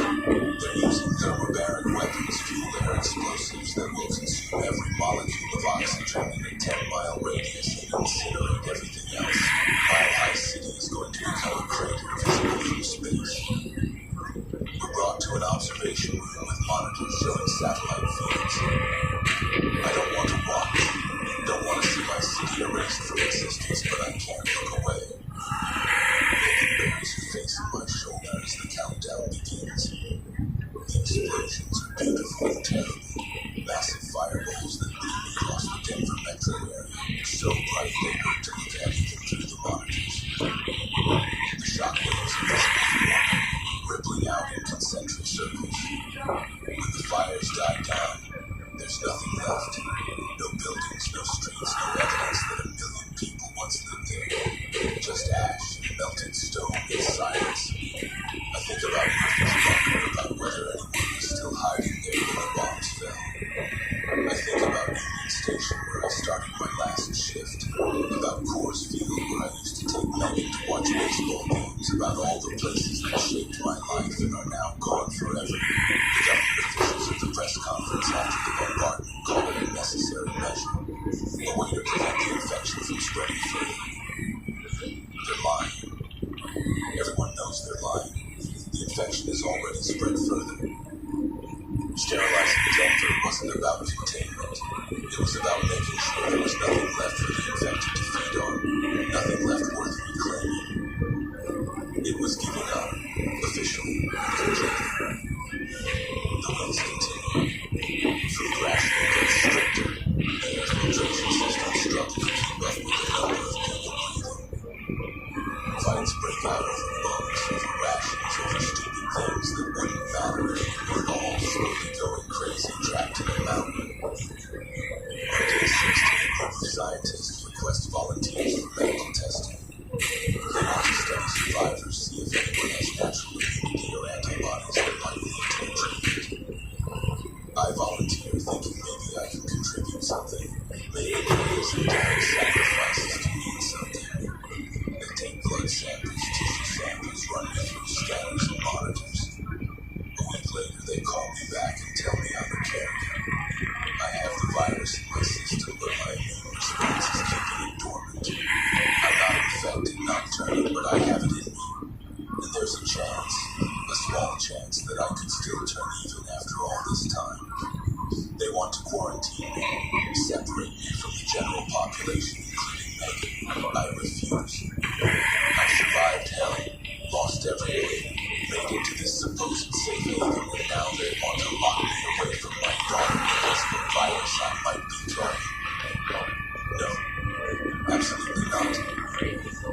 leave the medical bay before they can stop me find Megan and me hide in the deeper sections of the facility. The old maintenance tunnels that nobody patrols. We're not alone down there. Others are hiding too. People have given up on the official refugee center. They'd rather take their chances in the dark and follow rules that don't make sense anymore. We survive for another 2 weeks in the tunnels before they find us. Soldiers armed and armored dragging us back to the medical bay. Megan is screaming, fighting, begging them not to separate us, but they do. They take her away and lock me in an isolation cell with white walls and a small window, and nothing to do but think about everything I've lost. Through the window I can see other isolation cells, other carriers like me. Some of them look sick, skin turning gray, eyes going milky. The virus is running in their bodies, the dormancy breaking down. I wonder how long before I start showing symptoms, how long before I turn into one of those things I've spent the past 2 months killing. Days pass, maybe weeks. I lose track of time. They feed me through a slot in the door, never making contact, never speaking. I'm an object to them, a specimen, not a person.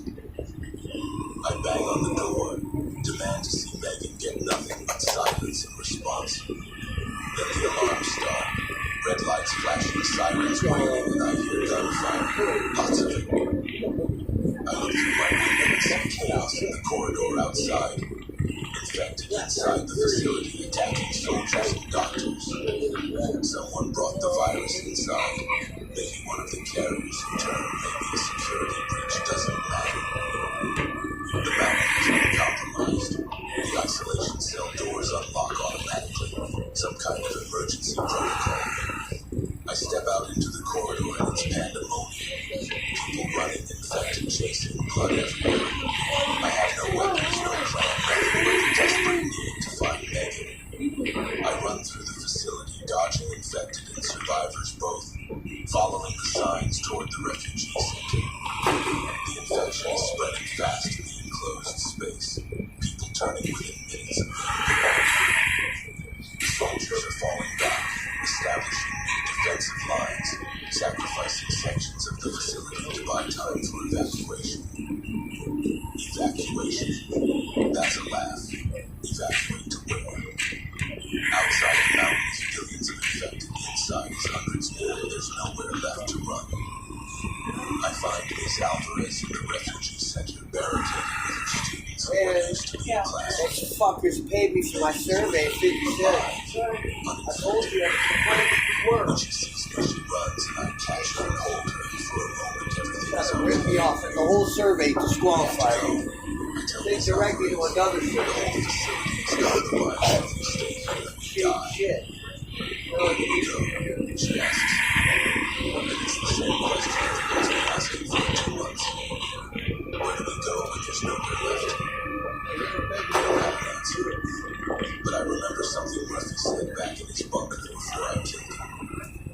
He talked about adaptation, about survival of the fittest, about how humanity has always found a way. Maybe we can't beat the infected. Maybe we can't reclaim the world, but maybe we can survive somewhere, somehow, long enough to matter. We go up, I say, to the surface. We find vehicles, we find supplies, and we keep moving. We survive as long as we can. It's not much of a plan, it's barely a plan at all. But it's something, and something is better than waiting to die. We gather as many survivors as we can, maybe 40 people, and we fight our way to the facility's vehicle bay. There are trucks here, military transports, armored and fueled and ready to go. We pile in, civilians and soldiers both. Everyone who still wants to live. The bay doors open and we drive out into the Colorado wilderness. The world outside is a graveyard.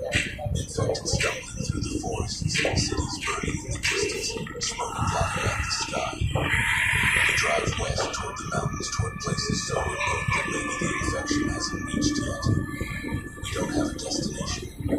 We just have motion forward momentum with a refusal to stop.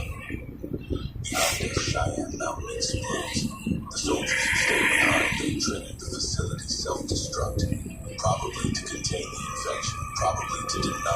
affected any resources. The explosion lights up the night sky, and I feel it in my chest. The death of the last refuge, the final proof that humanity is lost. We drive through the night and into the next day. We're attacked multiple times, infected, drawn to the sound of our engines. We lose people. The trucks break down. We consolidate again. Fewer vehicles. Fewer people. Always fewer people. On day 70, we run out of gas in the middle of the Rockies. The trucks sputter to a stop on a mountain road overlooking a valley, and we have nowhere else to go. We can see infected down below wandering through what used to be a ski resort. But up here at this elevation, it's just us in the cold and the dying light. Megan and I sit on the hood of the truck and watch the sun set over the mountains. It's beautiful. The sky painted in oranges and reds and purples, and for a moment I can pretend that none of this happened. That we're just on a camping trip, father and daughter enjoying nature. Dad, Megan says quietly, are we going to die? I want to lie to her. I want to tell her everything will be okay and help us come in and we'll find a way through this. But I'm tired of lying. I'm tired of pretending. Yeah, I tell her. Probably soon. She nods, accepting this with a maturity that breaks my heart. I'm glad I got to see you again. I'm glad we had this time together. Me too, sweetheart, me too. We sit in silence as the sun disappears and darkness falls. Around us, the other survivors are settling in for the night, building fires, rationing what little food we have left. Miss Alvarez is teaching the kids a song, something about hope and hope. The soldiers are keeping watch, weapons ready, knowing that sooner or later the infected will find us. I look at Megan, at her face illuminated by firelight, and I make a choice. She's going to survive this. I don't know how. I don't know for how long, but she's going to have a chance. Even if I have to give up mine to give it to her. That night, while everyone sleeps, I check myself for symptoms. My hands are steady. My skin is still normal. My mind is clear. The virus hasn't won yet, but I can feel it in there waiting, like a bomb that could go off at any moment. I'm a threat to everyone around me, especially to Megan. I should leave, should walk off into the darkness and let the infected have me before I turn and hurt someone. But I can't. I can't leave Megan alone, not after everything. So I stay, and I hope, and I hold on to my humanity for as long as I possibly can. The days blur together.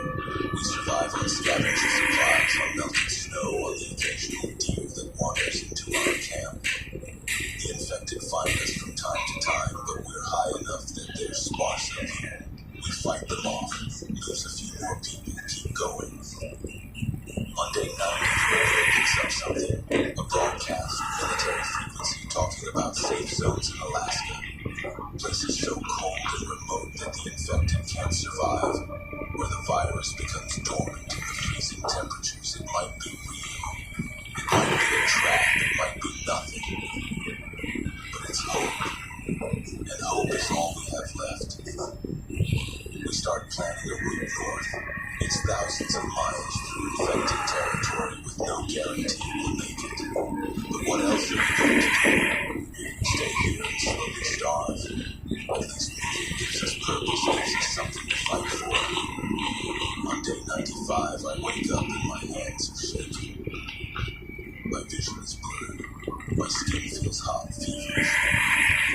I check the mirror and see the first hints of gray creeping into my complexion. The virus is breaking through my immune system. I'm turning. I have maybe hours, maybe a day before I'm gone completely. Before I become one of those things that killed millions, that ended the world. I can't let that happen. I can't let Megan see me turn into a monster. I write her a note, tell her I love her, tell her to be strong and survive and live long enough to remember the world that was. I leave it on my bunk where she'll find it. Then I take a pistol from the weapons cache,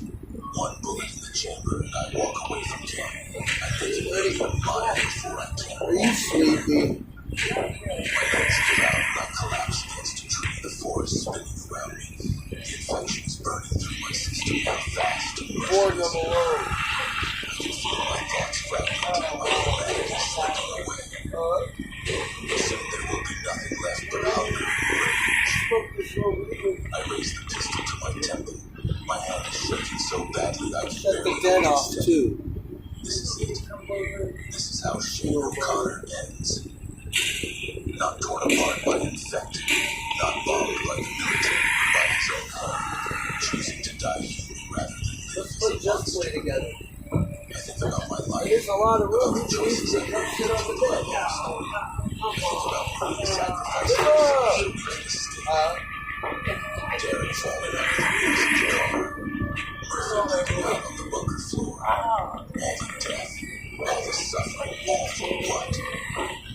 So I could make it this far just to put a bullet in my brain.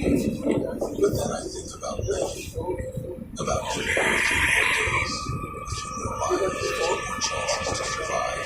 Maybe she'll make it to Alaska. Maybe she'll find others, maybe against all odds, humanity will claw its way back from the edge of extinction. Or maybe we're dead already, just don't know it yet. My finger tightens on the trigger. The world goes gray at the edges, my vision tumbling down to nothing. I can hear footsteps behind me, infected, drawn by my scent, coming to finish what the virus started. But I won't wait. I won't give them the satisfaction. I pull the trigger, the gun clicks, empty. The chamber was empty. I was so far gone I didn't even check properly. This one last thing right. And now the infected are here, emerging from the trees, hands reaching for me, mouths open wide. I tried to stand, I tried to run, but my body won't respond. The infection has me now completely, and I can feel my thoughts dissolving, my consciousness fragmenting into something else, something other. The last thing I see before the darkness takes me is the mountains, beautiful and eternal, standing witness to the end of everything I was. Then I'm gone. Shane O'Connor is gone. What's left is Fucking things are out there though. I'll tell you that. Serious shit. in the camp high in the Rockies. Megan wakes up and reads my note and cries. Then she wipes her tears, picks up her pack, and keeps moving. North toward Alaska, toward home, toward whatever comes next. The infection won. The zombies prevailed. Denver is ash. Giant Mountain is rubble. Millions are dead and millions more are walking corpses. The civilization we built over thousands of years has collapsed in a matter of months. But if you survive, if you keep fighting, keep hoping, keep believing that tomorrow might be better than today, then maybe that's enough. Maybe that's all we ever have. Even before the outbreak, even with the COVID-19. Maybe survival itself is the victory. Maybe we're all just delaying the inevitable, and the last human will die alone in the cold, knowing that all our art and science and love amounted to nothing in the end. Either we're restored humanity, final chapter, Are you mad at me? footsteps of the infected. When it's done, when the last light goes out, the mountains will still be standing. It's me. The mile-high city lit up to its limit. That's It went you. down in flames, taking the world. Now let's move on to the next story, which is even better. The radio and the buses tuned to WFL, and they were still talking about the delayed situation, but now there was an edge to it, a reporter saying something about a biological research incident and containment protocols. And I adjusted the volume a little, paying more attention now because biological anything sounded more serious than a chemical spill. Sounded like the kind of thing that could actually hurt people if it got out. The reporter was saying something about the facility being connected to a Department of Defense research program. Something about disease resistance and rapid healing trials. The signal started breaking up as I drove under the overpass on Canal Street. By the time I came back, they were playing emergency car dealerships and personal injury lawyers. I said I had 23 kids on the bus, the usual number for a Tuesday, ranging from kindergarten to 5th grade. And they were doing what kids always do, talking too loud, laughing at jokes I didn't understand, trading book guards and arguing about who had the rarest Oh one. yeah. No, I didn't do. I fucking Whatever forgot. was happening in the adult world, protected by that beautiful ignorance that childhood provides. I remember thinking how precious that was, that bubble of safety, and feeling grateful that I got to be part of maintaining Aww, so small, Jelly. just getting them safely from home to school and back again, Jelly. year after year. Jefferson Elementary sat at the edge of the county, a two-story weathered and worn but still standing, still functioning. The kind of school that had educated generations of Columbus kids and would probably educate generations more. The pickup line was already forming when I got other buses ahead of me. Cars wrapped around the block with parents doing the morning drop-off. Everyone followed the same choreographed routine and did every single day. The dance of bells and schedules and traffic patterns that kept everything I pulled into my designated spot, third in the line of buses, and opened the door to let the kids off, watching them file out with their backpacks and lunchboxes. Some of them running toward the playground where they had 15 minutes before the first bell. Others heading straight for the building because they had breakfast in the cafeteria, part of the free meal program for kids whose families qualified. Jasmine waved goodbye to me like she always did, her smile showing the gap as she crossed her front tooth last week, and I waved back, told her to have a good day, learn something new. The other drivers were standing outside their buses, and I joined them, lighting a cigarette even though I'd been trying to quit for Gloria's sake. She hated the smell and worried about my health. But old habits die hard, and the morning ritual of a smoke with the other drivers was something I wasn't ready to give up. Marcus was there, and Linda Chen, who drove to make out to Lakeview, and old James Washington, driving buses for 40 years and had stories about every street corner in the city, every pothole and bad intersection. Could tell you which roads flooded first when it rained and which neighborhoods to avoid after dark. Linda was looking at her phone, frowning, and she said something about the news getting worse and her daughter who went to Uh-oh, now mine comes out. We're always trouble with nobody allowed in or out, armed guards at every entrance, and that didn't sound like a simple Mr. Jackson to me. It sounded like something bigger, something the authorities were genuinely worried about. James said he heard on talk radio that there were ambulances at the university, lots of them more than you'd expect for a contained incident. And Marcus told me about those military trucks he said there were more of them now, setting up checkpoints on some of the major roads leading out of the city. We were still standing there smoking and speculating when the principal's voice came over the loudspeaker system, echoing across the playground and parking lot. There was something in her tone that made all of us stop talking and listen. Something tight and controlled, like she was working very hard to sound calm. Attention.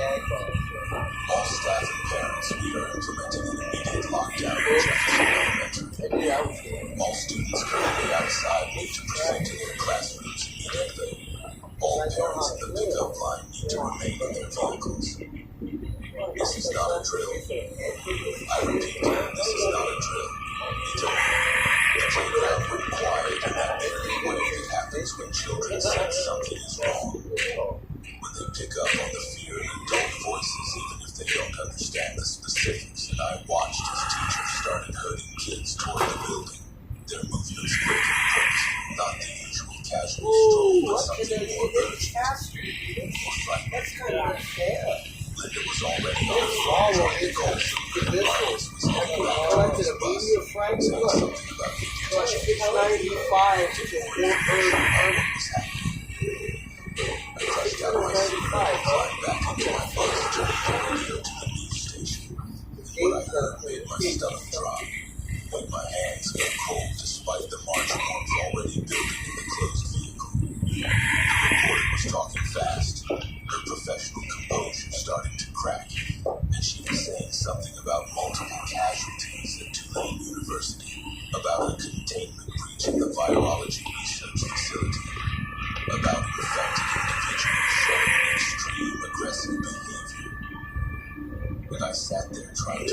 guess what those words meant, trying to reconcile them with the peaceful morning. The kids laughing on the playground just Blue one, that's Superman, dude. ordinary Tuesday that was suddenly becoming something else Oh, entirely. dude, take that. You gotta get the The yellow lockdown star. alarm started blaring, the Before you harsh get hit. electronic screech that cut through the night air, and I could see teachers running around, literally running, grabbing teachers from outside, dragging them toward the building. And one of the teachers, Mrs. Patterson, who taught fourth grade and always had a kind word for the bus drivers. She was moving slow, stumbling, and even from where I sat, I could see something was wrong with her. Could see the dark stain spraying across the front of her white blouse. Could see her face had gone pale, long, like all the blood had drained out of it. She collapsed right there in the parking lot, just dropped like her strings had been cut. And two other teachers rushed toward her, and I was already climbing out of my bus because 26 years of caring for kids meant you didn't just sit there when someone needed help. You acted, you responded, you did something. Before I could cross the 30 feet between my bus and where she lay on the asphalt, Mrs. Patterson started moving again, but not like a person who'd fainted. Not like someone coming back to consciousness, but jerking, twitching, her limbs moving in ways that looked wrong, looked broken. The two teachers rushing to help her stopped again, backed away. The face of healing, the kind of feeling that comes from seeing something fundamentally incorrect, something that violates basic expectations of how the world should work. Mrs. Patterson's head snapped up, and I could see her eyes had changed. Had gone from the warm brown I remembered to something that became vacant. And her mouth opened in a sound that wasn't quite human. Something between a growl and a noise. Wet and hungry. She lunged at the nearest teacher, Miss Rivera, who taught second grade and coached the after-school dance team, moved faster than any sick person should be able to move. And her teeth found Miss Rivera's arm, tearing through fabric and flesh with an audible wail that carried across the parking lot. Miss Rivera screamed, a sound of pure agony and terror, and tried to pull away, but Mrs. Patterson held on like a dog with a bone, shaking her fire and tearing meat, and blood sprayed across the white lines of the parking space, across the asphalt still warm from yesterday's sun, and I stood there frozen. My brain trying to catch up with my eyes, trying to make sense of what I was seeing, because it couldn't be real, couldn't be happening, not here, not in Jefferson Elementary on Tuesday morning in March. Other teachers were screaming now. Parents in the pickup line were laying on their arms, and I could see more people collapsing, more bodies dropping the fart button. I on got the sidewalk. got him. Even the school entrance affected Mrs. Patterson was spreading fast, impossibly fast, faster than any disease I've ever heard of. A mother in a Honda Accord third car back in the pickup line as she was getting out of her vehicle, stumbling, her face going through the same transformation I'd seen in Mrs. Patterson, the color draining, the eyes changing, and she turned toward her own daughter who was standing frozen by the car door, turned toward her with that same hungry, inhuman expression. I ran toward my bus because some instinct told me How do you do that I it? needed to get away. I needed to protect the kids, and I could hear Marcus yelling something behind me. Could hear Linda screaming. Could hear the chaos erupting across the entire school complex as whatever nightmare was unfolding spread faster than comprehension. I reached my bus and yanked the door closed, my hands shaking so bad I could barely grip the handle. And through the windshield I could see the parking lot descending into absolute pandemonium. Could see teachers attacking students, parents attacking each other. Could see the infected streaming toward the lined up buses like they were drawn to the concentration of living bodies inside. The radio was still on, and through the screaming and honking and chaos outside, I could hear the reporter saying something about avoid contact with infected individuals, about extreme caution, about military response authorized. And I sat there in the driver's seat trying to think, trying to plan, trying to figure out what the hell hell I was supposed to do because this wasn't in any training manual. Wasn't covered in any safety protocol. Wasn't something you could prepare for conceivable way. Then I heard the sound that cut through everything else and galvanized me into action. The sound of children screaming from inside the school, from the classrooms where they'd been heard until the lockdown, from the cafeteria and children hallways, high-pitched and terrified and desperate. The sound of kids who knew something terrible was happening, even if they didn't understand what. Using adults to protect them, to save them, to do something other than Jared in a flying submarine. I looked at the other buses and saw kids pressed against the windows, saw their faces, saw them pounding on the glass trying to get the driver's attention, and I realized with horrible clarity that some of the drivers were already gone, already infected, already transformed into those things that refused to be human. Linda's bus was rocking on its suspension, something violent happening inside, and through the windows I could see movement struggle, could see Linda fighting something somewhere, and then she went down. And I couldn't see her. I could only see the kids screaming, trapped in a metal box or whatever she could come. My bus was empty. All my kids were already inside the school, and I had a choice to make. Could start the engine and drive away. Could get the hell out of there and save myself. Or I could do something to try to help, to try to get some of those kids to safety and prove myself in race. 26 years of driving, 26 years of being responsible for children, 26 years of building trust with parents who believed I would protect their babies. And I couldn't just leave. Couldn't live for myself if I drove away while kids died behind me. I fired up the engine, the diesel rumbling to life beneath me, and I threw the bus into gear. Not heading for the exit, but driving straight toward the school entrance, watching the infected scatter and stumble as the big yellow vehicle bore down on them, their primitive minds recognizing the threat of tons of metal moving fast. I laid on the mortar, in a class that I hoped would signal to the adults still functioning that I was there, that there was a way out, that they should get kids to the bus. And I pulled up as close to the main entrance as I could, right up on the sidewalk, crushing a bike rack and a bench and not caring because none of that mattered. The entrance doors burst open and Miss Chen, the art teacher who always had paint under her fingernails, she came running out with a group of kids clustered around her. Maybe 8 or 9 of them, first and second graders by the way. She was hurrying like a sheriff. Fucking gay, you gotta be a fucking cyborg. Starting to circle back, starting to notice the concentration of prey. I yanked the bus door open and yelled for them to run to get on the bus now. And they came, stumbling and crying and terrified.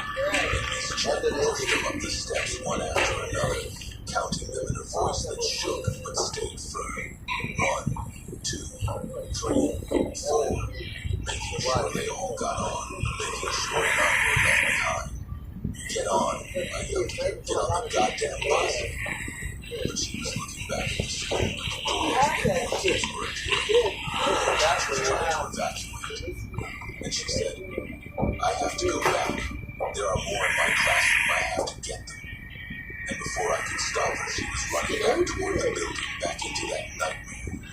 And I wanted to scream at her to stop, to save herself.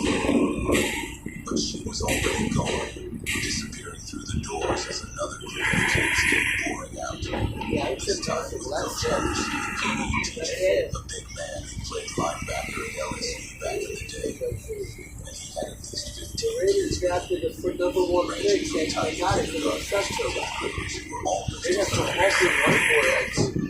He was moving fast despite his size, practically carrying 2 of the smaller kids under his arms, and the older ones were helping the younger ones, showing the kind of courage and selflessness that require hard brave because they shouldn't have to be brave, shouldn't have to face this. Should be worrying about spelling tests and soccer practice and what was for lunch, not running for their lives from teachers who turned into monsters. They reached the bus and I counted them as they climbed aboard. Henderson lifted the smallest ones up the steps. his face running with sweat and something else. Blood. There was blood on his shirt, and I didn't know if it was his or someone else's. Is that all? I shouted at him, shouted over his scream, in the chaos of the sound of breaking glass from somewhere inside the school. Then he shook his head, yelled back. There are more classrooms all over. Some teachers barricaded themselves in, and I could see the decision forming in his mind, could see him preparing to go back, and I grabbed his arm and said, no, you stay here and protect these kids. I need someone strong on the bus. He looked at me with eyes and eyes, but he nodded, understood what I was really saying, that he'd done his part. So these kids would have an adult protecting them. More kids were coming. Scattered groups from different parts of the school, some teachers, some alone, some helping younger students. And I kept the door open and kept counting. Kept yelling out to hurry to run. The bus was filling up fast. Way past its normal capacity. Kids crowded into seats meant for 2 or 3 or 4 packed in. Kids standing in the aisle. Kids sitting on the floor, and I didn't care about regulations or safety limits because the only thing that mattered was getting them out of there, getting them away from whatever infection or virus or weapon was turning people into those things. I saw Principal Walker then. Saw her emerge from the school with a group of 6th graders, the oldest kids in the building, and half her face was covered in blood. Her arm had a little side clearly broken or dislocated, but she was still moving, still functioning, still trying to save her students. She got them to the bus and pushed them on, and I tried to get her to come too. Tried to tell her she needed medical attention, but she shook her head and said, I'm big, Leroy. I can feel it spreading. I'm not getting on that bus with those children. And the way she said it, with such absolute certainty and resignation, made me understand that she knew exactly what was happening to her. She was going to turn into one of those others. She was choosing to stay behind rather than risk her kids. Go, she said. Her voice already starting to slip, starting to sound wrong. Get them out of here. Drive far, drive fast, don't stop. And then she turned and walked back toward the entrance. Out of every entrance now. Dozens of them, maybe hundreds. And I watched her collapse halfway there. Watched her twitch and convulse. And I slammed the bus door shut because I couldn't watch anymore. Couldn't bear to see her. The bus was packed. I counted 40 kids in a vehicle designed for 38. And Coach Henderson was in the front seat helping me watch the doors, making sure none of them opened from the inside, making sure the kids stayed calm, as calm as possible under the circumstances. I put the bus in gear and started to back away from the school, and that's when the infected man came, pouring out of the building in a wave drawn by the noise of movement, and I watched her mirrors as they swarmed over the other buses, over the cars in the pickup line, over everything that moved or made sound. I threw the transmission into drive and punched the accelerator. The diesel engine roared as the bus lurched forward, and I aimed for the chain link fence at the back of the parking lot, the fence that separated the school grounds from the residential street beyond, because the main exit was clogged with abandoned vehicles and infected bodies, and there was no way through. The kids running at me at their speed as I drove straight at the fence doing maybe 30 miles an hour. The impact on me was tremendous. The whole bus shuddered as the fence post snapped to its own tore.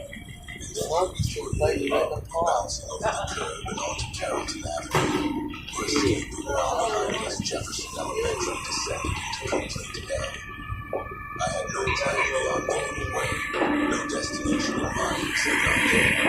And I drove down Carrollton with the accelerator pressed to the floor. The bus swayed as I took corners too fast, running red lights and stop signs because traffic laws seemed like a quaint memory of a world that no longer existed. The streets were already filling with people, some running, some driving, some just standing in confusion or shock. And I could see it spreading, could see people collapsing, transforming, attacking, the infection or virus or whatever it was, moving through the population like wildfire through dry grass. A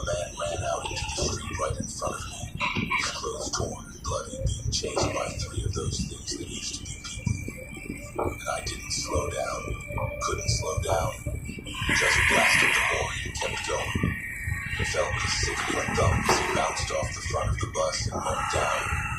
And I told myself he was already dead, already lost. Told myself I didn't have a choice.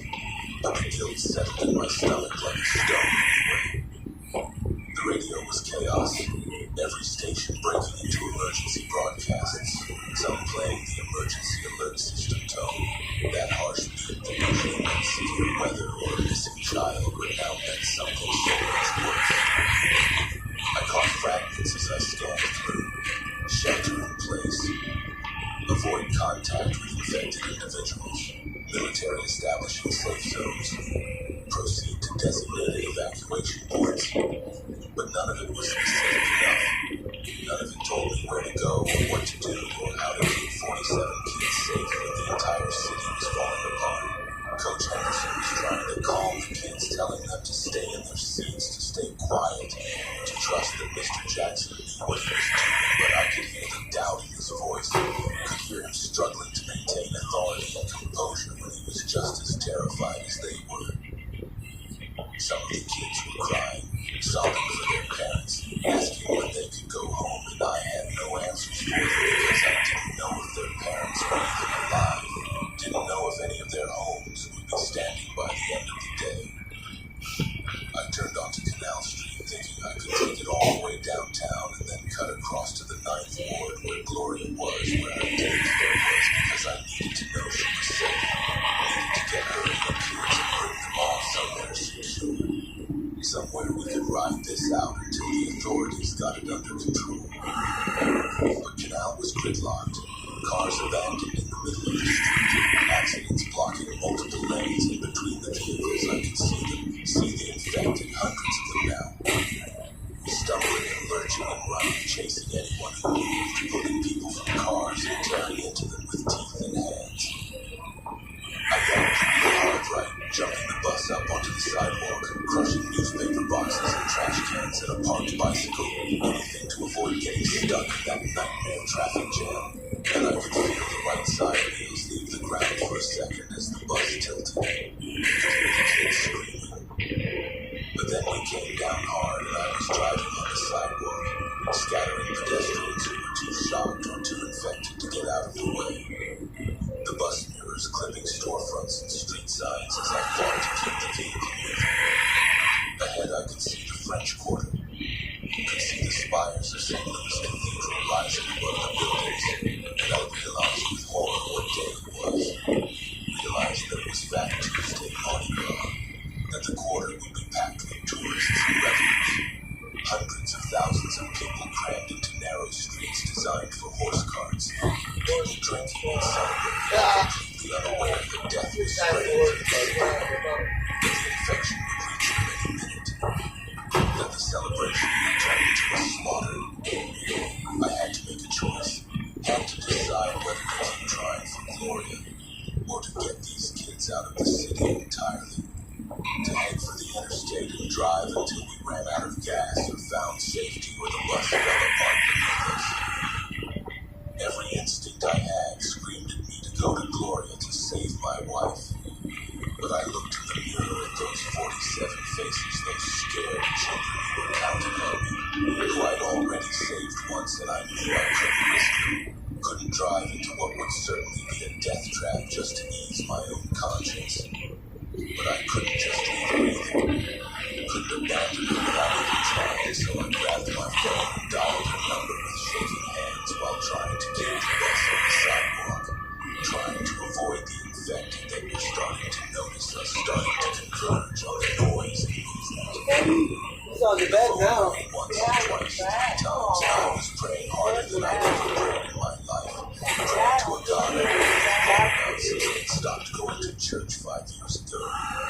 Praying for her to answer, to be alive, to be safe. Leroy, her voice came through and I almost sobbed with relief, almost lost control of the bus entirely, but I held it together, had to hold it together for the kids. Gloria, baby, listen to me very carefully. Something bad is happening, something terrible. You need to lock all the doors of the daycare right now, board up the windows if you can, and don't let anyone in no matter what they say, you understand? There was silence on the other end. Just the sound of children playing in the background. And then her voice came back quiet and steady. What's going on? I've been seeing things on the news about some kind of attack. Are you okay? Where are you? I'm in a bus full of kids from Jefferson Elementary. I said, running another red light. The bus lurching over a speed bump. The school was attacked. People are sick. They're attacking each other, turning into something else, and it's spreading fast. I'm trying to figure out how to get these kids somewhere safe, and then I'm coming for you. I'm coming to get you and your kids, and we're getting out of the city. Leroy, you're scaring me, she said. And I could hear the tears in her voice. Could picture her face. The way her forehead creased when she was worried. The way she bit her lower lip when she was trying not to cry. The news is saying to stay inside, to wait for emergency services. They're saying the National Guard is coming, that they're setting up safe zones. Don't believe that, I said, harshly commentary. Don't believe anything they're telling you. This isn't something the National Guard can handle. I've seen it, Gloria. I've seen what these things do. If you wait for help, you're going to die. Lock the doors now, right now. Don't open them for anyone but me. Okay, she said, her voice small and frightened. Okay, I'm locking the doors. I'm getting the kids into the back room. Leroy, please hurry. Please come get us soon. I will, baby, I promise. I just need to figure out where to take these kids first. Somewhere safe, and then I'm coming straight to you. Nothing will stop me. Believe that.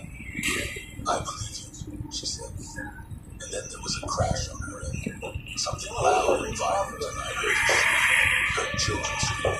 Heard chaos erupting in the background. Leroy, someone's trying to break in. Oh, God, there are people outside, and they look wrong. They look sick. Leroy, help me, please. The line went dead. You hear these Actually, screaming, slapping my hand against the steering wheel hard enough to hurt. And Coach Anderson looked at me with alarm. Looked like he was about to ask what was wrong, but he must have seen something in my face because he stayed quiet. Just put his hand on my shoulder in silent support. I made a decision then. Made it in the space of a heartbeat. Damn the consequences, damn the racing, damn everything except getting to Laura and saving her because she was my wife, my partner, my reason for getting up every morning. And I couldn't lose her, wouldn't lose her, not without trying everything in my power to prevent it. I yanked to the left, cutting across traffic, heading for Rampart Street, which would take me around the corner and toward the 9th Ward. And I pushed the bus harder, pushed it to speeds it was never designed for. The whole vehicle shaking and groaning under the strain. The streets were getting more crowded, more chaotic, people running in every direction, some toward imagined safety, some just running blind. And everywhere I looked, I saw the infected, saw them pulling people down, saw them tearing into flesh, saw them spreading the contagion with every bite, every scratch, every drop of blood and saliva. We passed a National Guard checkpoint on Rampart, or what was left of one. The soldiers dead or stabbed, their vehicles burned.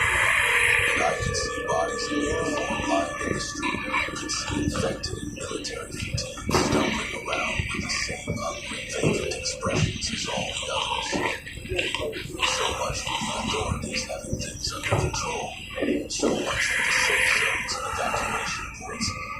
It was all falling apart faster than anyone had anticipated, faster than any response could be organized. The French Quarter was to my left now, and even over the sound of the diesel engines kids, I could hear the chaos from Bourbon Street.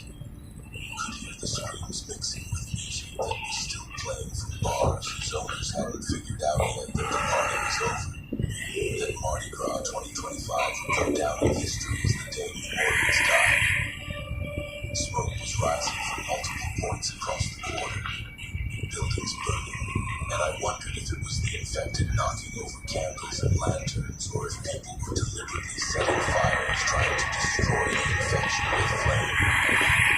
A crowd of people burst out of a side street ahead of me, 50 or 60 of them running in blind panic, and behind them came the infected, at least 100 of them. And they were running now, not shambling, but actually running. And that was terrifying in a whole different way because it meant they retained some physical coordination.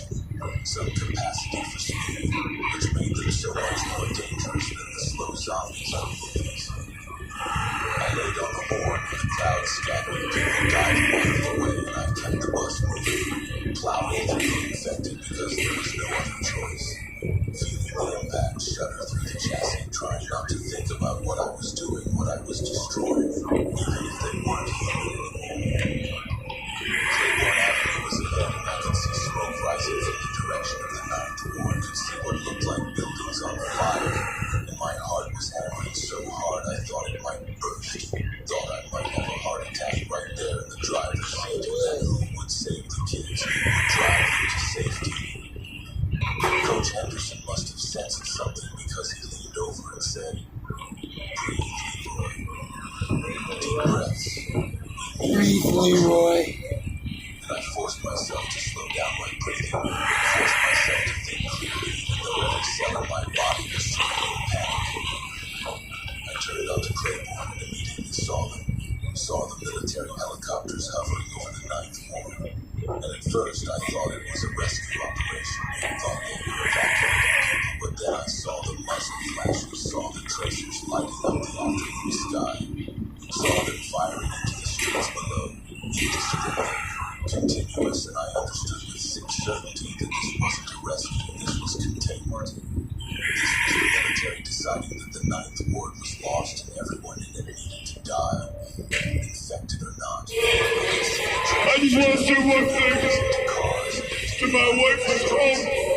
And I slammed on the brakes. Yo, Adrian!